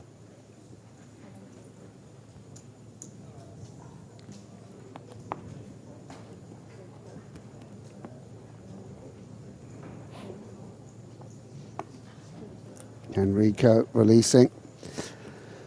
And open. It is Arta's big blind, but the two stacks in between going to have, it doesn't really matter when you have King 10 suited. I think going to be a pretty good open from the cutoff. And Arta with an Ace X offsuit. There are two big stacks, but Arta is covering. We've seen this type of holding be turned into a bluff before. And 350K. Now, if this were just for chips, I felt pretty sure open would call. On the final table, bluff catching down the streets is more precarious. For that reason, you need to tighten up pre-flop. And he will bow to the pressure.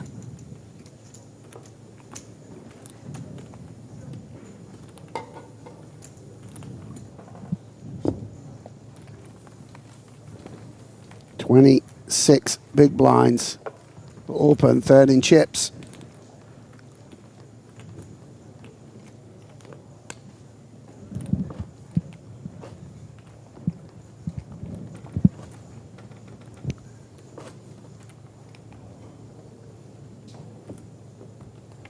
We still have the players who are 1 and 2 on the all-time money list at this final table, Bryn Kenny and Stephen Chidwick. And as we mentioned earlier, if Chidwick wins this and Bryn Kenny does not cash, we are going to see a new #1. Chidwick would move ahead of Kenny. Yeah, it was Bryn and Bonomo going band for a while. Justin somewhat stepped away from the high roller scene, it seems to me.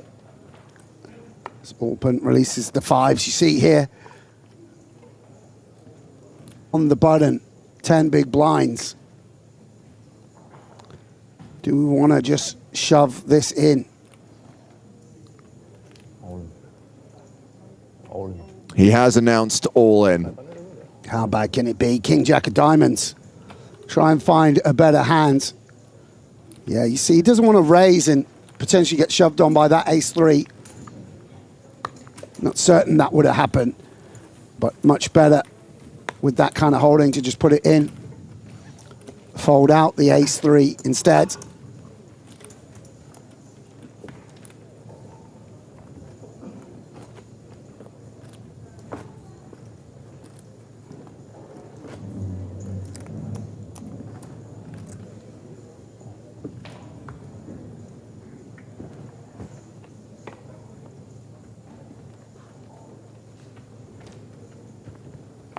And 84 of the day? Yep.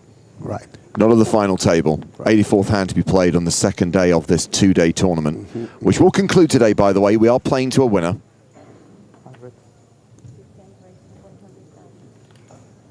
Ponokov's raising ace-4 of diamonds.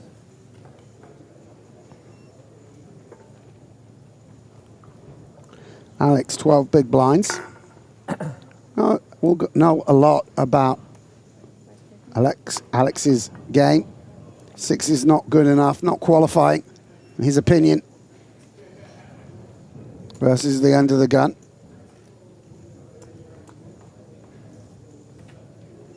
Wow. Wow. Just aces. And we'll just call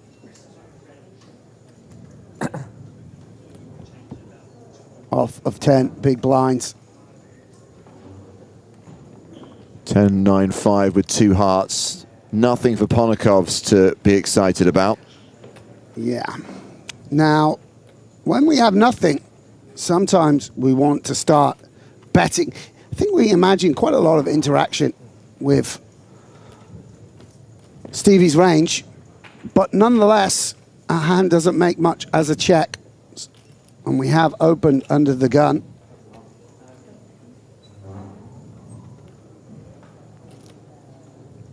Decides to check back.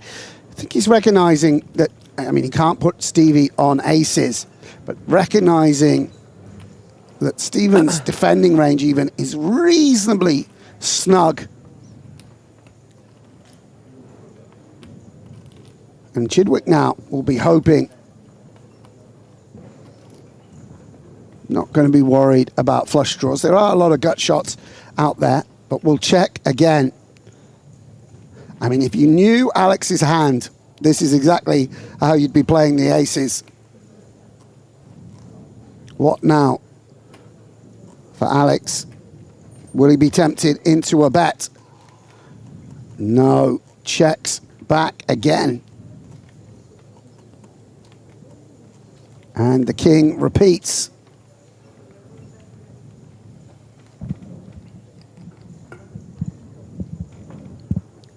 Stevie still going to be very, well, he's just going to be very, very confident he's got the best hand. Aces sort of blocks aces that show down. Does he want to bet and target a hand like pocket eights? Ace nine, queen nine, something of that nature? Or does he want to check again?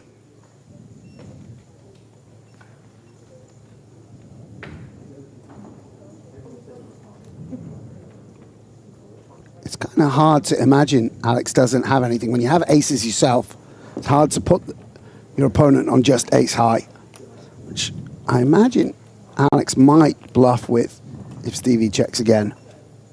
I don't know.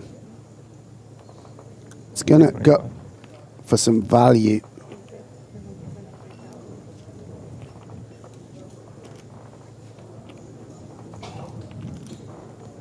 $325,000. It is an overbet. And he goes big. Goes big.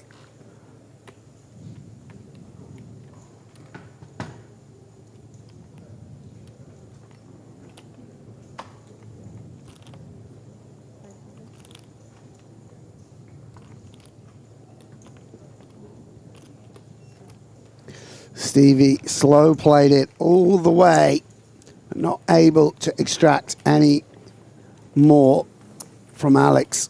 Yeah, so Chidwick chips up to 15 big blinds, which is good for 5th place on the leaderboard. Yeah, and by the way, it shows exactly why you're playing snug. One, you know, making sure that you have 11 bigs rather than 8 bigs when you do finally double up, or when you steal 2 pots in a row or get 1 rejam through, it puts you into that sort of top 6 position.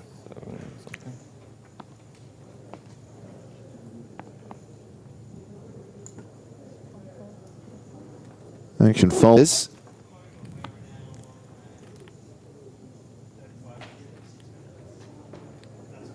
Round 2. Chris Wynn on the button. Yeah, the worst scenario, but we play 3 hours 900.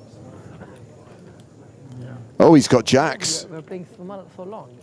Yeah, like 3 hours. He's going to raise it. So you're 5% maybe now. 110,000. It's 10%. Yeah, Stevie hasn't. Wow, Stevie hasn't immediately released, and this might be the confrontation that we've been waiting for, because King Queen rates very highly versus open. Chidwick all in, and I think he's getting called here, and we're going to be flipping. Yes, indeed. Chidwick at risk with the overs. Win ahead for now with the pair. Yeah, a little bit unlucky for Win in the sense that might have felt that, it was a domination situation, maybe 1 overcard or a smaller pair. In fact, it is a flip. And it's very significant for both players. Of course, Stevie will be eliminated, but it would send Chris tumbling down the ranks to almost the shortest stack if he were to lose it.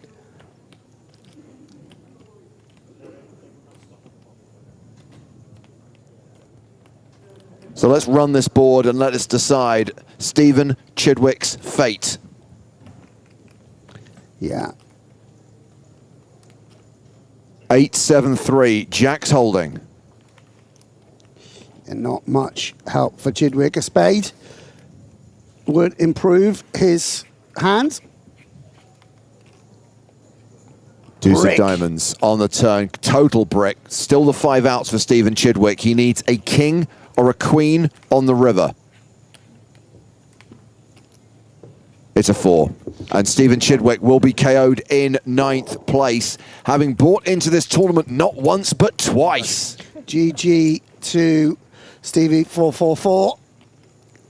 Remains a titan of the game. A true professional. Another day at the office for him. So we are down to 8. We are now 2 away from the money. The bubble is at 7. That bubble will burst when 7th place is eliminated. We've still got some really short stacks at the table. Enrico Kamoshi, Bryn Kenny, both playing 7 big blinds. Kulev and Ding, 12 big blinds each. Yeah, and it shows how tight things are.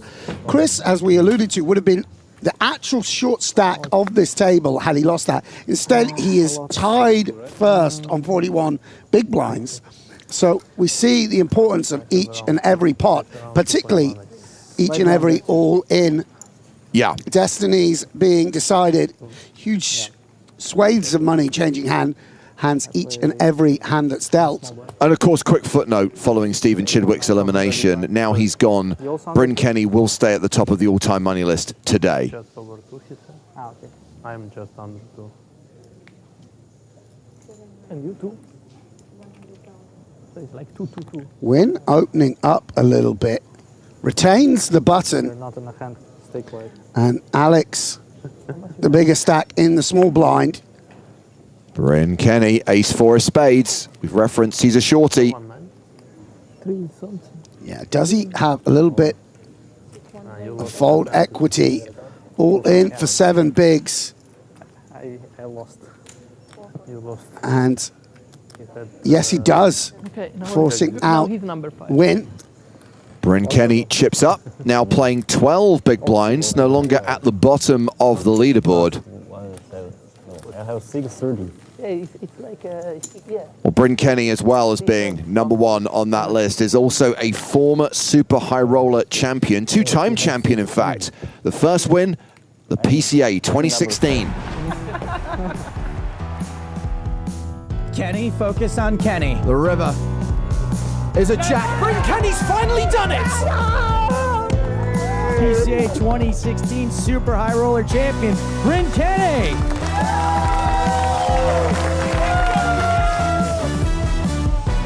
Of course, that was a $100,000 buy-in, good for a first prize of $1.68 million. And just a little over a year after that, Bryn also won the 100K Super High Roller here in Monte Carlo.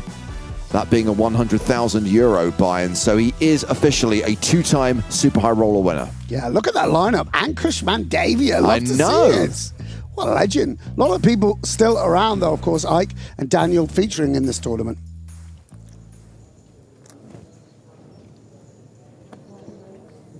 Ankush Mandavia. If you made a reckless call, his name was Pistons 87. If you made a ICM pump, you just sort of spike called off, we'd call it a Pistons call. But yeah, I mean, I remember that 100K. You know, of course, I was playing. I wasn't even in PCA. I don't think. You know, playing low mid stakes. I think one of the earliest 100Ks that Stars ran. Right. I mean, it was a real. The first 100K was PCA 2011. I know that was Victor Blom, but it wasn't an every year thing at that Eugene point. Kachalov. Oh yes, Victor Blom got third or fourth. No, that was the first one. It was at the PCA every year after that. Oh, it wasn't. Yeah, the first one in Monte Carlo was 2012, which was won by Justin Bonomo, and then it basically became a fixture of every EPT start. You gotta take it. But granted, the buy-in does fluctuate. We've had some which have been 50Ks rather than 100Ks. Yes, indeed. But PCA, Monte Carlo, always a 100K buy-in.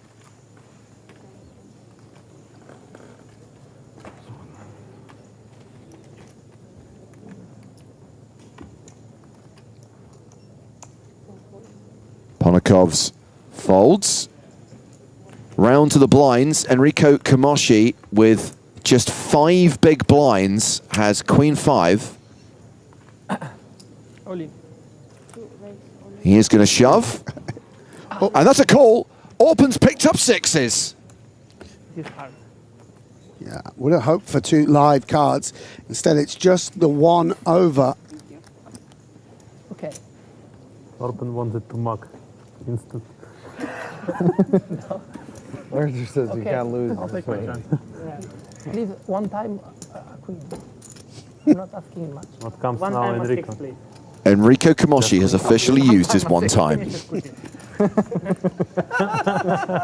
And good luck next tournament. Please.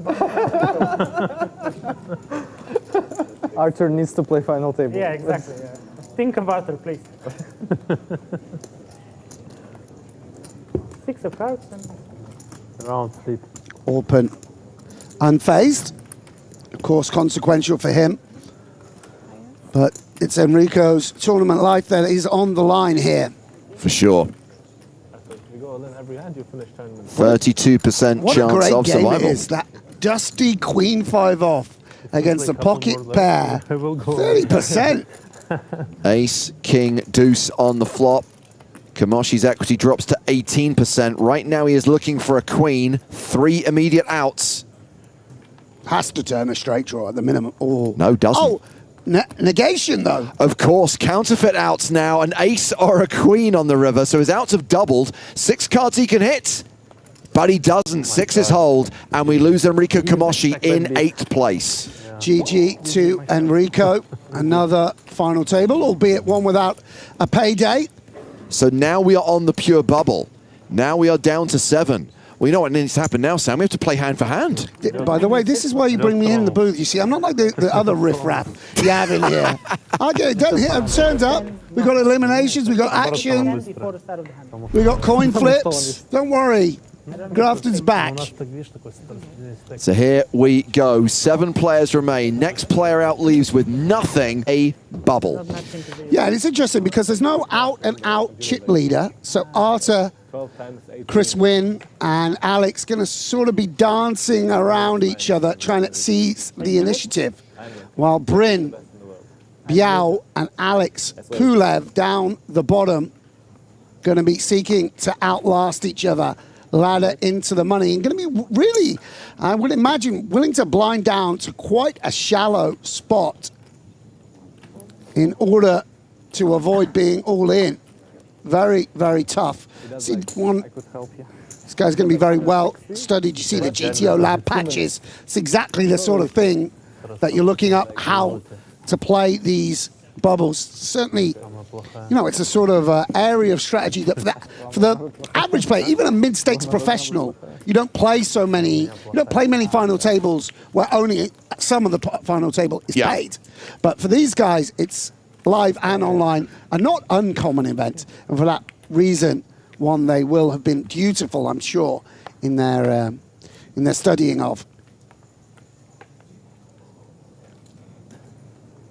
You do all the studying, James, and it comes down to try not to bust. Do not bust before the other guy. Yeah. That was the main takeaway that I took from looking at the simulations.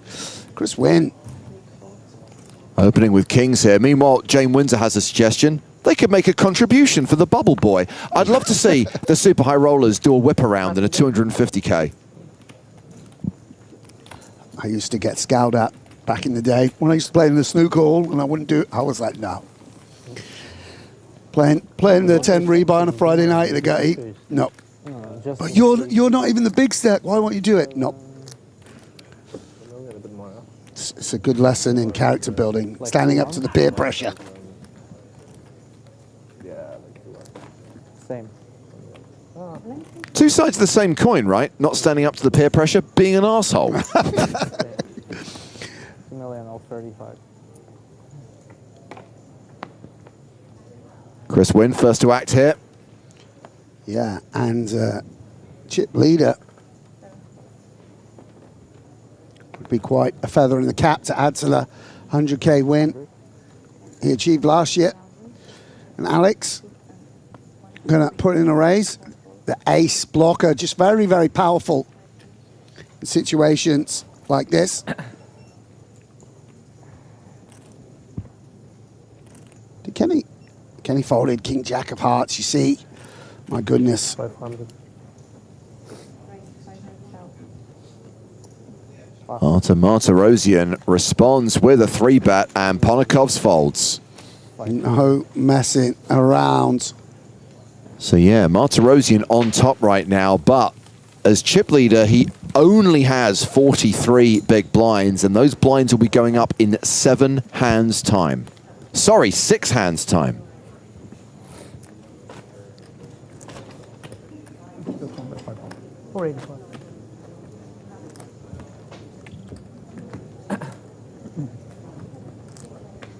Yeah, smackdown.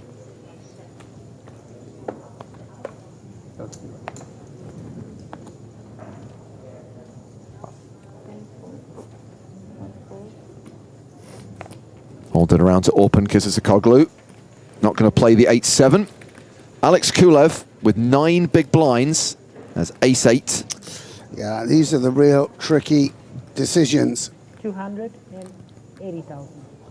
And we'll put in the majority of his stack, allowing a tiny bit of wiggle room in very unexpected circumstances. And not going to be happy to see the other short stack. All in from Baoding.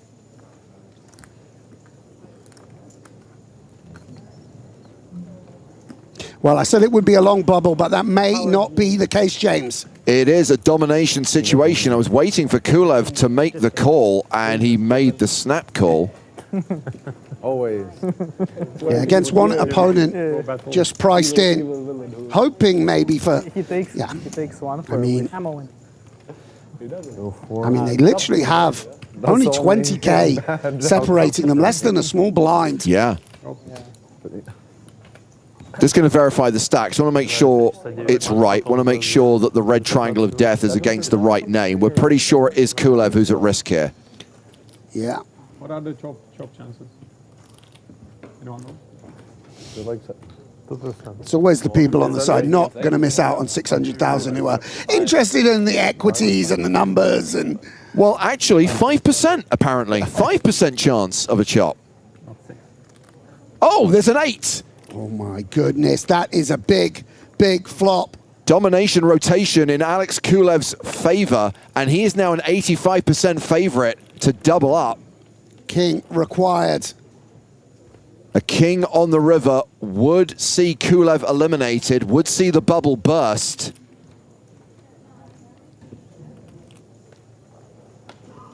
No. Oh my goodness. What a remarkable outcome, James. So Kulev survives and is now playing 20 bigs, and Baoding is running on fumes. Baoding has 20K. That's just one fume. He has less than a small blind. Yeah, and Alex not. He knows the pain that he's inflicted on his opponent, so not being cocky about it, but inside will be jumping for joy. So Baoding will be in the cutoff on this next hand, so he still has a handful of hands before he's going to be forced all in. By the way, it may well be interesting. I don't know at what point he'll put in his 20K, but I tell you what, you cannot be eliminated from this tournament if someone has 20K left. I mean, it's open season for the big stacks. I don't even know what you're supposed to do with some very strong hands as Bryn Kenny. You know, putting in your 14 big blinds when someone has less than a small blind is a real problem. So could lead to some exciting circumstance. So Bryn's folded the Jack-9. Orpan's out. Kulev's passed. And there it goes. Ace-3 of hearts. Good enough for Ding. all in. Yeah, and understandably so. This is pretty nice holding to pick up. 6-4 for Chris Wynn. By the way, I do believe he can win the ante. Correct, he fully. can. So it's a big old pot. Would be almost 2 big blinds from less than a small blind. And Chris Wynn is going to complete, and that gives the option to Ponokov's in the big blind with Jack 8 suited.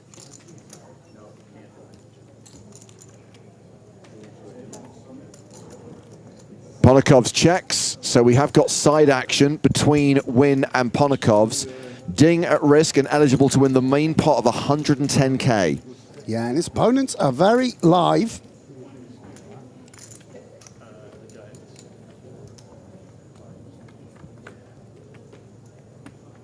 The flop is Queen 10-4. That's a pair of 4s for Chris Wynn. Ding's just gone behind.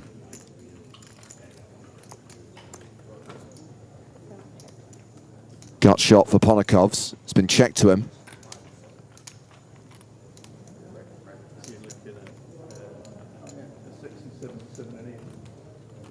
He checks it back. Turn card. Queen of diamonds. Wynn still ahead with queens and 4s. Yeah, not that much need to protect your hand with the side pot being dead.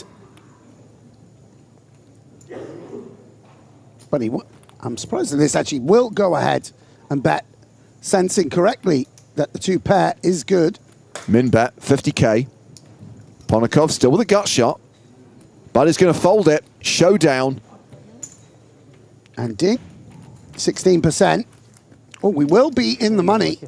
Yeah, this could be it. We could see the bubble burst here if Chris Wynn's hand holds.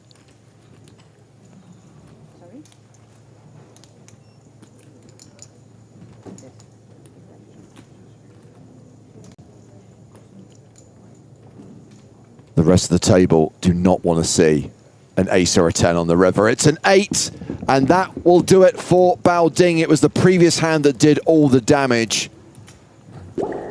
He is KO'd in 7th place. He bubbles the 250K Super High Roller. The final 6 all guaranteed at least 651K. Yeah, a massive payday for everyone at the table. They're going to be very relieved to lock up a very significant cash in this huge tournament. And we got a feel for Bao Ding. Last minute registered, played absolutely wonderfully as far as I saw. Got it in a hugely great spot to burst the bubble and have a significant stack in the money, but not to be, and you know, he's a long-time card player, he'll understand it, but it's going to sting for a little while at least.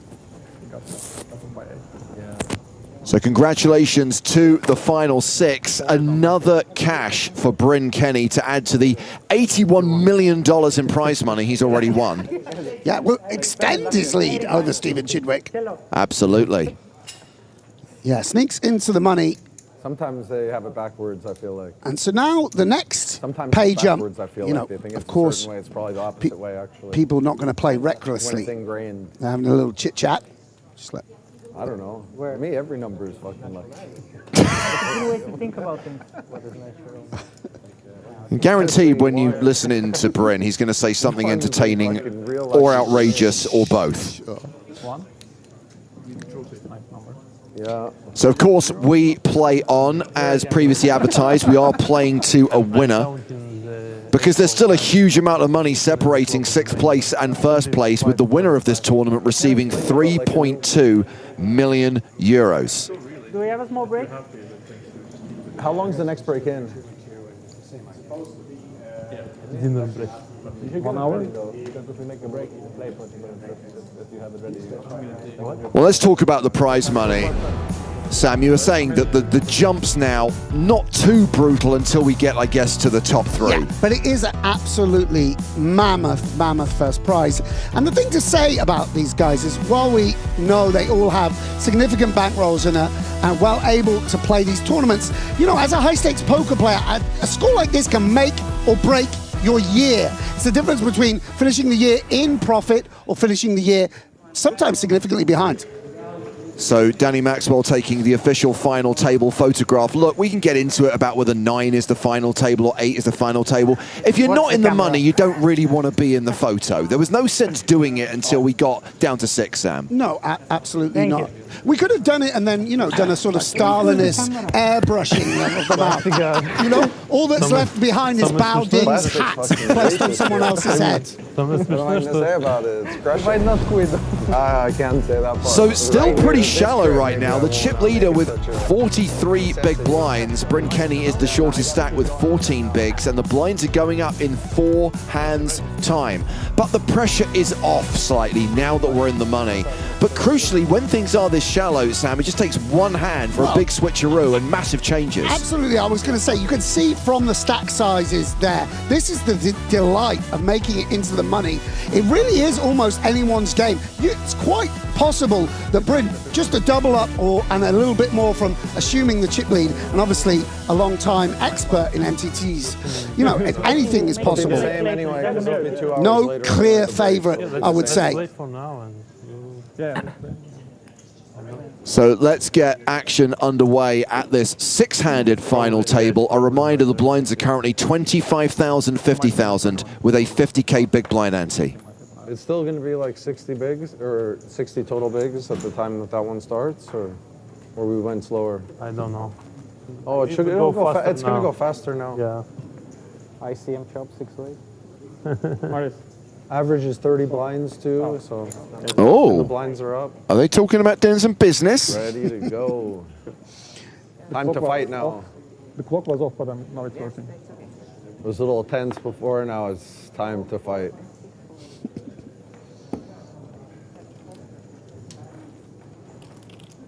$125. Ponakov's raising small to big, pressuring the short stack. Not time to fight yet for Bryn Kenny. Yeah, nice pickup from Alex. In-house 87 asks, not once, not twice, 3 times, in capital letters, where is Maria? She'll be here later. Thank you for your question. You said you've got 1-1? I have 1-1.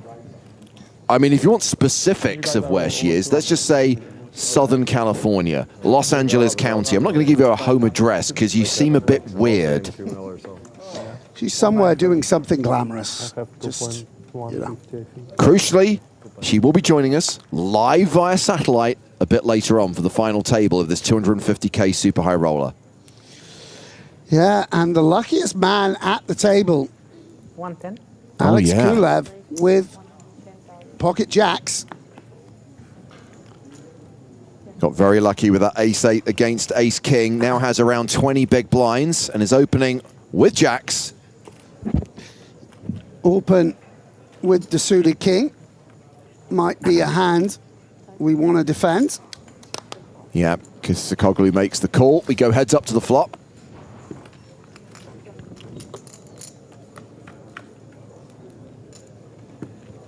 $10-8 deuce.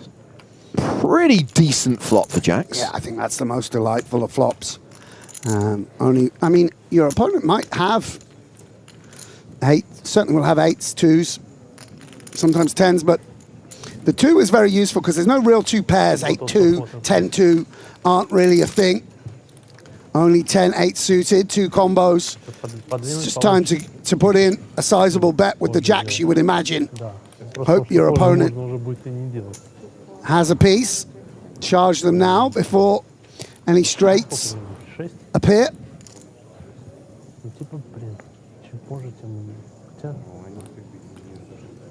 And that continuation bet of 125K will get the job done.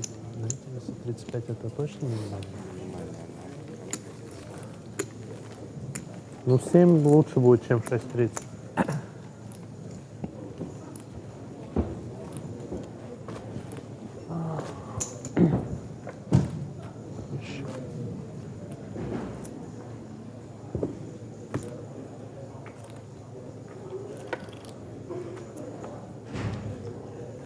So Sam referenced Martirosian's restart a bit early on. You have to remember we are on quite a long delay right now.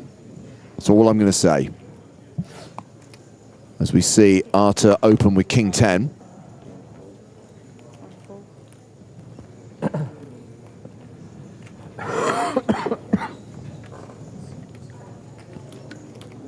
Kulev dominated in the big blind. He's very good at domination rotation. He should consider playing this.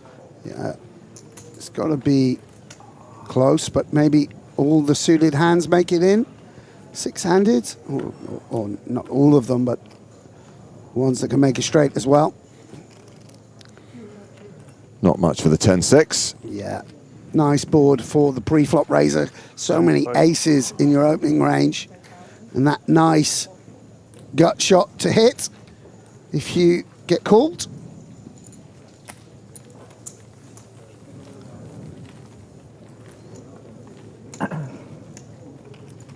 Yeah, and it's so funny because, of course, these guys playing at such a ethereal level of the game, the right absolute pinnacle, in fact, created a new buy-in level, you know, for them to play. Yeah. But still pertains the same as when you play your home game or a £10 rebuy.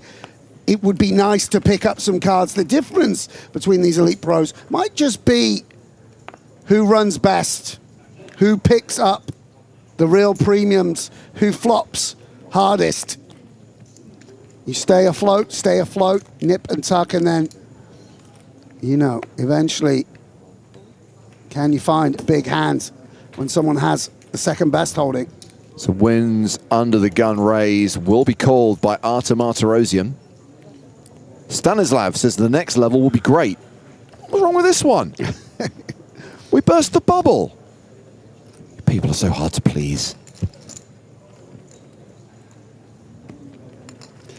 Another board where all the over pairs remain intact. No two pairs. But decides to check back, and it's pretty interesting turn cards because Martirosyan picks up an open-ended straight draw. Admittedly, the 8, not the cleanest of outs against Christopher's range. While Win picks up a potent flush draw. 425. And Arta just coming out big, ensuring that he folds out an ace-10 or something of that nature, trying to sort of clear that 8x out. Arta Martirosyan, the nut low, much like Cleopatra, is coming at you. Yeah, or not the nut low, but, you know, with the just 5 high, targeting ace-king, ace-queen, ace-jack. But when we have the flush draw as win and position, we have to find the call. 5 high against queen high. 1.1 million in the middle now. Absurd. And Martirosyan does not get there. Win does get there. Top pair now. Yeah, and he's going to be left with lots of bluffs coming to this river. 8x's, missed flush draws and the like. But sometimes what you want to do is fire the lowest cards that you have. The 5 of diamonds is not great, but doesn't interfere with too many flush draws. We can imagine getting folds from king 10 of diamonds, ace king of diamonds, ace jack of diamonds. Potentially, could we fold out a hand like pocket 8s, 7, 8? I don't know, I feel like maybe they would bet the flop. But this is what Arta's thinking about. He needs to follow through with some hands. What is the sizing? Do we want to represent 8-10 and just put a lot of money in? Do we want to wave a white flag? Does check it over to Chris, and there's a lot of money in this pot now.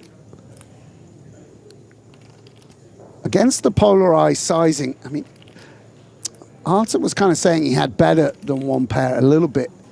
So it's a bit of a weird spot to want to value bet. I don't know. Could he deciding similar spot to what the one we had with Stevie when he had the ace-9 earlier against Alex? Just doesn't, and he does go for a value bet. Very nice, by the way. Quick fold from Martirosyan. And that is going to see Chris Wynn chip up over the 2 million mark, more than 2.5 million in fact. And that was the last hand of the level. We are rolling into level 19. Blinds will now be 30,000, 60,000 with a 60K big blind ante. So Wynn did have 53 bigs at the previous level. He is going to be a little bit shallower than that. But I'm intrigued to see what this new blind level is going to do to Bryn Kenny's stack. Yeah, it's a very significant, that overbet, pretty costly actually. Big swing in chips, and he's moved the chips to his left.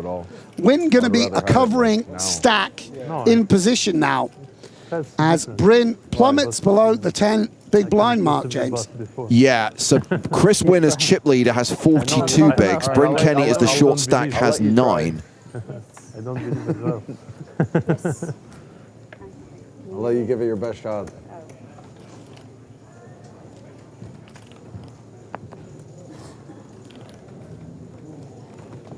So as we start the first hand of this new level and see this under the gun raise from Alexei Ponakovs, let us welcome Joe Stapleton back to the proceedings. Hello, my babies. And Sam, I believe you have a soccer game to watch tonight. Yeah, big game. I'm going to hope to run as good as Alex Kulev and, you know, see Arsenal to the Champions League final. Yeah, very exciting. Exchanged a few words with Mateus earlier, who's a big Atleti fan. Wished him good luck in the 25K, but bad luck to his soccer team. All right, is see that you guys. A needle off wishing him luck in the 25K also, considering, you know, this one didn't go so well? See you guys tomorrow. Our thanks to Sam Grafton as we continue our uninterrupted live coverage of the final table of the biggest buy-in event in European Poker Tour history. This is the 250K Super High Roller. All 6 players now guaranteed 651K with 3.2 million up top. It goes without saying, but I'm going to say it anyway. With the largest event we have ever run, this is the biggest bubble we have ever had. True, and that bubble has now burst. It's all good, all good. Everyone now guaranteed over 600,000 euros. And joining me for the next level of commentary is Jimmy Fallon himself. Hi, Joe. Spin and go master, Nicholas Michael Walsh. Thank you for having me, Joe. Hello, everybody. Good to be back, and the action is still going out there. There was some bets taken on how long the 250K would take today. You know, we were talking about this, Griffin and I, on our last break. Yeah. And it's these scenarios develop now sometimes where all of these players are so good, and they're so good at not going broke and they're so good at ICM that we do encounter these situations sometimes where these tournaments get very shallow. Yeah. My thoughts exactly. A couple people saying, "Oh, I reckon this is over," you know, super early. I'm like, I think you underestimate how well these guys can play 9 big blinds sometimes. Their willingness to stick it out. I mean, really good tournament players, Joe, are the ones that just know how to survive, like in all situations, in all circumstances. And these guys are the tippy top of that. Even coolers, they manage to not go broke. Yeah, it's pretty sick. Yeah, so much of that study is just associated with how to navigate these different stack depths when they encounter big pots, playing against other players that they know that they aren't going to go broke against. It is really a treat to watch. Pleasure to be here. 130, I think. Yes, I made a reference to Nick. Is it they say you look like Jimmy Fallon? Yeah. Looking like Jimmy Fallon. I get that all the time, sure. I don't see it, but I didn't tee it up very well. I should have said Jimmy Fallon look-alike, not Jimmy Fallon himself, which could be confusing. Phil on YouTube chat says, quiz for Nick. Which player was a sit-and-go grinder? I believe Martirosyan was actually not just a sit-and-go grinder, but also a pretty prolific spin grinder back in the day before he transitioned. Tell me if I'm right or I've just made a fool of myself. While we wait for that answer, we'll pick up the action here. It's been folded to the blinds. Ponakovs with 10-6. The Mad Hatter hand. There you go, Joe. Jimmy Fallon looks like Nick. There you go. That's the better tee up. Confirms it. Bryn Kenny in the big blind. King Jack. Blind on blind. Bryn with 7 bigs behind after posting this hand. All in. 1 is all in. He is all the way in. And Ponikov's is all the way out. Crucial pick up there for Bryn. Stays above 10 big blinds. He's going to have to post the small this hand. I've really enjoyed your, I don't want to say Monaco's expensive jokes this week, Joe. Oh, thanks, buddy. Some real standout ones for me. Baseball diamond. What was that one? The baseball diamond is an actual diamond? I don't know. That sounds like where I would go with Something that. like that, yeah. I didn't was do a good that one this week, though. No. That wasn't from this week. That was just one of my historical Joe Stapes I moments. did write one last year that I wrote again this year, and I was like, this sounds familiar, but I didn't remember it, and then I looked it up, and which is that I don't want to say Monaco's expensive, but their national sport is tax dodgeball. The 401k one is great, but that's actually more of an American reference. 401ks are American. I know. Such a good one, though. 120,000. It works perfectly in that context. 1 fold. 3 fold. There wasn't much I could do with retirement scheme, which always Pension cracks me up. plan. Pension scheme, they call it, as if people are conspiring. I hope we get away with this retirement scheme. I don't want to say Monaco's expensive, but the minimum pension contribution is 10 million. Doesn't quite work. All right. Tom reminding me of an old one. I don't want to say Monaco's expensive, but the Filet-O-Fish is sold at market price. Yeah, thank you. King 10 from Arderosian. 120. 6 raised to 120,000. 7 and 10 fold.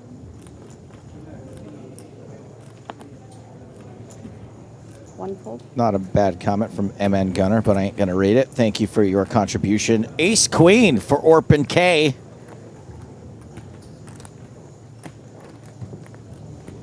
Okay, these people who are rating my jokes, you don't have to hear them. That's okay. 3 is all in. 4 and Orpin ships. Arderosian folds. Producer Chris says his favorite Monaco so expensive joke is, I don't want to say Monaco's expensive, but the only... Hold on. He didn't write it right. Sorry, I can't read it. Here we go. I don't want to say Monaco's expensive, but the only count you won't find here is a discount.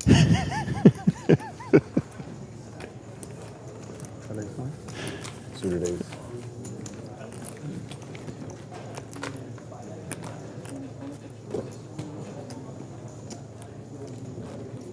Aw. Suited ace, 12 bigs.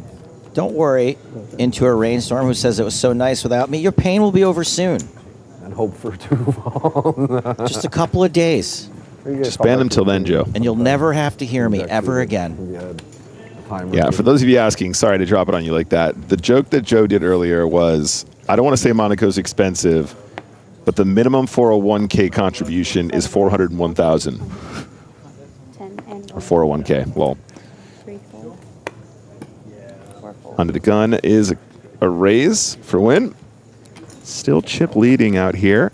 Button is good. Probably the weirdest one I ever did was, I want to say Monaco's expensive, but a guy showed me his private jet, and it was Joe Namath in a cage. American-centric again, but I like that one. That's good.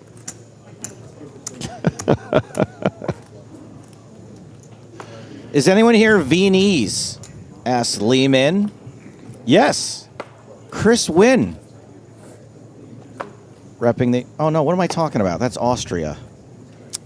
That's pretty American-centric, too, actually. Confusing. Yeah, right, yeah. Yeah. So he might not be Viennese. The Viennese waltz Yeah, I was right. in Austria. For a second, I was like, oh, Vienna's a different country.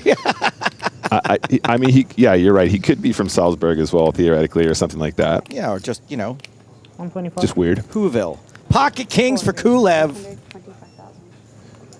6 folds. Another raise and take it. Sticking around. And no post-bubble bust-out bonanza.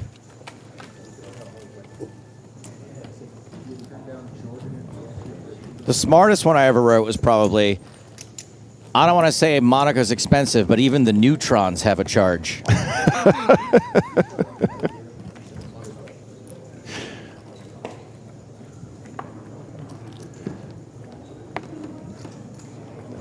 So, Joey, down to brass tacks here. Yeah. After you're gone, yes. I don't even want to think about it. Do we still get your band on license? Yeah, sure. I don't really care. The people that were here for it. I'm going to continue to do it if I ever get a job again, but... Sure. I mean, I feel like I'm just going to be banning people in my life, probably. I feel like the Chop Hot song was kind of a joint venture anyway, right? Chop Hot is all you guys. That was all Hardigan who came up with it. If I pop up on another stream, you won't catch me singing it without James Hardigan. Fair enough. Thank you. All the musical stuff is James. Yeah. I didn't want to do the Chop Hot song, but I don't believe in denying your co-host. Oh. Yeah. Anything. Not anything, but... Oh, Joe, I feel like it's my job to, to play along with the bit. When you say it like that. And it's swept the nation. Swept many nations. Ace, 9 of spades for Kulev. 6 and 7 fold.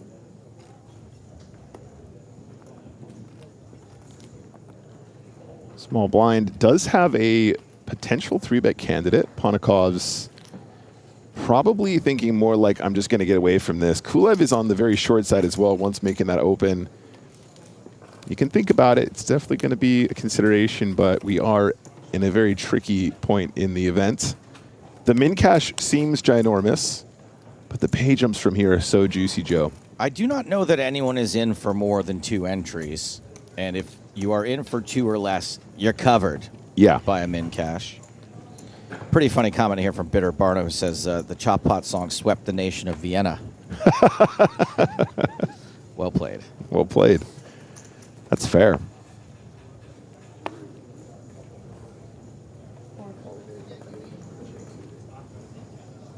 Juggernaut, the quote was, like a one-legged man in a phone booth, I am leaning towards a call. Or the other one is, like a one-legged man in a laundromat, I am leaning towards a fold. That's really good, too. You got to get the second part in there. I think we need to publish like an anthology of all of them, Joe.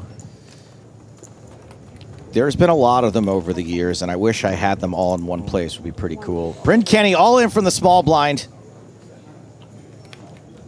Orpin folds 9 deuce. What a nit! Chat Pro Tuesday brought to you by Joe Stapleton.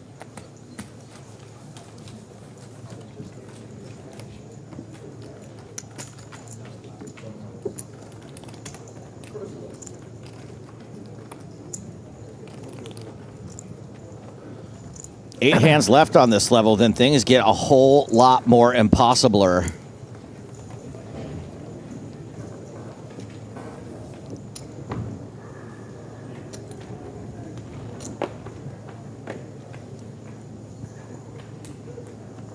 There you go, Stuart. Like a one-legged man waiting for an elevator, I'm leaning toward a raise. Nice. Kind of paved the way there for you, but that's one I hadn't done yet. Santiago feels a big play coming. Let's see if it's this hand. King 9 of hearts for Chris Wynn. Possibly Viennese.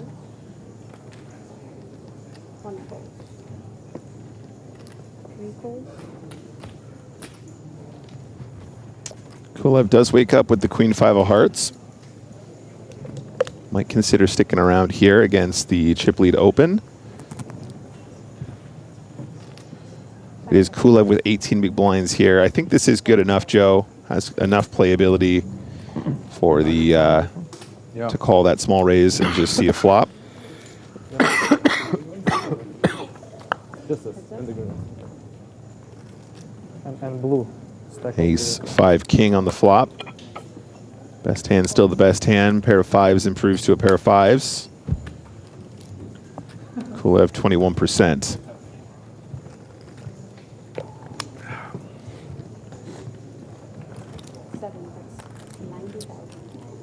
$90,000. C-bet from Win. Good enough. Were your first times, or you? My first time. Really?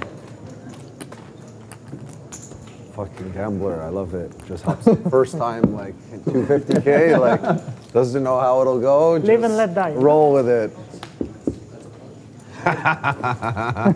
What are you doing? On the edge. I like it.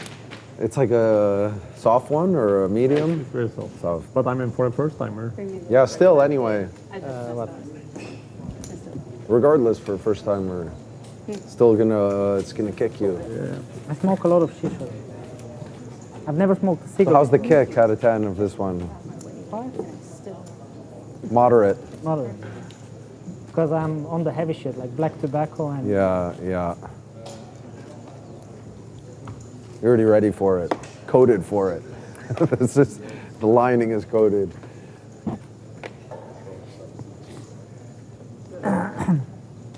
Due to some crackerjack producing, aka our producer taking his eyes off the movie playing in the background and doing a simple Google search. Waiting for the break at least. Yeah, we have determined that Chris Wynn is in fact He's Viennese. already trying to come up. Oh, we asked him directly. Okay, well that is actual producing. I retract. What's the opposite of crackerjack? But I can't notice that movie still playing in the background. It's not even in English. The Viennese Chris Wynn has opened under the gun with ace-10 suited. What were you saying, Nick, before that? I said, what's the opposite of crackerjack? You said it was crackerjack production. Well, when I say crackerjack, I mean that they are on crack. And they are jacked. Queen 6-6. King high behind.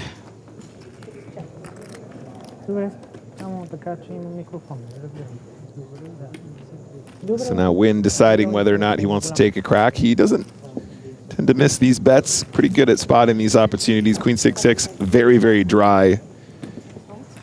Martirosian here starting the hand with around 25 big blinds. You know, might have a 6 once in a while, but not so often. I think the ace-10 just gets it done a lot of the time with the bet on the flop. Sizing down. I can see why, you know, you're a classy guy, Alex. Get it from the parents. Oh. For sure. You are a gentleman. Britton Kenny and Alex Kulev, the two shortest stacks right now.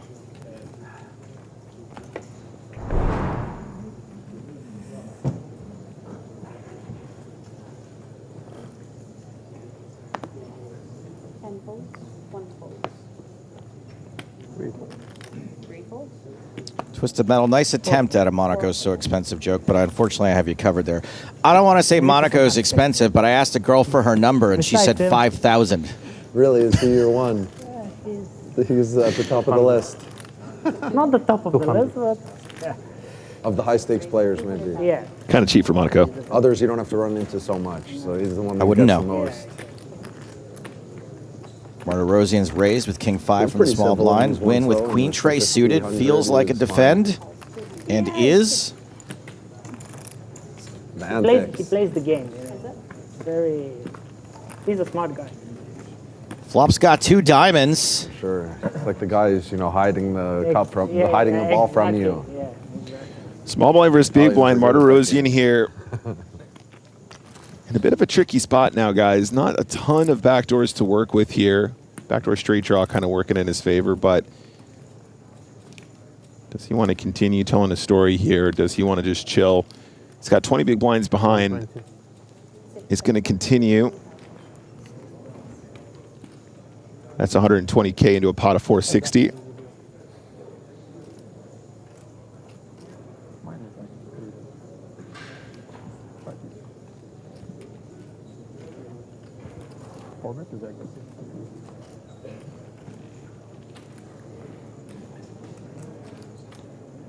You have to imagine Queen 3 of diamonds definitely not hating this situation. Obviously directly the diamonds, but quite a few cool turns as well that can improve your hand further. That sounded like a raise, Joe.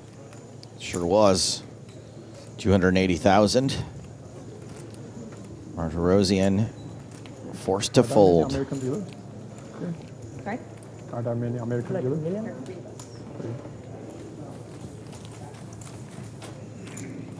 $1,050,000. I'm trying to remember what that one was about, Joe. The something it was either like baseball diamond and it was the size of a baseball, or it was like you asked for a baseball diamond. 15. I think it was one you were kind of workshopping for a while and then you dropped it, but I can't remember how that one went. I might not have ever gotten that one. Maybe it never went out to the crowd. I don't want to say Monaco's expensive, but their neighborhood watch is a Rolex. Oh man, some real classics.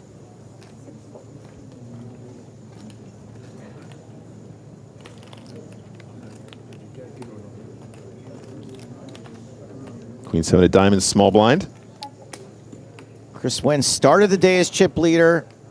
Now has twice the chips as Alexei Ponakov's.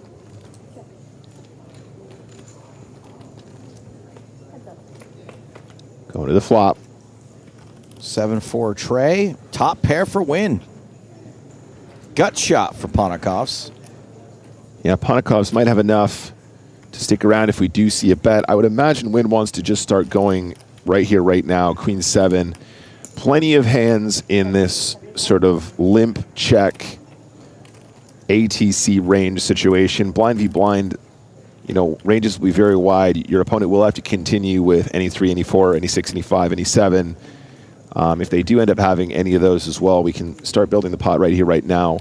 Having backdoor diamonds also useful. There's some pretty clean turns that you don't mind barreling on, especially in a spot where the overcards have a little bit less significance. Like a king on the turn doesn't necessarily change the board all that much. And we do see the call as expected. Now there you go. There is a very, very sneaky one because Ponakov's continuing in the pot clearly to try and hit a gut shot or find a way to bluff on a later street, but actually improves in quite a deceptive way. I'm assuming that Wynn needs to barrel turn now. The 10, despite it being an overcard, like I said, doesn't really interact that much with the board apart from exactly hands like 10-6, 10-6, 10-5, something like that.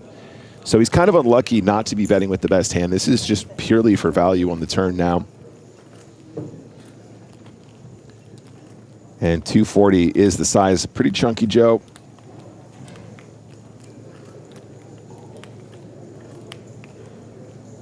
Chonker indeed. If you're Ponakov's, I think we just keep calling here. We've got a way to improve into what is going to be the nuts almost all the time. And then, of course, we've kind of got this deceptive 10. We don't want to build the pot at this point. We're not that confident. River is 2 pair for Ponakov's. And definitely a scare card for Wynn. Plenty of 1 pair plus straight draws will call flop, call turn. A little 4-5, a little 3-5.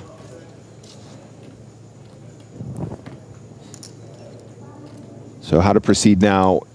Are we going to consider like a little block bet situation? Are we going to take a check? I think the check probably a lot more common here with this kind of a run out. I think if you start blocker betting here, you're kind of saying to your opponent, I never have a straight plus or 2 pair plus.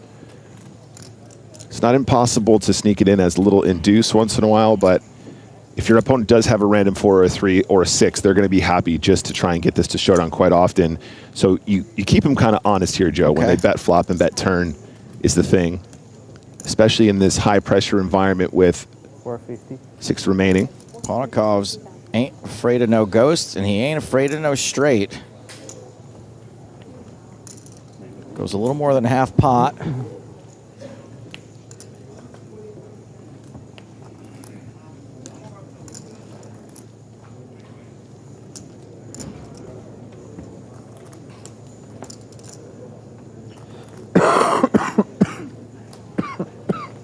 Win with 3 million chips behind.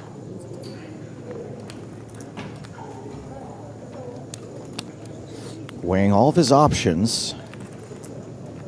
Yeah, brutal spot here, Joe.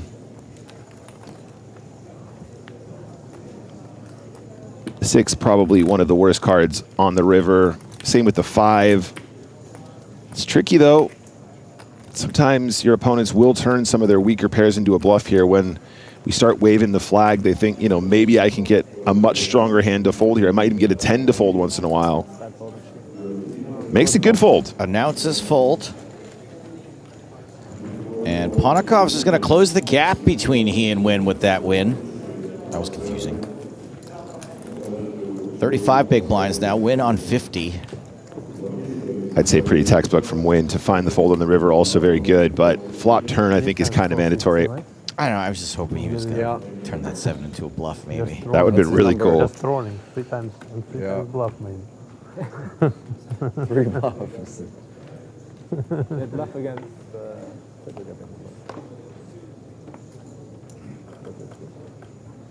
Closing in on the end of this 30-60 blind level. 3rd time non-bluff. 3rd time in a row. Orpin, open, open, Orpin. Ace-9 suited.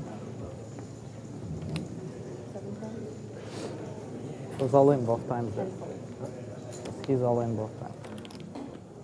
Ace-King for Bryn Kenny. 11 bigs, Joe. I think we know where this is going. I think it's a fold for ICM. ICM purposes. You can never be too careful. As the short stack, you don't want to go broken 6th. ICM. I can't miss. ICM cards. ICM chips going in. I can't miss. I can't miss. ICM. Super weak 2 pairs. Super weak 2 pairs. Back to Orpin. Can't love this spot. I can't mess around. Got to be all in. Why would I lie on stream? Psychopath. Yeah, Doesn't shout out to love the Orpin. spot. Good fold. Great fold. And can we just point out once again, Orpin, I think I threw once it. more in the cash in a high roller, has never scooped it outright, but has been a runner-up at least I thought I twice. threw it. I didn't see anything. Next time bank after this. Ask them. I thought I did throw it, but ask the production could say if I did or didn't. I don't remember grabbing one. I remember throwing one, unless if I did the hand before that. Yeah, I could be wrong. I just see you move the chips I could be forward. wrong. You couldn't be 2 pairs, right? No, of course not. 1 pair.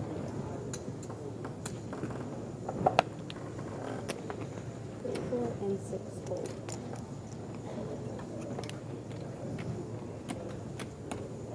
7 raised to 100. So good fold then. 10 fold. Thank you, JD, in chat for pointing out there's a $186,000 pay jump between 6th and 5th. Maybe even euros. Yep. Especially euros. Ace-King suited, man. Mr. Win can't get any richer right now. Too greedy.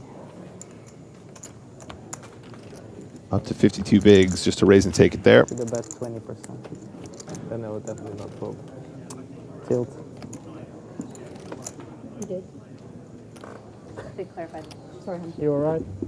I was pretty sure I did it in one motion, like put the chips through it over. I was watching it open after you moved the chips forward. If it could even get through a great dealer, then it was a good fucking one. It was really simultaneous. Mackenzie is a great dealer. Yeah, you already placed it over there before you didn't even realize in your head it was in one fell swoop, of course.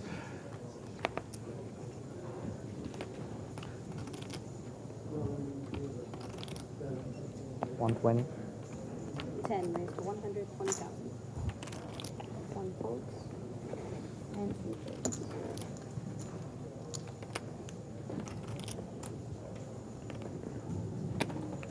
Malakovs has raised to 120,000 with King 6 of clubs. Kulev jams the other 2 6s, the 2 red 6s, I should say. Gonna pick it up. Yeah, I think the shove there is particularly potent, Joe, just because your opponents do need to call much tighter than usual, much tighter than chip EV. And of course, some of that range that does call, we're still going to be just under significant equity to win. Yeah. You know, ace, king, ace, queen suited, that kind of thing. 955. Thanks.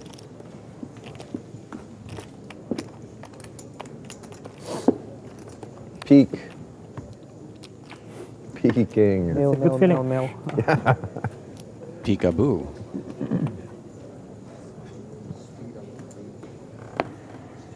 Just looking at the stacks here, guys. 15 big blinds for Bryn, Martirosian 16, Kazakaglio 18, Kulev 19, even Ponikov's 33.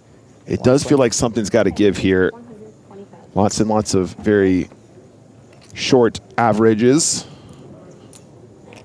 As Ponikov's makes some noise with ace-4, ace-7 of hearts for Orpin.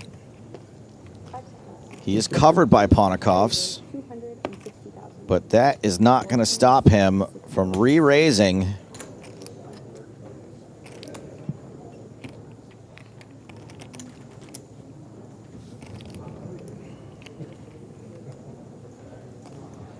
He's 4 offsuit. How brave does Ponikov's want to get here? It's not the sourdough, and it's not artisanal sourdough, but it is still a wheel ace. It's just regular old bread. What time is it now? 35? 390. Oh my goodness! Oh dear, those wheel aces. They're really good for this. The game of chicken continues. What was here? 260? Ponikov's 120? So not swerving, but driving head on toward Orpin.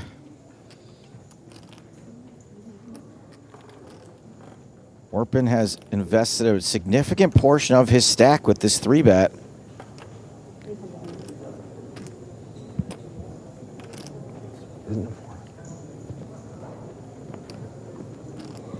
And this fold leaves him the shortest stack at the table. I added an extra. 120 is this. It was 140 on top, right? So it has to be another 140? No. 380 minimum. Oh. Oh, wait. 120? Ah, yeah. Wasn't it 120, Yeah, 260? It's 400. I'm like, that's why I was like, am I like retarded Nice or one, something Dylan. over here? Nice one. Yeah. And I'm like even signaling to Arthur, everyone's, I'm like, what? Actually, for some reason I counted. Look at all the geniuses. That's what I, like, literally can do Especially after she got it 120 wrong with the plus time 140 bang. plus 140. You Everyone lost fails. authority on the table. Yeah, it looks like he under-raised. Standard poker player. You would expect the math question, though, at least. Was very The other questions. Didn't matter how much it was enough. Well, someone's just asking why such a small 4-bet. And the way that Daniel Negreanu answered this question years ago, I think, is the best. If you can get a car for $600, why would you pay $1,000 for it? And that's actually particularly pertinent here, Joe, because the value of the chips that just exchanged hands could probably buy multiple cars, hundreds of cars, thousands of cars.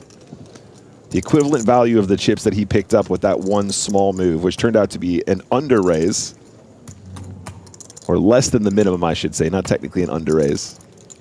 And this is a bit of a cooler blind on blind. Don't think it's going to go much further than this, but you do expect that when you have an ace in your hand, blind on blind, you're going to have the best hand. Yeah. This is pretty close as well, Joe. How many bigs is this? Oh, he does make the call. I was going to say, I really feel like this actually might get there once in a while. Martirosian just short enough for Wynn to call it off with a dominated ace. Store brand sourdough against ace queen. Tech says Monaco is so expensive this turn costs $390K.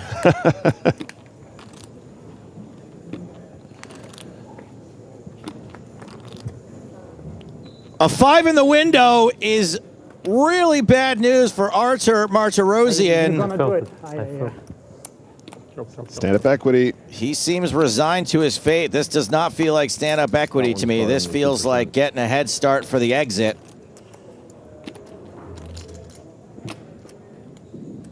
He is going to watch the turn and river in the hopes of hitting a 3-outer, not on the turn.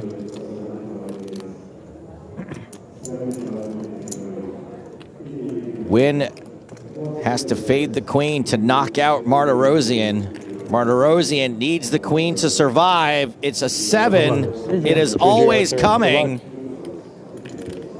Running 7's no help to Artur Martirosian. Hopefully not the same result. Who gets bad beat. He could bust. Caught him. Yeah, he called it. To exit this tournament in 6th place, our first casher. Неверное предсказание. You see it all the time. The 5 in the window sends Artur out the door. Both parts of it Nešto piti are wild. What a legend, Joe. Čaj ispiti? How much it actually happens and how someone would do it. A legend indeed. No stranger to these final tables. Words are powerful if you haven't learned yet. Cashing for 650,000 euros. euros. I haven't been paying attention if you don't realize they got power behind it.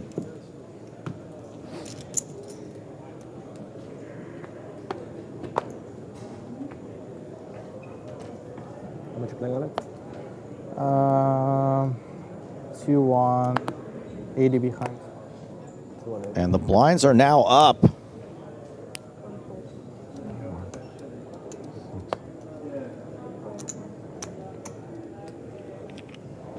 They're now 40,000 to 80,000.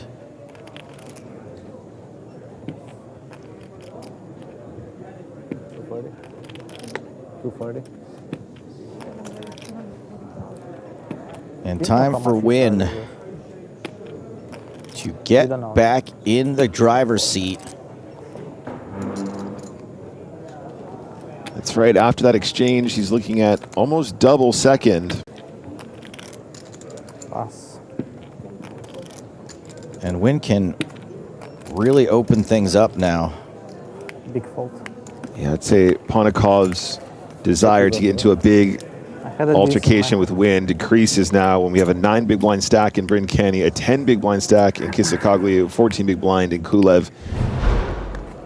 By knocking out Martirosian, the blinds change didn't affect his total number of big blinds, but it hit everyone else hard. Pontikov's with half the chips of Chris Wynn. Kulev with a little more than half the chips of Pontikov's. Orpin, first to act here, 10 big blinds, folds, and Bryn Kenny is the shortest stack with 9 big blinds. Benji asks, how did Artur bust? He got it all in, did not have the winning hand. Thank you for your question. That's right, Joe.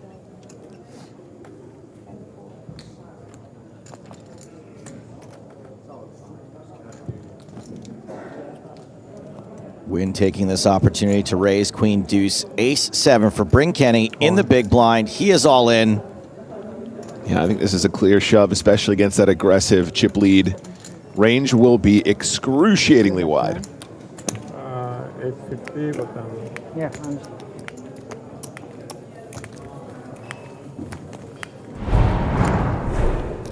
Bryn, you got now 1.250, something like this? Less, I think. Maybe more.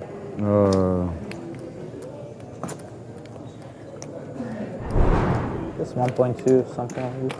1.1, I think. Oh, really? I had 960 there. What, I have 960 before that? Okay, so it's plus 280. My brain's not working for a second. Oh, I counted 5. 1,240? Or 1.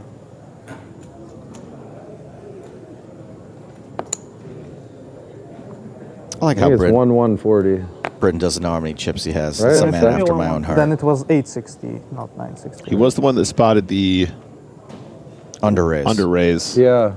Misphrase. Maybe pay a little more attention to your own chips and a little bit less what everybody else is doing. Maybe that's the trick, Joe. It's like, when your dad says, keep your eye on the ball.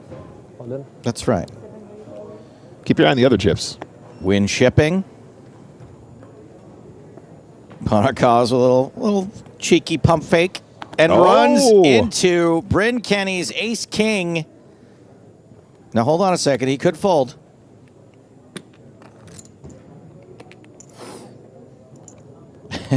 Yeah, make sure. He's putting it in. All into call. Call has been made. Win won the last time he was dominated. Can he get lucky against Bryn Kenny? 30% is still a lot to fade, but Kenny is a pretty big favorite. Yeah. Two there. 2-1. Don't worry. Good, Ollie. I'm feeling the 3. Kenny does tend to run pretty pure in these spots. Queen 10-10 is a nice start for Bryn Kenny.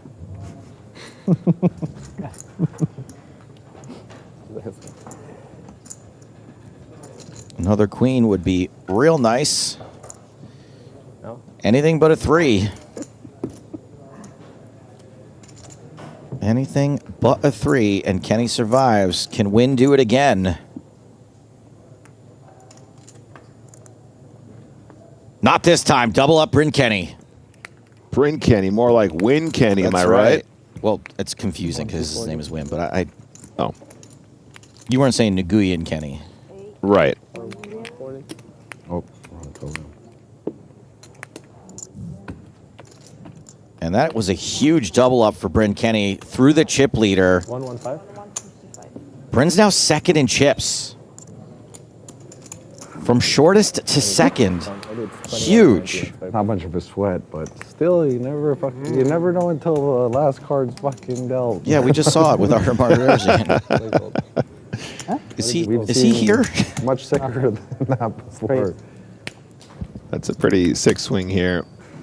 Bryn Kenny suddenly really in a great position to go the distance. Not quite covering Win yet, but not far off. We can see from the final table chip counts there. Alex, how much you got? That's 1 million. This one. You asking me? Yeah. You are ahead, so I have 2.1. 2-1? Cool, thanks. You asked me before the hand, and you knew a double was coming. Thanks for that. I mean, it's like the second time of the trip, actually. The other one you rolled. The other one you rolled me the ball, and then I win the all in, and I keep the ball and get fourth. So like you're my lucky charm. You have like 2.4 now, right? Yeah. Next elimination 470 will be the last player to not make €1 million. 837,000 well done. for the player who busts next. And you have 3-5-ish? Less. And the pay jump is like 200 and nearly 30,000. That's insane, Joey. If you cannot go out next. What happened in Monaco? I don't know what to do. I came fourth. I got $1 million. Grinding last two chips, all like that's pretty rare. Well, we've got it all in at a call. That happened fast. I mean, you might not. You might have just average. No, but still, it's been like knitting like short stack the whole time. But imagine now it's the same. Orpin shoved. Kulev called with 2 5s. Yeah, but it's different. Now there aren't much bigger ones like around. Yeah. Orpin, the player at risk. We may be seeing that actually have like 5th place finisher now. Maris, what is it, like 15 minutes? Yeah, I think Kulev's just communicating to his parents on the rail exactly the setup. He will be we just do significant it now? favorite against the like ace-4. Time almost. That's yours, or? That's mine. Maybe not. Could have jammed the hand before as well. No, that's yours. Sorry. This is yours. How many bigs did I have the hand before? 10. No, but you've done it. I might have called it off. Would have been cheaper. Maybe you called with these or something? I called with this, yeah. Well, you would have had a chance to win that one, Okay, is more you're know thinking. And you might have been, you might have been more alive. Oh, I'm sorry. Yeah. We're good? Yeah. Okay. Fix it. I called with this. Pot straight. We're going to run it. Orpin with overcard. And it is a set of 5s on the flop for Kulev. Sharp. 6, yeah. Orpin needs to hit a deuce for now, needs to make a wheel.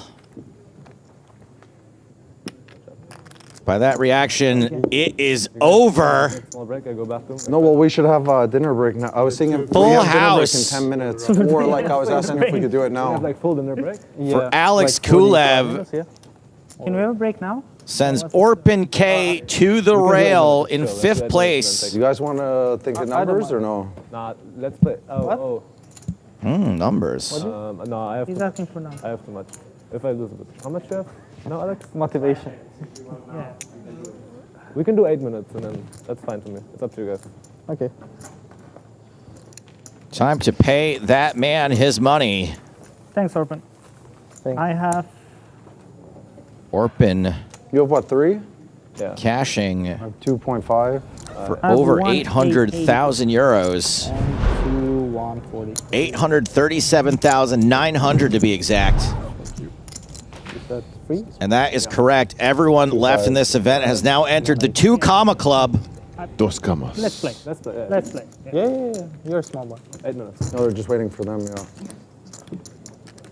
And we are 4-handed.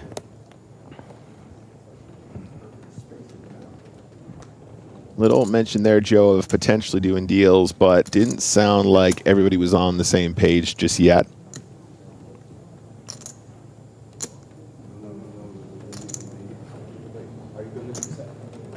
So there's been one other PokerStars 250K before, and it was at the PCA, so we don't count it as an The EPT dinner break in 8 minutes. 250K. Didn't he ask? Like 35 minutes. No, we're supposed okay, should we do a little, now it's not our turn. Let's do a little longer than 35 minutes?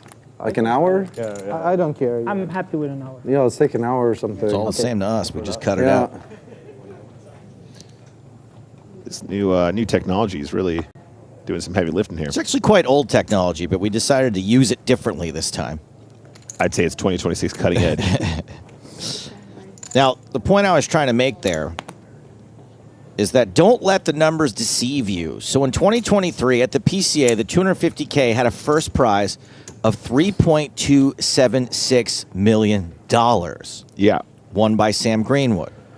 The 250K here in Monaco is 3.212 million euros, which equates to $3.76 million, making this the biggest super high roller first prize in our history. As we see Win and Ponakovs go to this flop.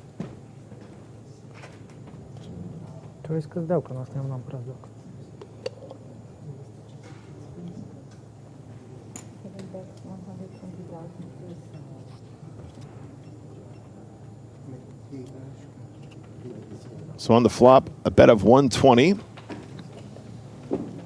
The Queen 7 and Ponakovs to act.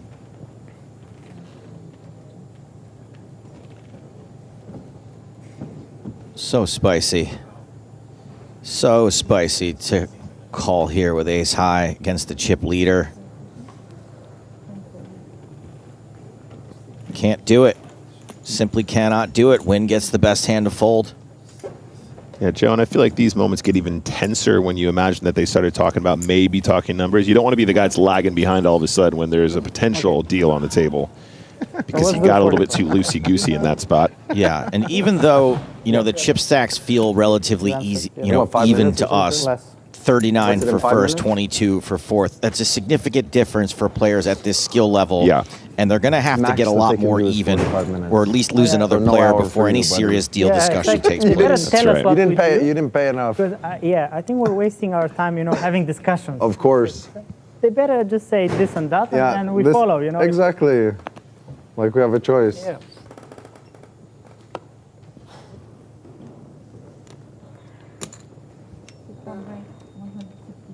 Bryn Kenny with ace king again. This time, it's suited. And this time, it's personal. Chris Wynn with an ace again. Another dominated ace. 640. And he is going to re-raise to 640,000. Man, this could be a big swing for Bryn. You have to imagine at this point, he's probably going to find a 4-bet here at a fair frequency. I don't know if there's a big enough discrepancy between top and bottom right now for Bryn not to take this spot, Joe. I mean, calling with the ace-king would not be completely ridiculous if you feel like you want to play it a little bit more cagey, but yeah, I think we're just going to always go here. Yeah, it's this time he's not going to get it in bad. But that's still a nice pickup for Bryn Kenny, and for the first time all day today, Chris Wynn has been dethroned as chip leader, and Bryn Kenny, who came in, I believe, is the shortest stack overall today, has now usurped him. Top of the leaderboard, 38 big blinds. West side is the best side. Bryn Kenny just knows how to play AK real good. Yeah, let's call it that. I mean, here I'm lucky. The other one I'm lucky. I woke up ace-king twice. Easy spots. Yeah. That's lucky.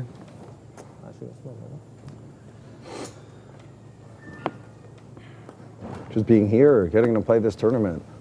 Lucky as hell.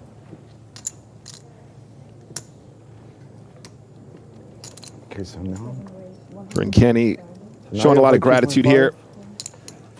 Grateful to play the game of Texas Hold'em. Oh, we just like swap stacks mostly.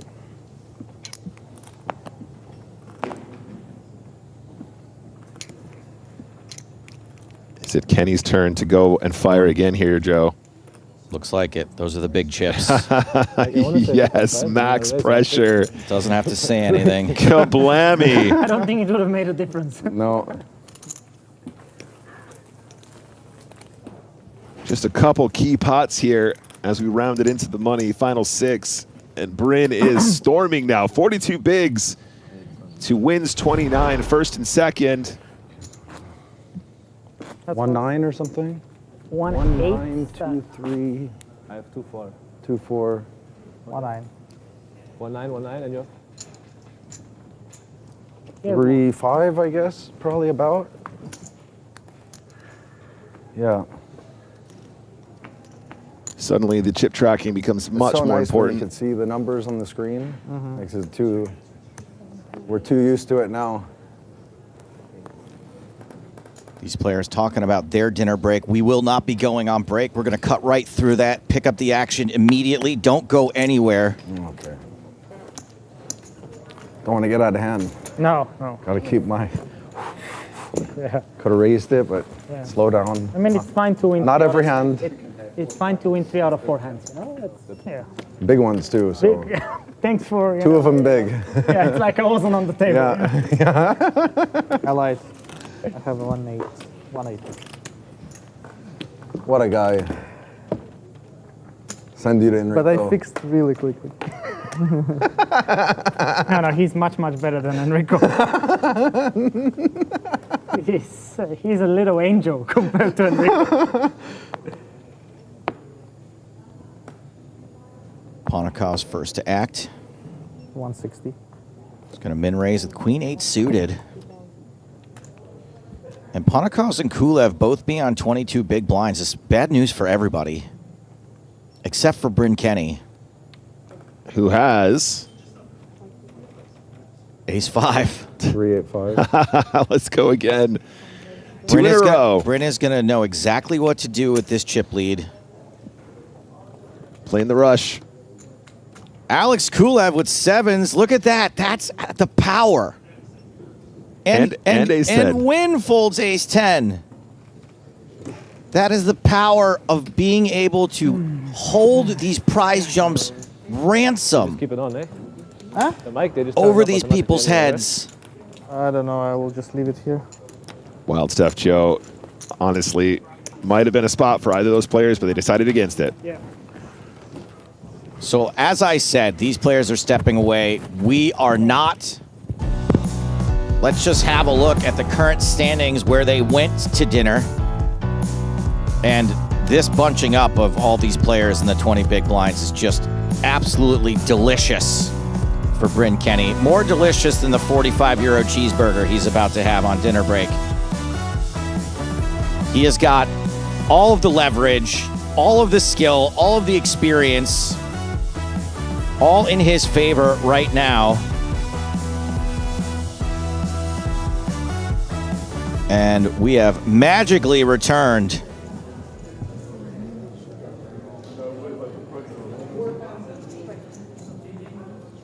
With the chips exactly as we stated. Lots of love for Bryn Kenny in the chat. Vicky hates that. Once I did that in a cash game against him. I mean, all Americans say Nicky was Grooming? Yeah, back then. And he even said, like, sorry or something like this. Yeah, the trouble past.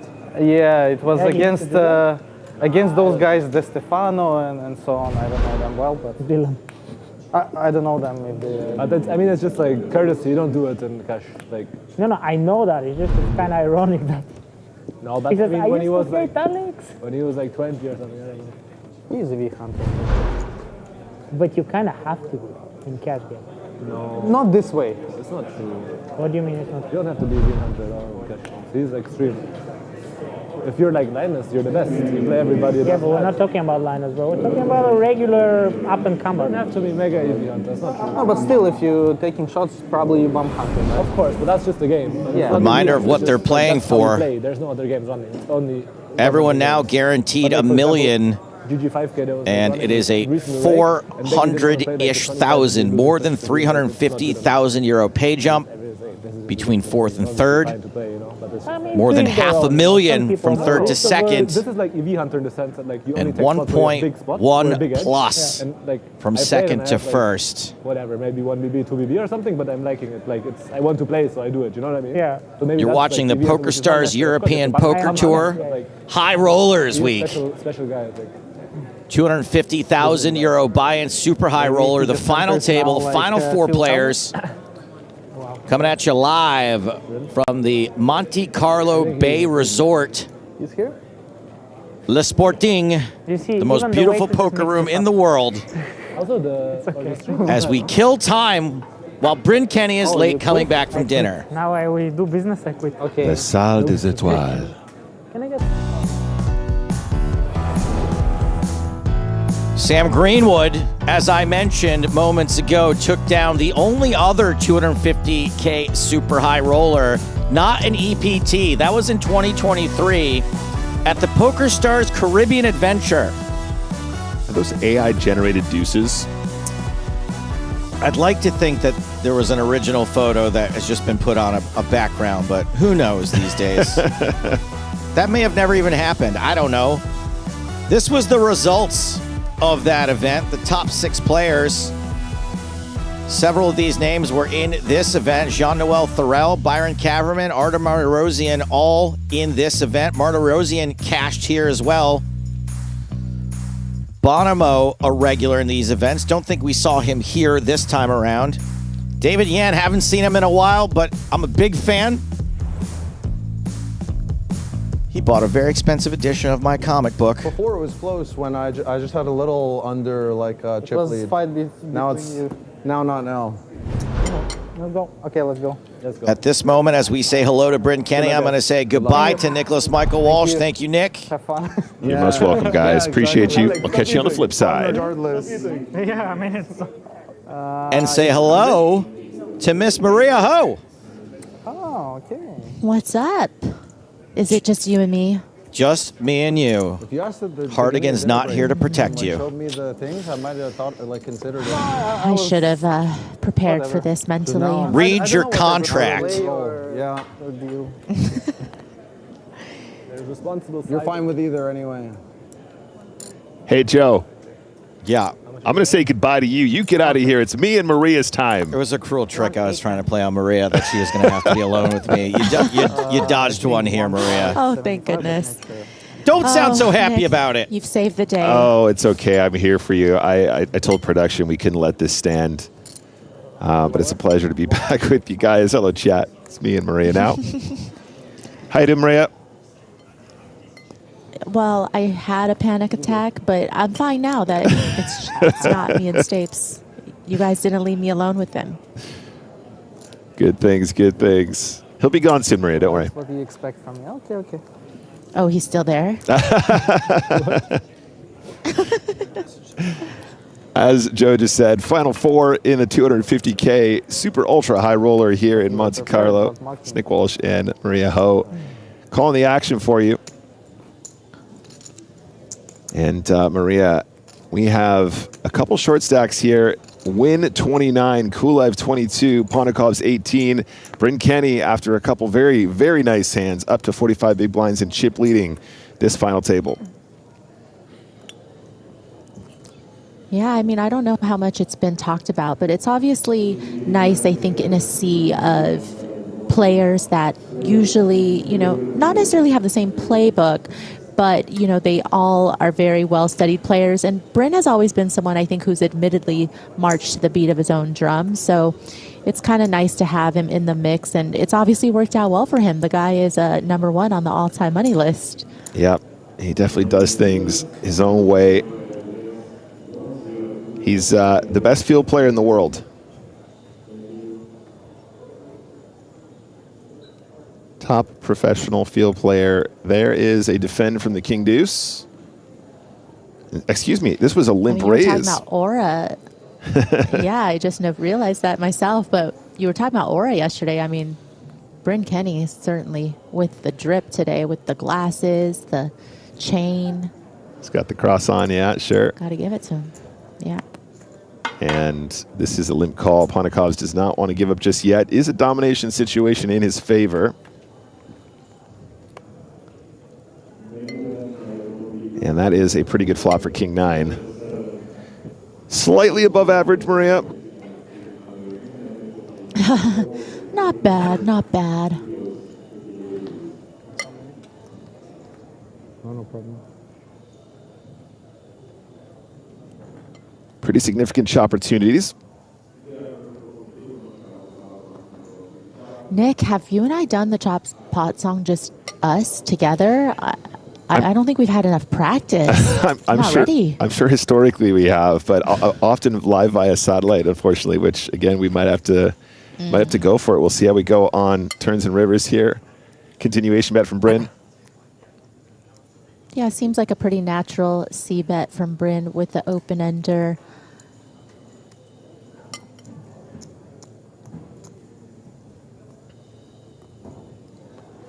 Can we just talk about how Pontikov's poker face is so different from his avatar, from his picture? He keeps it really composed. No, he's very stoic, Maria. It's actually, I'm actually very jealous. I feel like I'm somebody that moves around a lot when I'm playing poker. He's just so still. It did go bet call here. Checked over to Bryn.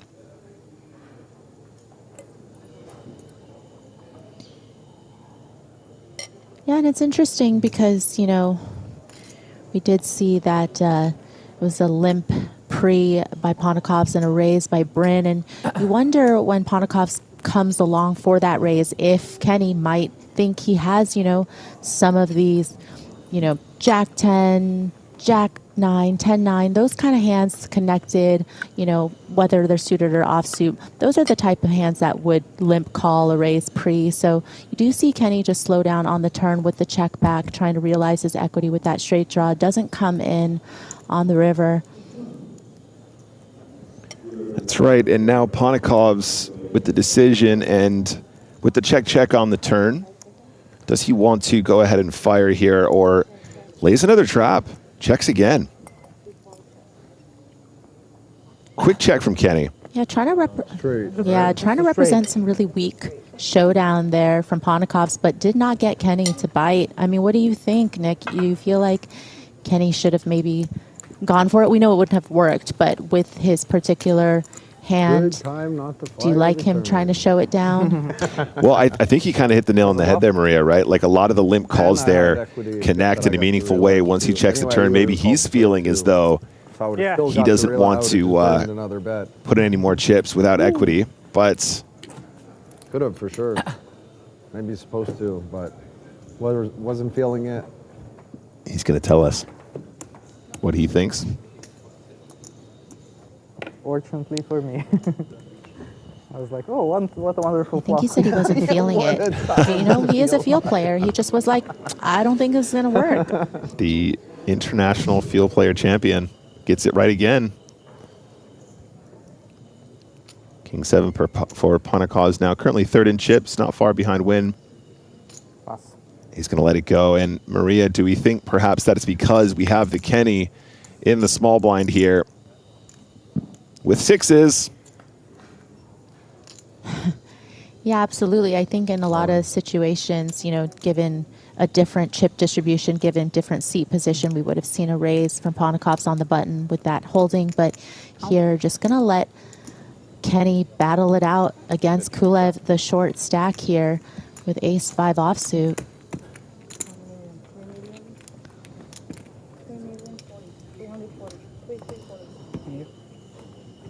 20-hole big blinds sure seems like a lot with ace-5 offsuit, but again, you know, you're the shortest stack. You know, Kenny's probably going to be applying quite a bit of pressure, but does end up folding. I have an ace. You wouldn't have liked it. Most likely. Well, unless if an ace came and I didn't hit a set.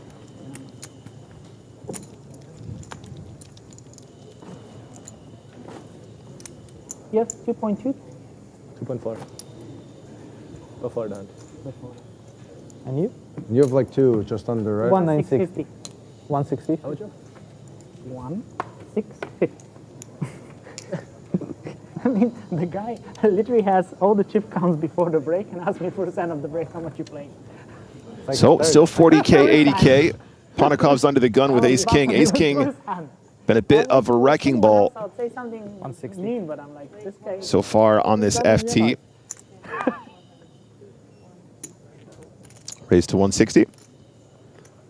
Well, Alex hit me right after I doubled up ding. Like, Alex is just like, snap, literally after how much you play. I saw that. That was a bit ruthless. Wow. 10 back. Very good fold. I was just universe testing, you know, making sure that you keep your calm. Breathe it out. Doesn't matter. You don't think it's a fold? Yeah, that one was fucking ruthless. AK-47, you know. Pop, For sure. It looks like I'm gonna have to return the favor sometime. 7-5. No, don't be like that. You're a spiritual leader. Well, just return the favor. Well, it's a favor. Worse. It's what the universe like returns to you what you give off. So I believe in that. Seems like one gapper. That's what I meant. Something there. 6-4. Ace-8 for Kenny as our chip leader. I think he's going to start this off. I know it says under the gun, guys. We're actually playing from the cutoff, though. So remember that he is much further in position than one might imagine. Kulev, Queen, Jack of Diamonds. Yeah, definitely going to be in there. Leaving I've got your lucky hand. 610K behind. Yeah, big 3-bet, effective all in, and takes it down. You mean ace king off there? Yeah. We do business afterwards, you know. That was one of those where I made sure it only caught one card. So you'll only see an ace.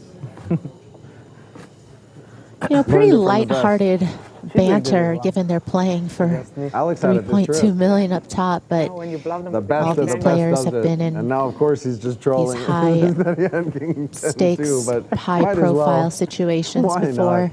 Free roll. I wanted to be remembered, you know? Then you would have showed it. Or you probably didn't realize, of course, that it didn't pick it up. You thought it picked up both cards. Yeah, you see? The story You wouldn't now know. is cohesive now. For sure. So blind v I mean, blind, it fits, I mean. Ponakov's 24 big blinds in the small blind, and it is Kenny in his big. Comes in with the call.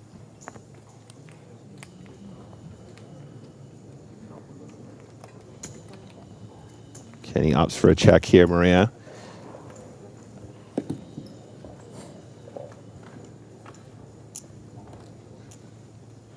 Ten high with 2 4s. Advantage Ponakov, significant advantage, 98%.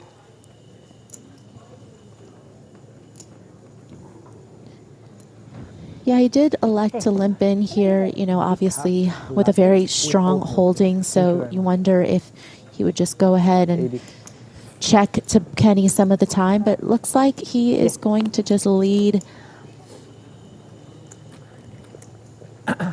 Yep, does lead and takes it down. Question from chat here. Why do they keep asking for counts even if one player who shoved covered the all-in player? Well, they need to know how much they're risking, right? Just because you cover someone doesn't mean that you necessarily don't care how much they have. And at this stage, guys, every single chip counts. You know, with 2, 4, 6, 7, 8, 9, like 100 big blinds total, something like that, a little bit more. Every single one of those big blinds is associated with value in this extremely high value event, right? Over 9 million total in the prize pool. So really every single chip counts, every big blind counts. So chip tracking is super important. Understanding where you are in relation to the other stack, super important. Understanding how much you risk if you put a player all in. That's really the name of the game.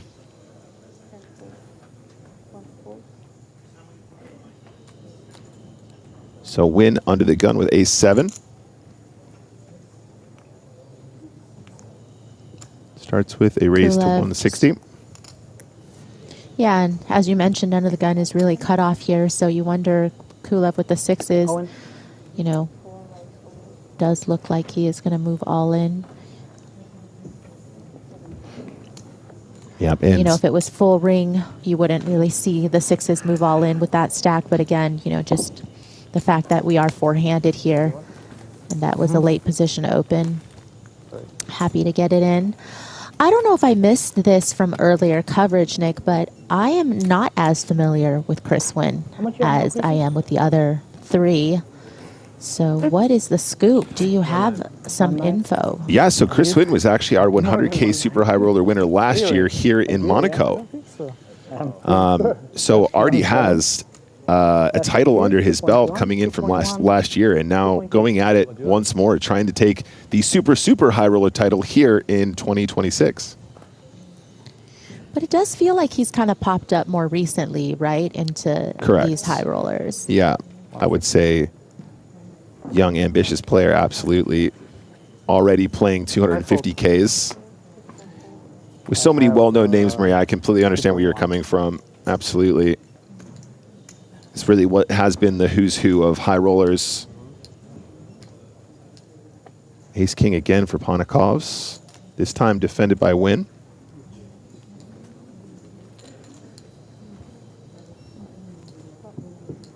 And you said?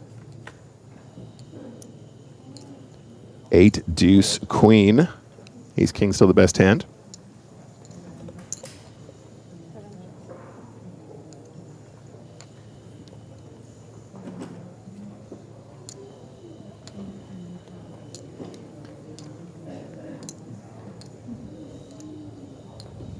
$145. 145 continuation bet.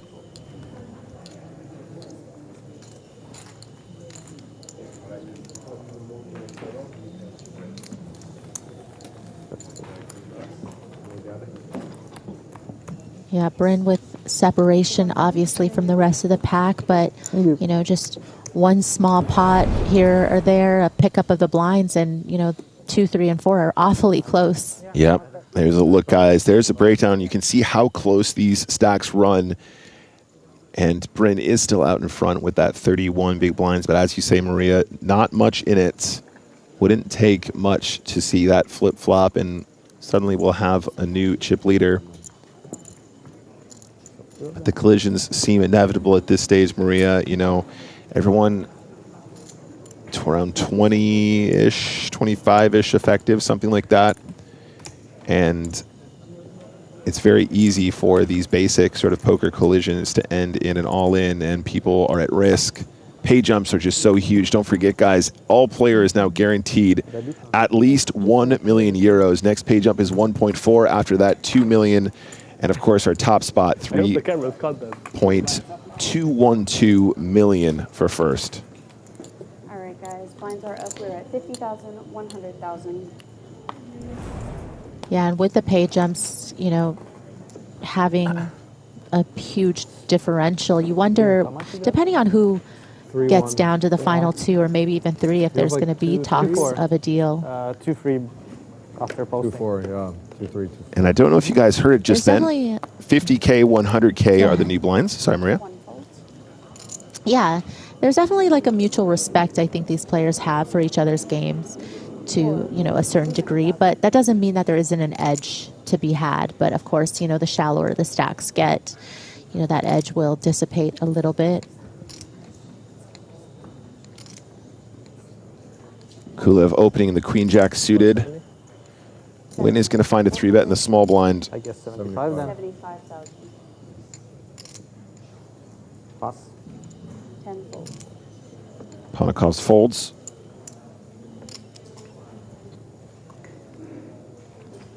Yeah, a nice 3-bet candidate for Wen, and you know, keeping the sizing kind of small because of his relative stack size. But Kulev, certainly a hand that ends up jamming. Obviously, would have expected to at least continue at minimum against, you know, just slightly over a min raise there, a min re-raise, I should say. Yeah, no. Yeah, he's happy with that one. Queen jack of hearts gets the job done right then and there. No, not that spicy. That's in So- Prince's repertoire, it's not in mine. Maria now twice that He just lighter sees the guy 3-bet and with he's the like, offsuit "I don't ace believe gets him." Chris in trouble. I have restraint, you know? Queen You nine. need a certain kind of order. Exactly. Yeah. Not complete chaos. Yeah. Queen. What is spicy? When you say not king 10 off, then it's not spicy. No? Exactly, it's not spicy. Queen 9 suited. We getting And closer? Kulev obviously happy with the result, just to pick it up there. But, you know, worst case scenario, if Wen did have a hand that he was happy to call off with there, Queen Jack suited, still, you know, gonna play pretty well against most hands, especially getting to see all 5. Four-handed poker with some of the best poker players in the world, Maria. This really is fun. And these guys have loosened up a lot now. They're in the cash, too, with a lot of history under their belt. Doesn't feel like we're playing for 3 million euros here, but lighthearted. You might be close. Like 3 million? Yeah, I think the one time I saw Kulev get real mad was when he had to play against in a really crazy spot in the World Series of Poker for a bracelet. He had to contend with. Why is his name escaping me when it was literally on the tip of my tongue? For sure. I'll give you $10 if you can guess who I'm talking about. Who is the most annoying player? Well, Kasuf. Oh, okay. Maybe it's okay. Top No. 3 most annoying player. But I love how I'm just going to make Martin you. Cabral. Yes, thank you. $10. Do you think Kasuf is more annoying than Cabral? I think is it close? I sincerely don't have a problem with either of them. I actually think they're kind of funny, to be honest. I mean, obviously, I wasn't always involved in all these altercations, so I shouldn't really speak. But yes, anyway, sorry, Maria, continue your story. You know, I was just going to say that was the only time I saw Kulev really mad was when it was a big final table spot and Cabral was there. Yeah. Tom makes a good point. Nick finds them funny because he's never had to spend long periods of time with them. That's accurate. I'm usually on a 30-minute delay minimum in another room, so I can just laugh from afar and just enjoy it. I get along with both of them just fine, though, in real life. As we return to the action, 4 ace 4. You should be a politician. Poker politician. 2-2.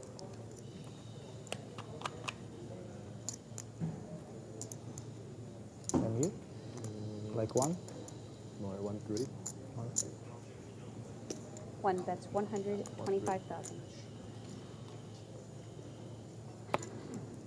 4 folds. Yeah, no play here. Kenny picks up a couple more. So really, the shortest stack now after big blind and big blind ante goes in is Chris Wynn. And now has to defend big blind as well. So limp 3 bets, 5 bets, yeah? Maybe. That was the plan, at least. That's how monsters are supposed to play. That was the plan. Well, it depends. There's all different kind of monsters. Some wait in the cut a bit more. Don't need to take like every kill.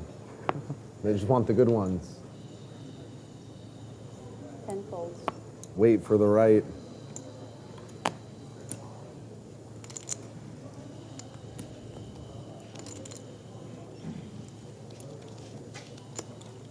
Another playable hand here for Kenny. 4 folds. 7 folds.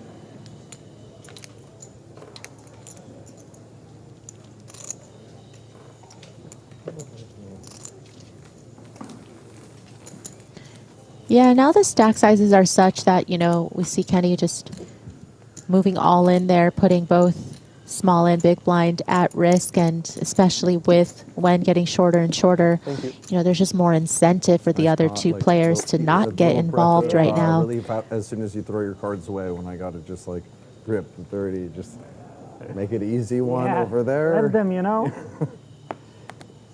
8-5 for Kenny. Under the gun folds. Kulev might play this one. 28 bigs in the stack. 200,000.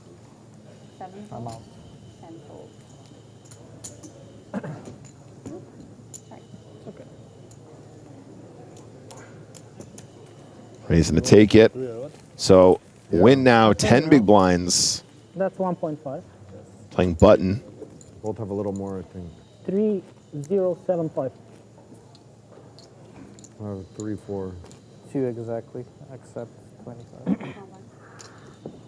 You have 1, 1, yeah.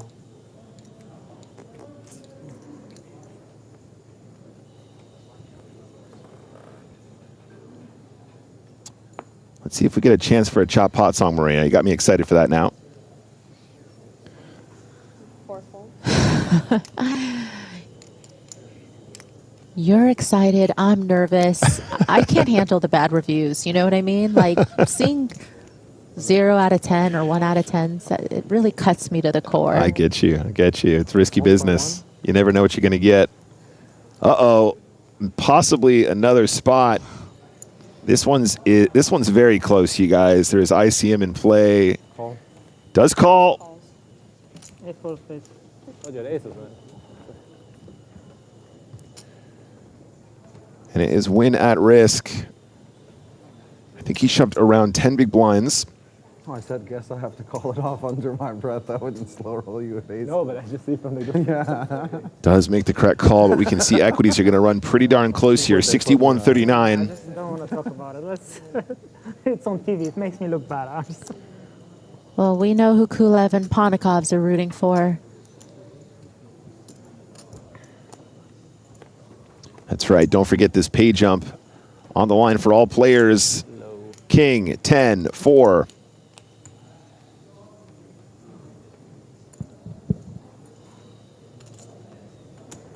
So far, so good for win. 77% equity. Turn is an ocho. 2 pair now. Doesn't change anything. Doesn't change much. Yeah, that's right. No, it brings lucky 8. Yeah, no, it brings the lucky river is what I'm... It's like it makes you think you improve until it's like, how did that happen? 3 of hearts. So a double for win. And Maria, just like we were saying, if any of these players double, the shortest stack at the table just doubled and now is second in chips. I'm always in for... 1,075,000. The 10 big blind stack gets it in, doubles, and is now almost up there with Alex Kulev with 28. Definitely quickly the fortunes can change here at these stack depths, and you wonder if, again, I think these players, especially since we've been covering it from, day one of this event, how they were so incredibly deep, and we got to see them mix it up. And now, I think 30 big blind, 25 big blind stack sizes, there is a sort of playbook that I think all of these players are pretty well versed in terms of their shoving ranges, their calling ranges. Unless what you mean, unless what a little bit. That's right, Maria. And just before we came on, Joe mentioning how amazing these players are. They're just pure survival in tournament poker. That's one of their main skills, and we're seeing it here in real time. Yeah, I think people who watch poker, especially, the final tables, sometimes they find it maybe a little bit slower, a little bit boring because now there is such an in-depth understanding of ICM. But I think people are forgetting that this is where the money is made, is sometimes staying out of other players' way. It's folding in certain spots. It's not getting involved in unnecessary pots and avoiding collisions. Yeah, well said. Completely agree. This is really where fortunes are made. Shout out to Ace of Kings, who says PokerStars stages are always so nice. Yeah, I mean, we have beautiful sets here, really well lit. Great cameramen, great dealers. Spicy. Great Marias. We got really good Marias. Yeah, that would have been about the same. Feels about the same. Yeah, we're up to 3 solid Marias in the game right now. You know, we got me, we got PokerStars ambassador Maria Konnikova, we got Maria Lampropoulou, who everybody has seen at various final tables on, you know, both EPT and, of course, at PCA. Collecting top Marias. I like it. Ace King for Kenny once more. One raised to 275,000. Kulev is going to be tempted here, Maria. Mm-hmm. Could spell trouble here. Kenny sure, you know, picking up his fair share of good hands. Kulev looks like he's just going to come along with the call. And look at this, Maria. Win big blind, Queen 10 offsuit. Great price. Doesn't want to take it multi-way, though, in this high-pressure spot, and is folding a dominated hand. How did he know?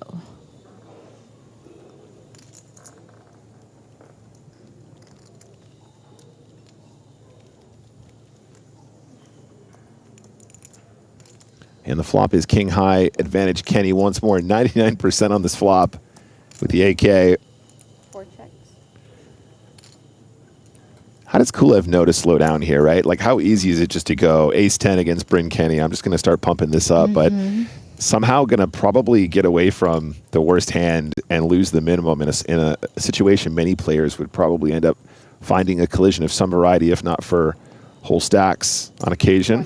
Yes, but especially considering Kulev has the covering stack, you know, to start. And so a lot of players might have taken a different route but facing this 225K bet from Kenny, ace high still certainly could be the best hand, but how far can you go through the streets if you don't hit top pair? Sure. If you don't continue to connect in a meaningful way, you know, are you just going to hold on with the ace high? Deuce of diamonds on the turn. 4 checks.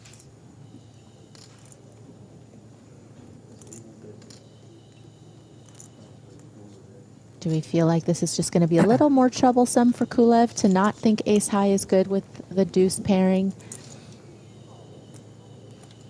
Yeah, I mean, as soon as we see that paired board, suddenly you just feel a little bit more confident with your high cards, don't you, Maria? I mean, in this case, the deuce probably not having too much of a bearing, but there you go. Does get away from it, Maria, and loses, I think, the minimum in this spot. Really feels like a VPIP hand, but does make the fold regardless. If you jam there. For me or for you? For you.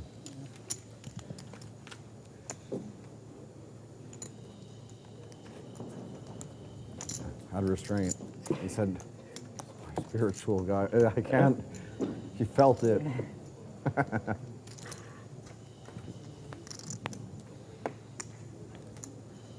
So with that, Kulev still is now second in chips. Bryn Kenny takes the lead once more. 31 bigs for Bryn. One raised 200,000. 4 folds.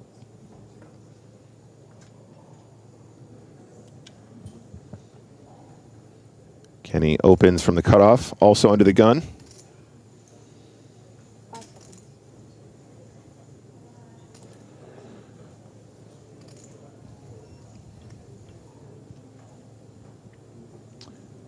So Maria win here, small blind 20 bigs.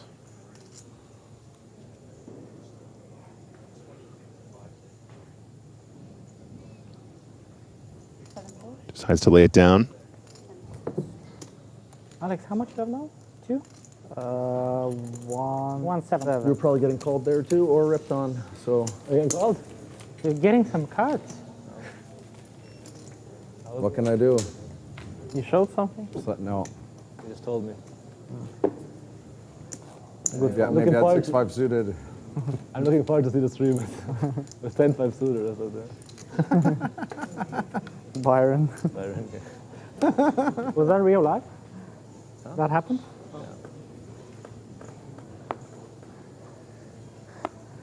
Misclick. Now you have how much, bro? 2.3. Win on the button. Keep swapping. 20 big blinds. Everyone has 3. Everyone has 1.5 to 2.3. 7. 200,000. He's going to open to 200K. And a fold from Kenny. And with that, I'd like to invite back Mr. James Hardigan to the mix. Thank you, Nicholas. Hello, Maria. Hello there. I'm looking at the stacks. 8 hands to play at this blind level means the blinds are going up pretty soon. It kind of feels like they don't need to. To quote Bradley Cooper and Lady Gaga, this is sha-la-la-la-low. You have how much? Yes, it is quite shallow. And I feel like this is the spot where all of these players, you know, I was just mentioning, they're pretty well versed in what their shoving ranges should be, what their calling ranges should be. So it feels like there's a little bit of being at the mercy of the hands that you're dealt. You know, obviously there is going to be some skill kind of involved to maneuver with these stacks, but certainly not necessarily the same amount of creativity that maybe we saw on day one coverage, Yes. especially with ICM pressure. And I appreciate that things get shorter when we're at a final table and when we are four-handed, but when the chip leader has 30 big blinds, average stack is 23 big blinds, and everyone bunched up right now. Okay, Kenny's moved ahead of the other 3. Everyone else pretty much spot on 20 big blinds. I'm going to ask you a question, Maria. I don't expect an answer. It's a kind of hypothetical, and it is coining a cliche somewhat, but Bryn Kenny, how does he do it? How does he do it? I mean, I also was saying how I think he's admittedly said, you know, he's not really this type of GTO, you know, strictly studied type player that we see primarily in these high rollers, and yet he still manages to get to the final table with a big stack, put himself in good position, and, you know, just hasn't ever really strayed from his game. It seemed to serve him well through the years. It's definitely been a fixture on the high roller scene for, I want to say, maybe 15 years now. Yeah, he is the old guard, and he remains #1 on the all-time money list, and whatever happens, he's going to increase his lead, increase his advantage over Stephen Chidwick, who sits in second place on that list. Could be adding 3.2 million euros to it if he wins. My goodness. James, I love when you quote Lady Gaga. The Coldplay, Lady Gaga.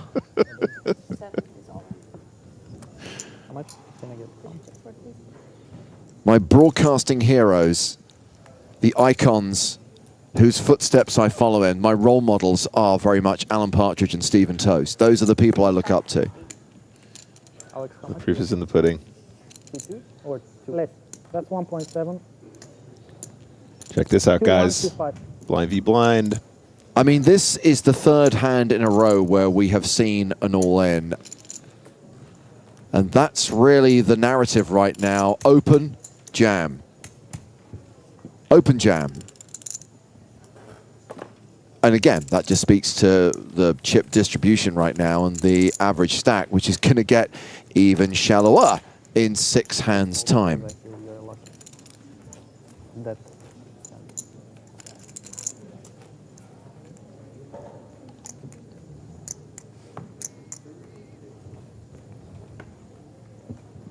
The trophy sits atop the pedestal, will be hoisted by the champion of this event. Plus, of course, that 3.2 million euro score. Next player out, just over a million, 1.4 for third, just over 2 million for second. This is the biggest buy-in event in European Poker Tour history.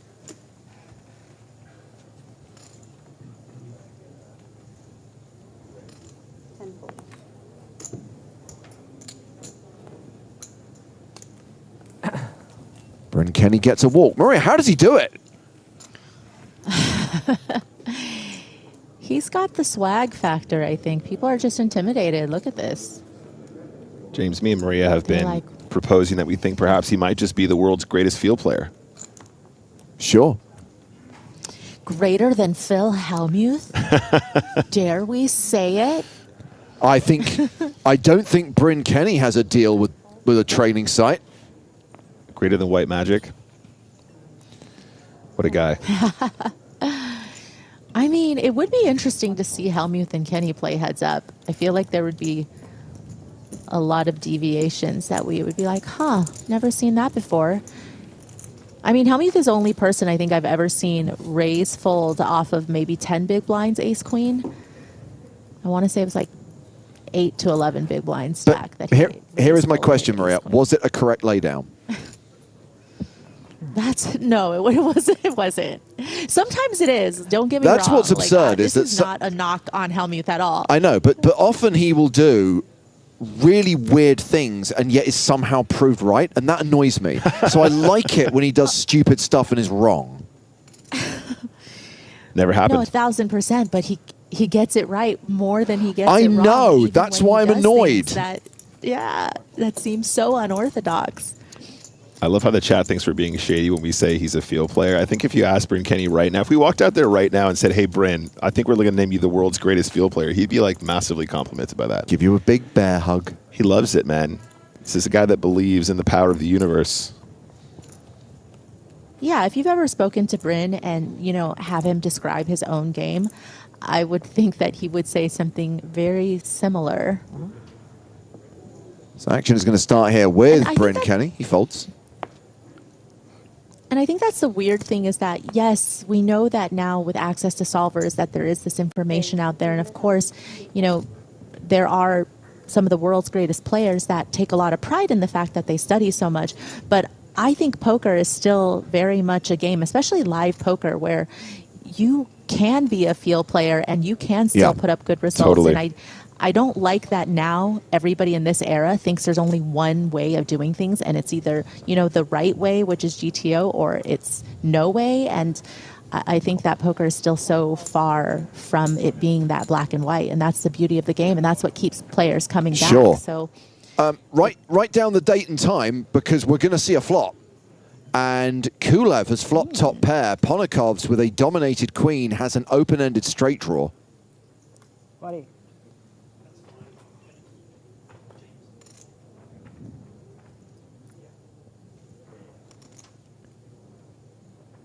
Action checked to Kulev, who continues. Ponokov's the effective stack here, has 13 bigs behind. He might play this one fast, guys.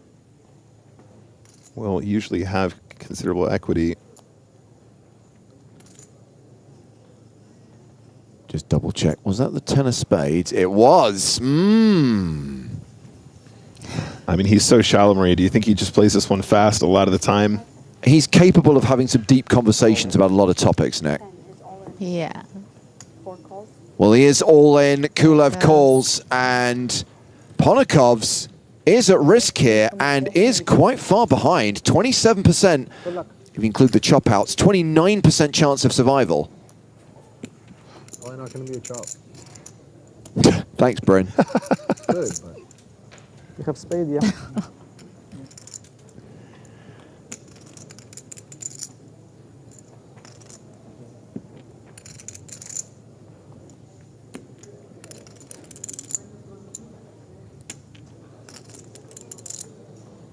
Two cards to come.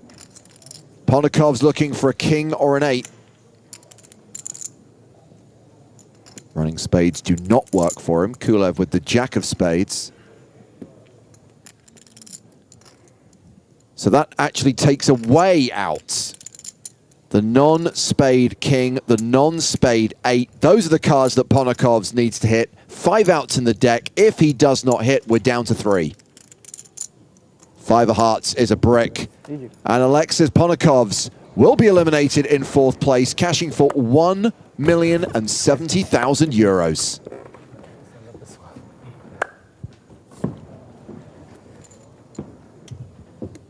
Well, James, not so often you can see I came 4th and won $1 million in a poker tournament. That is true, and it's going to leave Alex Kulev as the chip leader with close to 40 big blinds. Otherwise, I wouldn't mind it if we were playing, you know. Doesn't even get to keep the microphone. And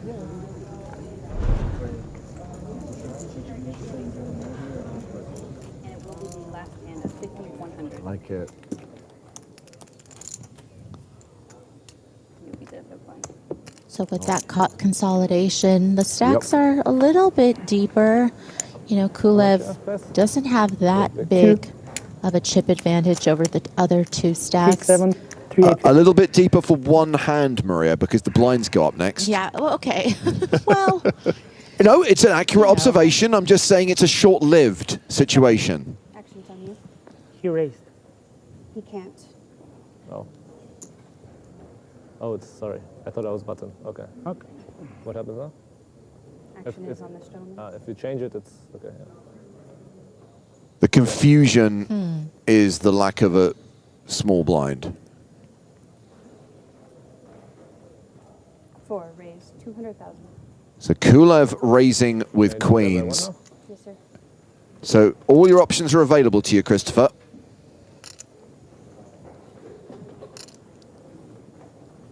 Folds. And Bryn folds the big blind. Right. I think he has to raise if you limp. What is the ruling here? He change action. So if I limp, I change the action, right? No. No, if you limp, his raise has to stand. A little grin there. He knows he might have gained that one a bit better. If you want, like, because you could have just asked It's okay, it's all right. It's okay. You could have had a strong hand as well, for what it's worth. Of course, but still, It's all right. It's okay. you might have had a strong one too. Yeah, of course. It's all right. It's okay. It happens. They're strong enough to want It was a your confusing situation. So blinds are now up. We are playing level 22, 50K, 125K. That means the chip leader, Alex Kulev, has 30 big blinds, and then you've got Chris Wynn playing 22 bigs and Bryn Kenny playing 21. We have same around. 2-6, 2-6. I have like 2-7. Yeah, I have like just under. Are they thinking about potentially redistributing the prize money?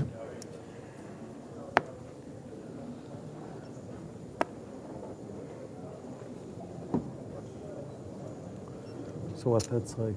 yeah, there might get to a point where these stacks are even more shallow, where they're going to be a little more inclined to make a deal, I would think, with the pay jumps as big as they are, but... And harder for him. Aggressive pay jumps plus high variance equals more likelihood of deal. And we don't often see deals in super high rollers, but sometimes it happens. Yeah, and this is probably the circumstances where it would, right? As we're getting very shallow, edges get very close, and the stacks are just so... I think if they just took $2 million a pop, they could probably have at least 5 hours of fun in Monte Carlo together tonight. I'd take the under on 5. They're going to be refreshed for the 50K tomorrow. What are you guys celebrating? We won $2 million apiece. Oh, great. Have a good evening. That's all you get. Jimmy's is always open. 350. Kulev raising small to big with King 9. 6-4 diamonds for Chris Wynn.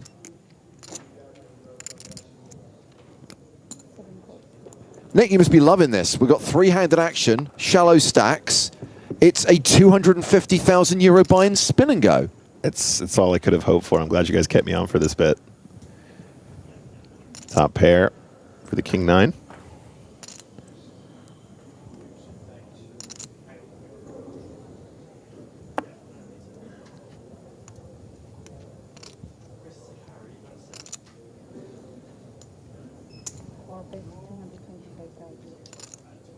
Understand the defend from Wynn, but you can't exactly be excited about 6-4 diamonds on this board.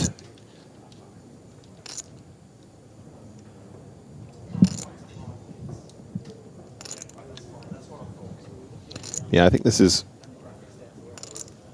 you know, he does sort of have the backdoor flush draw, backdoor straight draw combo, but I don't know if we're in a position to start getting too cheeky. Okay. Wait a second. Is going to try and realize that backdoor equity.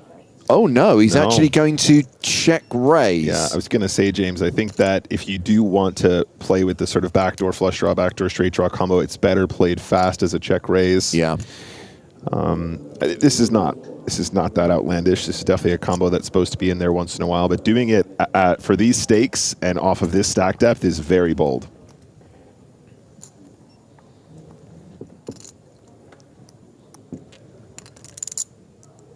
Trips now for Kulev, win drawing dead, and he has less than pot behind. Yeah, and Win not picking up any equity here, probably wants to shut it down, but let's see how he feels. Yeah, especially because, you know, the hands that Kulev are going to bet call with, of course, can now have trips, can have a lot of two pairs. You know, a lot of the queen X's, this is just going to strengthen their holding a little bit with the king pairing. Of course, there are some flush draws potentially in there as well and some straight draws, but yeah, it does seem like a pretty automatic give up from Win once that king pairs the board. Kulev now playing 5 million, now playing 40 bigs, has a 2-to-1 advantage over Bryn Kenny, who sits in second place, and Chris Win has just dropped down to 13 bigs. Yeah, apologies, chat. It was just the raise, not the check raise. I misspoke.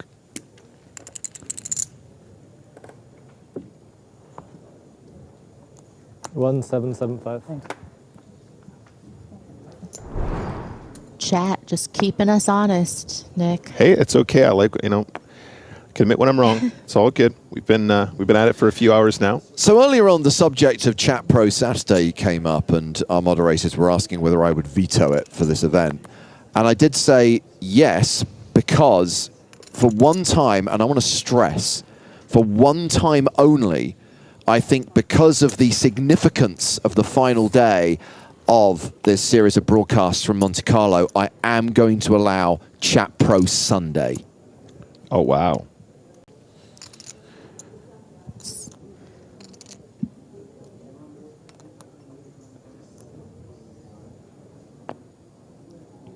Are we going to see record viewership on Sunday now? They're like, yes.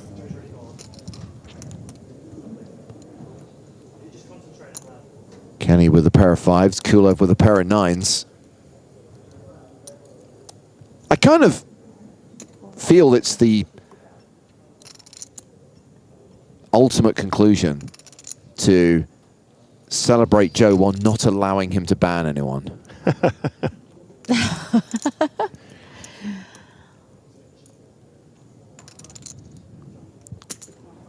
Okay, 350,000 apiece going to the turn. It's the ace of hearts. King would have been a disastrous card for Bryn Kenny.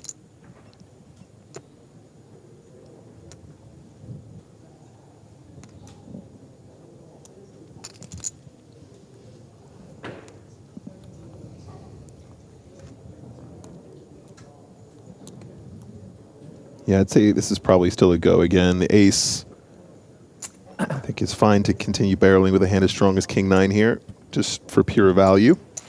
Takes it down. Kulev increases his advantage. 44 bigs, 15 for Kenny, 13 for Win. Needed a good turn for that to happen. But there were some good ones. Kulev getting into ICM punishment territory where you just start jamming on the other two guys. Yeah, that's right, James. I mean, at this point, you know, the most they can take off him is about a quarter of his stack, and that puts him, you know, if he doubled up Kenny to 30, for example, that would put him pretty much neck and neck. So, as you say, definitely can pile on the pressure now. Okay, Win is going to open jam the button with King Queen. Looks like two folds.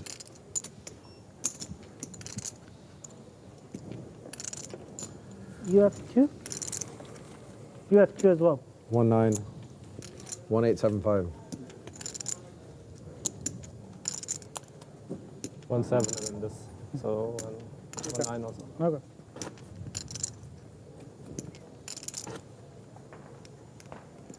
Now that Kulev has opened up this lead, is he less likely to want to talk numbers?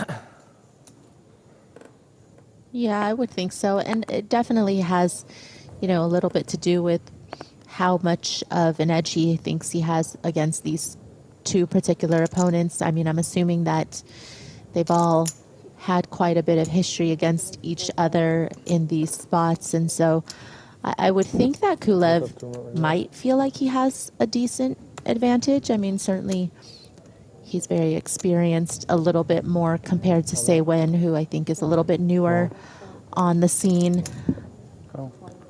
All in and a call.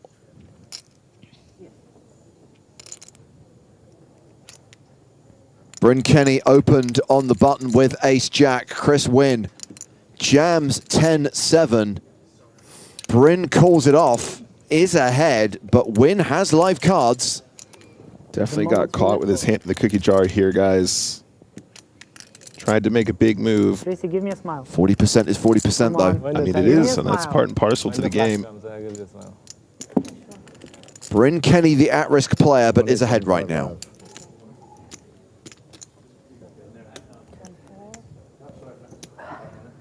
No sweat from. Yeah, Wynn will have half a small blind I almost called. if he loses this hand. 1875, I think it is. Yeah. Because these are fives. Yeah. Understandably, confirming the stacks are as we think they are. Who covers who? I cover? 1875 and 19. Yep, it is Kenny who's covered. I cover. 25. By 25K?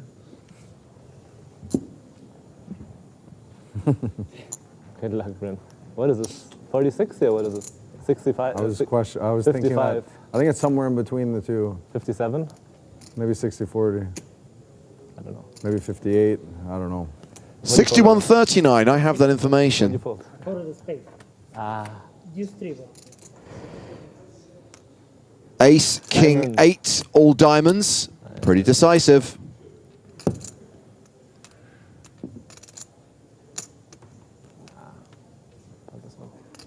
Yes.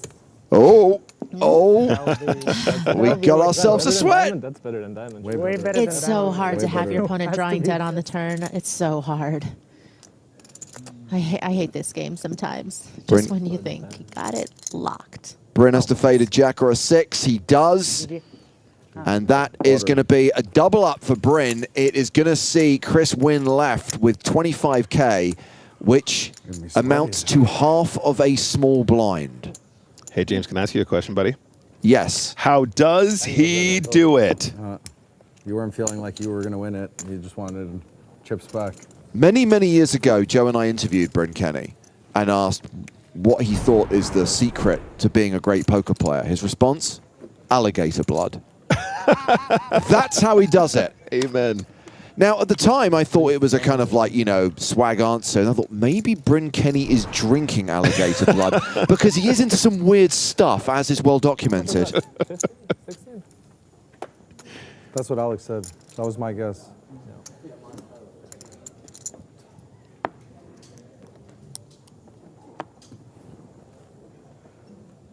Kulev with ace-9 of strawberries. Raises. Chris Wynn is forced all in from the small blind. Bryn Kenny is going to call with 7-3 of hearts. Let's find a way to get it in. All hearts would do it. Wouldn't be so bad because then it's like that hand's going to be hard to win if we somehow get. Can you believe that Chris Wynn has just flopped trips? Yeah. The comeback is on. I don't know what I have, Alex. Now we're about to find out, my friend. You have ace? Do you have a flush draw? No. This is how it starts. So yeah, Kulev bet the flop, Kenny folded. So it's showdown between Kulev and Wynn. And it's looking pretty good for Chris Wynn. That's 8x on the 25. Huge. When you consider he is eligible to win the whole big blind ante of 125,000, this is going to be an amazing spin-up. Ace coming. Thank you for the good wishes, my friend. You're a true gentleman. He's really giving a lot up over here. It's over on the turn. You have to love it. An octuple up for Chris Wynn, who's now going to have 200K. That's almost 2 big Sometimes he's blinds. happy, sometimes he's sad. I cannot get a read on the guy. He's emotional. You can get a read on him for sure. He's like a storm, or like, well, not necessarily a storm because he might have to big calm blind too. first or big blind so anti-second.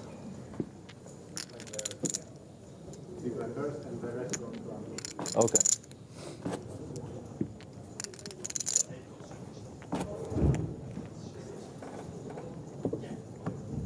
Exactly, Broggers. 2 big blinds and a dream. And he's on the button, so he's going to get 1 free hand and decides, go for it. King Jack. This is how it starts, James.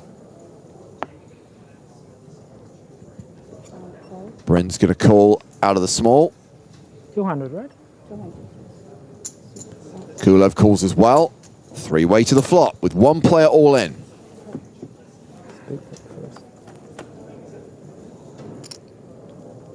King 7 deuce. Wow. I'm telling you, this is going to be a spin up like we've never seen before. Well, a wise man once said, all you need is a chip and a chair. Okay, Bryn has turned a queen. Right now, Wynn is a 3-1 favorite. I fold. So Bryn bets, Kulev folds, showdown with 1 card to come. You looked, right? Look, 1 card. The Jack or the King?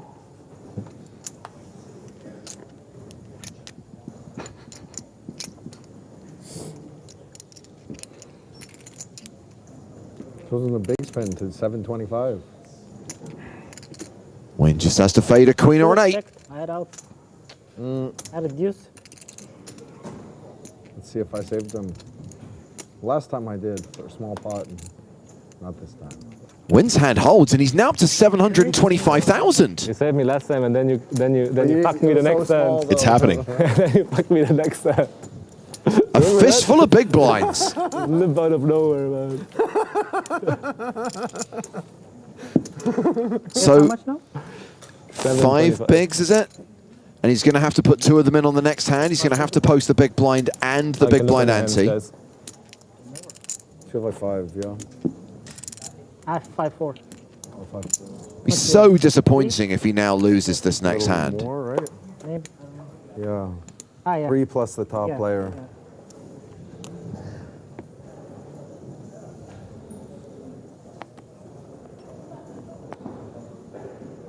Bryn with ace-10 of clubs.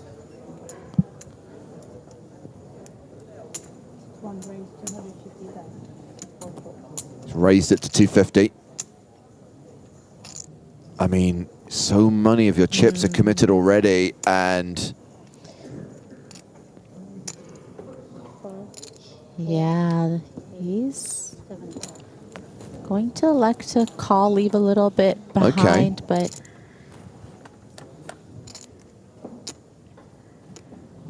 well, he's flopped a piece, he's flopped a deuce, and he may think that's enough to get it in with. And sure enough, he moves all in. Bryn snap calls with top, and Wynn finds himself as a 4-1 dog here.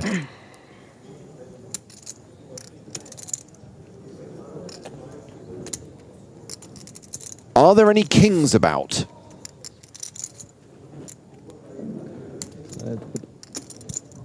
I should have given you a spicy one to see what I did here, like if you get ace-4 suited or something. You would have ripped it for sure. Then we could at least saw what I did. I mean, ace-4 suited, yeah. Has to be done.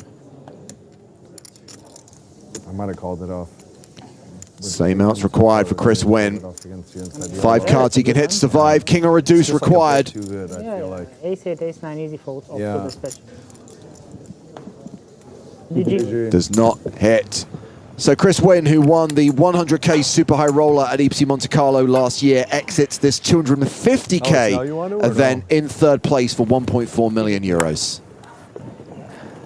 Not bad for 2 days' work, James. And Alex Kulev and Bryn Kenny are going heads up for the title. No problem, bro. I play a lot of heads up. No problem. If you give me a little bit, we can deal, but... Well, you heard the man. I think they're going to look at the numbers. Kulev does have the slight chip advantage and is boasting about his heads-up pedigree, so is implying that he wants Kenny to give up a little bit of equity should they look at doing a chip chop. Of course, there will be a set-aside. They will not be able to carve up all the prize money. They're going to have to play it out for 10% remaining and the trophy. Confirmation that Kulev's advantage is around 10 big blinds. He has 5.3 million. Bryn Kenny playing 4.1 million. I mean, it's still relatively shallow, but now we're heads up, Nick. This is actually very playable for both of them. Yeah, absolutely. They are on the shorter side, but suddenly with that condensed chips going into the stack, we will have potentially a prolonged heads-up match, but anything could happen once you get heads up. And we still have 10 hands at this blind level, 50K, 125K, with a 125K big blind ante. The difference in prize money, by the way, 1.2 million euros between second and first. Our most recent elimination, Chris Wynn, just KO'd in third place. So here's my question to you, Maria. You heard Kulev there saying to Bryn, if you give up a bit, I'd be prepared to do a deal. How likely is Bryn to do that? I mean, does Bryn look like a man who wants to give up a little bit? I don't think so. I mean, the man doesn't get to #1 on the all-time money list by giving the person with more chips a little bit more. I don't know, though. I think that obviously both players are going to be happy with what they're taking home today, but there's a little bit of pride and a little bit of ego involved on both sides, so we'll have to see.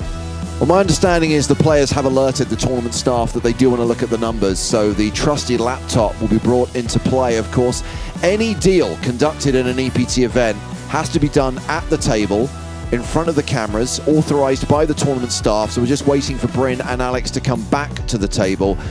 And again, inevitably, we are going to have the conversation about why should deals be allowed, and I'm going to tell you what I always say. You either do them officially or they get done behind closed doors and people get screwed. This is the right way to do things. So we have got multiple Super High Roller champions. Bryn Kenny is one of only 4 players to have won 2 PokerStars Super High Roller events. He could become the first to win 3, and it would be amazing to have that portfolio, 2 100Ks and a 250K. Maria, how does Bryn Kenny do it? That's the question we are all wondering. He's showing us how, though. He's going to, you know, again, continue to put himself in these spots, I think, time after time. And of course, Alex Kulev won the Super High Roller here in Monte Carlo a few years back, and Kulev could become a 2-time Super High Roller champ if he closes this out. And as we established, he does currently have the slight chip advantage, but things can change quickly when you're heads up with shallow stacks in a no-limit hold'em tournament.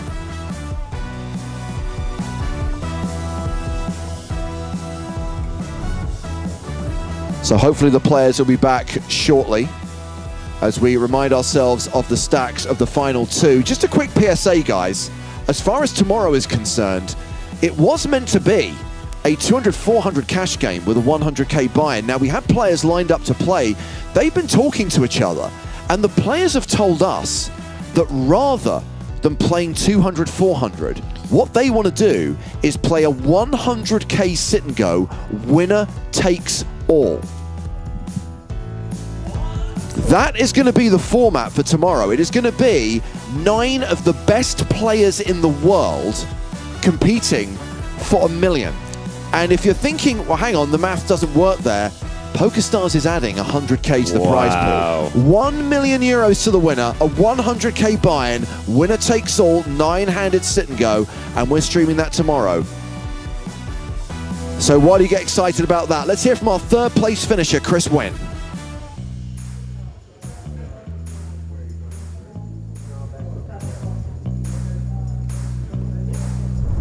Yeah, it's really good. I really like Monaco as a city and country, and yeah, it's just a nice spot to go to. So yeah, happy to be here. Can you talk about a little bit about the competition in this tournament for you and how hard it was? Yeah, I mean, it's the best players in the world playing, for sure. Especially this tournament is very strong. Everybody is there for a reason, and yeah, it's fun to play. Do you have any prediction of who might win this between the final two? I think both deserve it, so I don't mind if either. Like, both played very well, and it's a very close matchup for sure, so we'll see. Toby Stone is in position, just getting the players back. So yeah, just to recap what I just said, 3 p.m. tomorrow, that's 3 p.m. local time, Central European summertime, a winner-takes-all sit-and-go, 100K buy-in, $1 million to the winner, and there are some strong names lined up. But right now, we are going to watch the concluding chapter of this 250K Super High Roller. We're about to go heads up, Alex Kulev versus Bryn Kenny, but they do want to look at the numbers. They are prepared to negotiate a deal. I see, and I'm getting 1%. And you want 1% extra. Yeah. I do need him here for that, though. No, that's fine. Yeah. I just want to get the ball rolling. I guess you have the numbers. So these are your chip counts. Yeah. Okay, this is what the floor told me. You also have to play for this. This is 10% of remaining. Okay. Right? And the trophy. And the trophy, of course, yeah. So basically, this is 10% of, it's not total value, it's after you've both been paid second, and that's 10% of remaining. So you have to play for this, okay? And then, Okay, so that's fine. So that's just your chip counts, Okay. yeah? And this is the first and second place. So this would 10% of remaining is 111K, so they're still playing for a six-figure score. I just explained there. And then this would be Bryn's amount, and this would be your amount. Okay. And then you want to take 1% from Bryn to you? Yes. 1%. Okay, I can do that. Well, I'm kind of with Maria on this, James. I don't know if he's the kind of guy that just gives up any amount in a poker tournament that's this close. It seems from what Alex is saying, Maria, that Bryn has agreed to this, because I don't think Alex would make Toby do this if he didn't think Bryn was on board, right? Wait, was he saying 1%? Yeah. 2531. That's not that bad. 268 times 0.01. Yeah, that would be okay? more than 1%. That's 1%. Right? Okay, yeah. 2531. 25,000. 268. All right, it's 2531. Okay, yeah, I didn't. So then we would, yeah, that would be the number. So. Okay, so we agreed to something else, then I guess. So 11,000 out of Bryn and 11,000 to me. We agreed on the amount of 11,000. Okay. I need Bryn here before I can do all this. Yeah, that's fine. I'm just letting you know what we agreed upon. Okay. Apparently it has been agreed. Okay, wow, fair enough. Are you surprised, Maria, that Bryn would agree to that? Yeah, call it 111.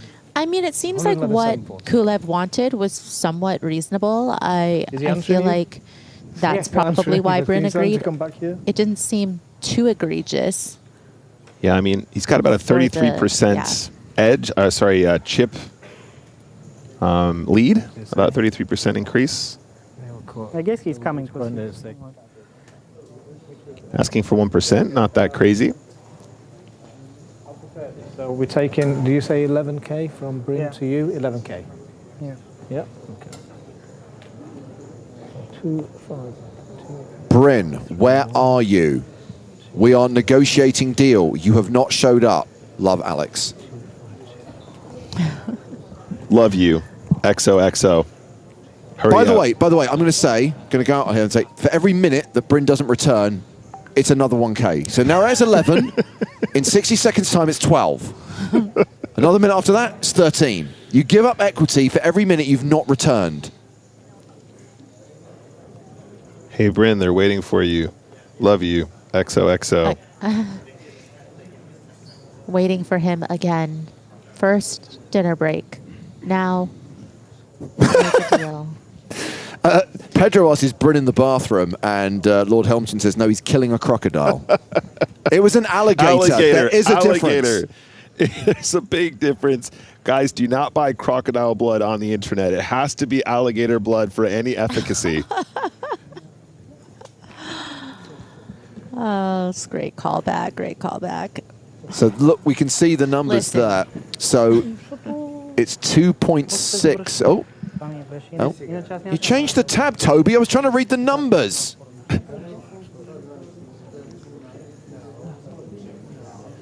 2.6 would be the amount that Kulev would lock up, and 2.5 odd for. That here, so that's what that is, and the plane for that. 111,740. So this is the. With 111,000 still in play and trophy and title, of course.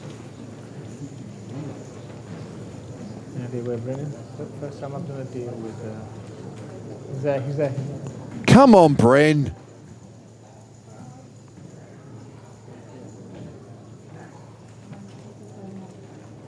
Oh wait. Okay, he's back. All right. Yeah. Here he comes. No worries. Alex is like, he left me on red. That's fine.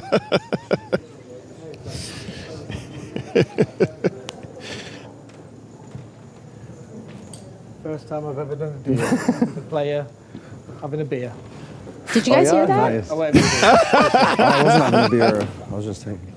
So what he said, and I saw that you'd been messaging these guys saying that you agreed to the deal was -11 from here to here. Yeah. That's you, right? Yeah. So that's what you have to play for this because that's 10% of remaining. Yeah. You're aware of all that, right? So this is the final amounts. That's you, Bryn. That's Alex, and you can winner will take this. Perfect. All good? Perfect. All good. Thanks, guys. That sounds like an agreement to me.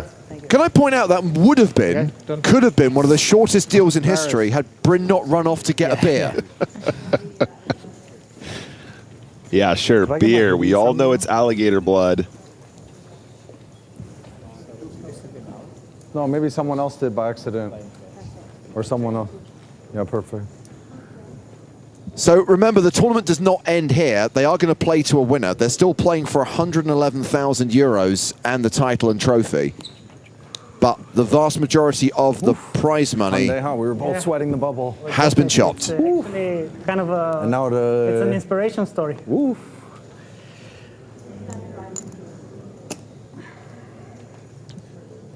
All right, so now we see how long it goes for. So Kulev locks up 2,674,592 euros. Bryn Kenny gave up a little bit of equity. 2,520,268 euros, and then an additional 111,740 for the winner. Feels like a fair deal, Maria. Yeah, I think both of these players also realize, that they're not that deep stacked.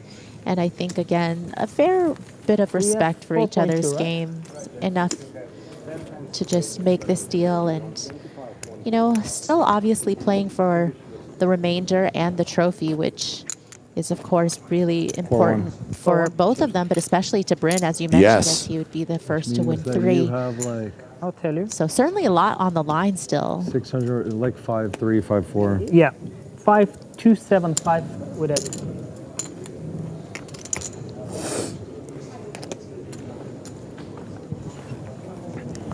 I'm trying to break your calculator. Blind still 50,000, 125,000. Kulev first to act here on the button in the small blind, tray deuce.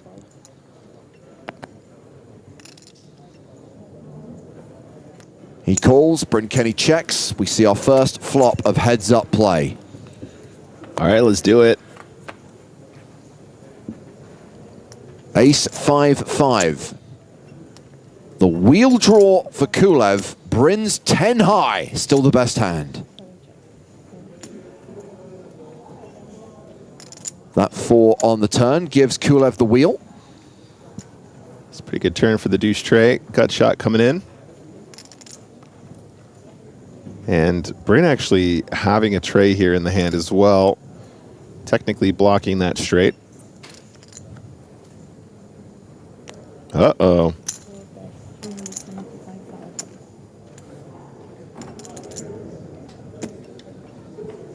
Does have a little lead at it. I would expect to see Kulev raising here a fair amount, guys. Trying to get more chips in the middle. Coolering a 5 would be a particularly potent one. Sometimes your opponent will have an ace here once in a while, but a lot of the aces are played aggressively versus a limp pre-flop. 1,050,000. Yep, there it is. Nice try, Bryn Kenny. Well, that sees Kulev open up a slightly wider gap. 6 million plays 3.5 million. Kulev closer to 50 big blinds now. Kenny just shy of 30 big blinds. Two titans of the game face off here for the glory. And still a 6-figure payout. Still a little bit of cash in play still.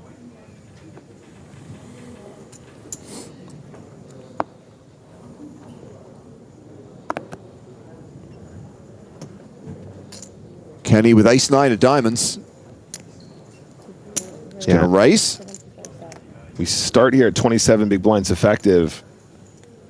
Kulev 10-4 of spades. Suited cards. Going to defend.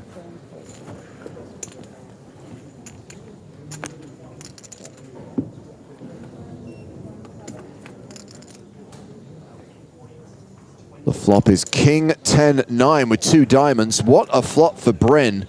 Bottom pair, nut flush draw. Kulev is officially ahead right now with second pair. It's a post-flop flip. It is indeed. Kenny's got to be over the moon about this kind of flop, though. I mean, we can appreciate we're still losing to some King X, 10X, etc. But so many ways to improve from here. Kulev, I'm assuming, just does a lot of calling here, Maria. Yeah, certainly not going to go anywhere with second pair, but he knows that there's just so many bad turn cards. Oh, that's a good turn card. Oh, my goodness. Well, one of the few, one of the few. So Kulev now becomes a 7-3 favorite. Checks to Kenny. The 4 is so innocuous, Maria, right? You're just thinking, that doesn't interact with this board. What could he possibly have here that I should be scared of on this turn? 10-4 now, a very well-disguised, relatively strong hand. Yeah, and with so many draws possible, you know, after we see Bryn putting in this bet, I'm sure that Kulev is just going to want a fast play, most likely, especially, you know, against this bet size.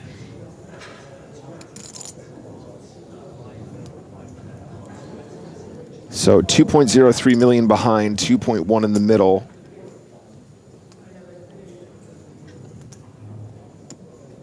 That's after Kenny's bet.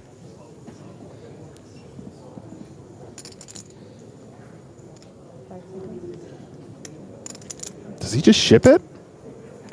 I think so. Seems like a really clean jam. Yeah, and if Kenny had a hand like top pair here, you know, you don't want to wait to the river and potentially have a scare card come when Kenny is going to be willing to very likely call it off the top pair with so many draws out there. And he does shove. Especially betting this equity. Yeah, it's going Might be ahead now, but I think, have to continue. I think, yeah. Bryn Kenny says, let's run it. All in and a call. Time to and run it. if Kulev's hand holds, we have a champion. Kenny does have a lot of outs, though, 13 of them. Diamonds, aces, nines. Have to say about this one. Yeah. They decided the whole day. I'm fortunate to be here. We're both fortunate exactly. to be here. Whichever way that one goes. Fortunate son. Yeah. Good to be in the sun.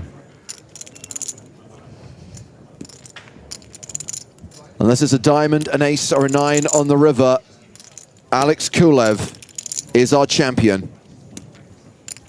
You feel like it's coming or no? I feel good. I'm not sure. I feel at peace, you know? Yeah, either way, me too. No idea. We'll find out. We'll find out. Of course, the 4 of diamonds, no good. 30%. Can he get there? No, he can't, and it is over. Alex Kulev wins the biggest buy-in event in European Poker Tour history. Wow. Keep doing what you're doing. You are an inspiration. Thank you. Incredible stuff, guys. Incredible. There should be more of a fanfare out there. This is a really big moment in poker history. Bryn Kenny just took down a $2.5 million score, increasing his lead at the top of poker's all-time money list. Alex Kulev is going to get the additional money they were playing for. It was about 110K. So he's going to cash for about 2.7 million here.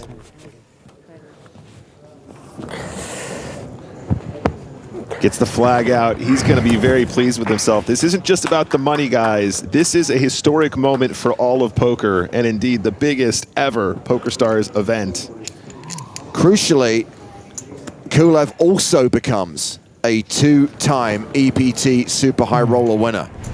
He had a 100K title here in Monte Carlo. He now has a 250K title, and yes, he's now 2.78 million euros better off. The adrenaline now, Maria, right? He can finally let it out. You have to be so composed, and he's kept his composure, and suddenly you can see him off-gassing. You know, he's like letting out all of this pent-up anxiety that he's been holding on to, and he was such a cool customer throughout. His parents are here to see it as well. That's sweet.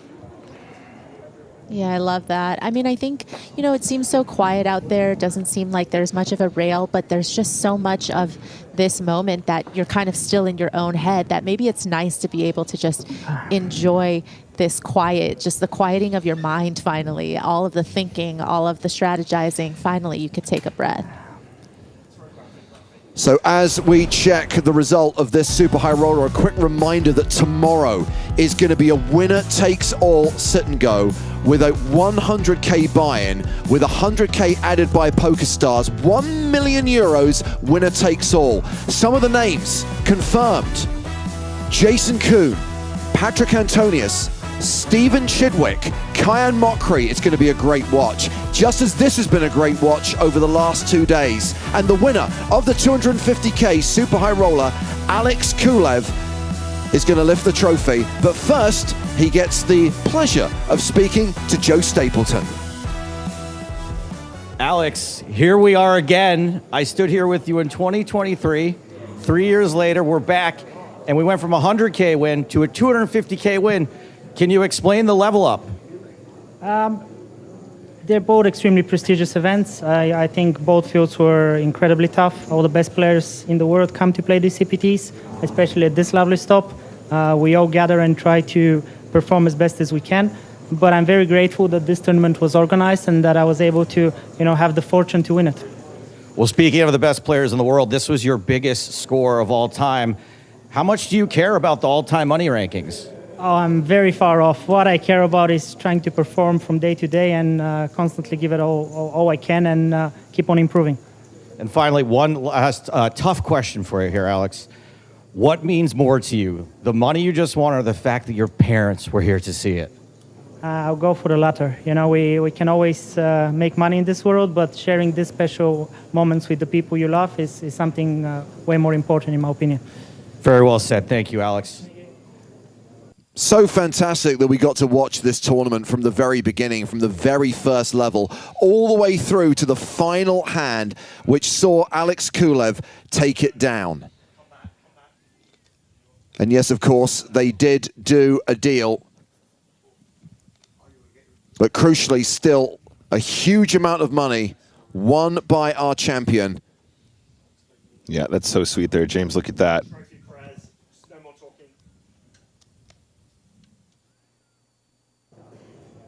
Hello and welcome to the trophy presentation from EPT Monte-Carlo, the 250,000 euro super high roller.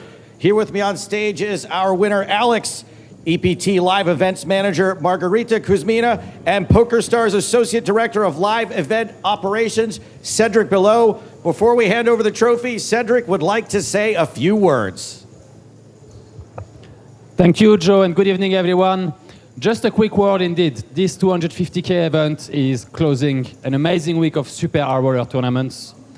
There is no better place in the world than Monte Carlo to have those kind of tournaments. So just again, a big thank you to the SBM, our partner in Monte Carlo. A big thank you to all the staff involved as well to make it happen. It's not always easy to attract all those professional players around. So, and of course, thank you to all the players who came. None of it would be possible without you. You guys are just the best in the world, and it's an absolute pleasure for PokerStars to have you around. So again, well done, and thank you for coming, and a lot more to come action at the EPT week. Thank you, guys. Thank you, Cedric. And now there's just one thing left to do, besting a super high roller field of the best players in the world to take the title in over 2.7 million euros. Please give it up for Alex Kulev!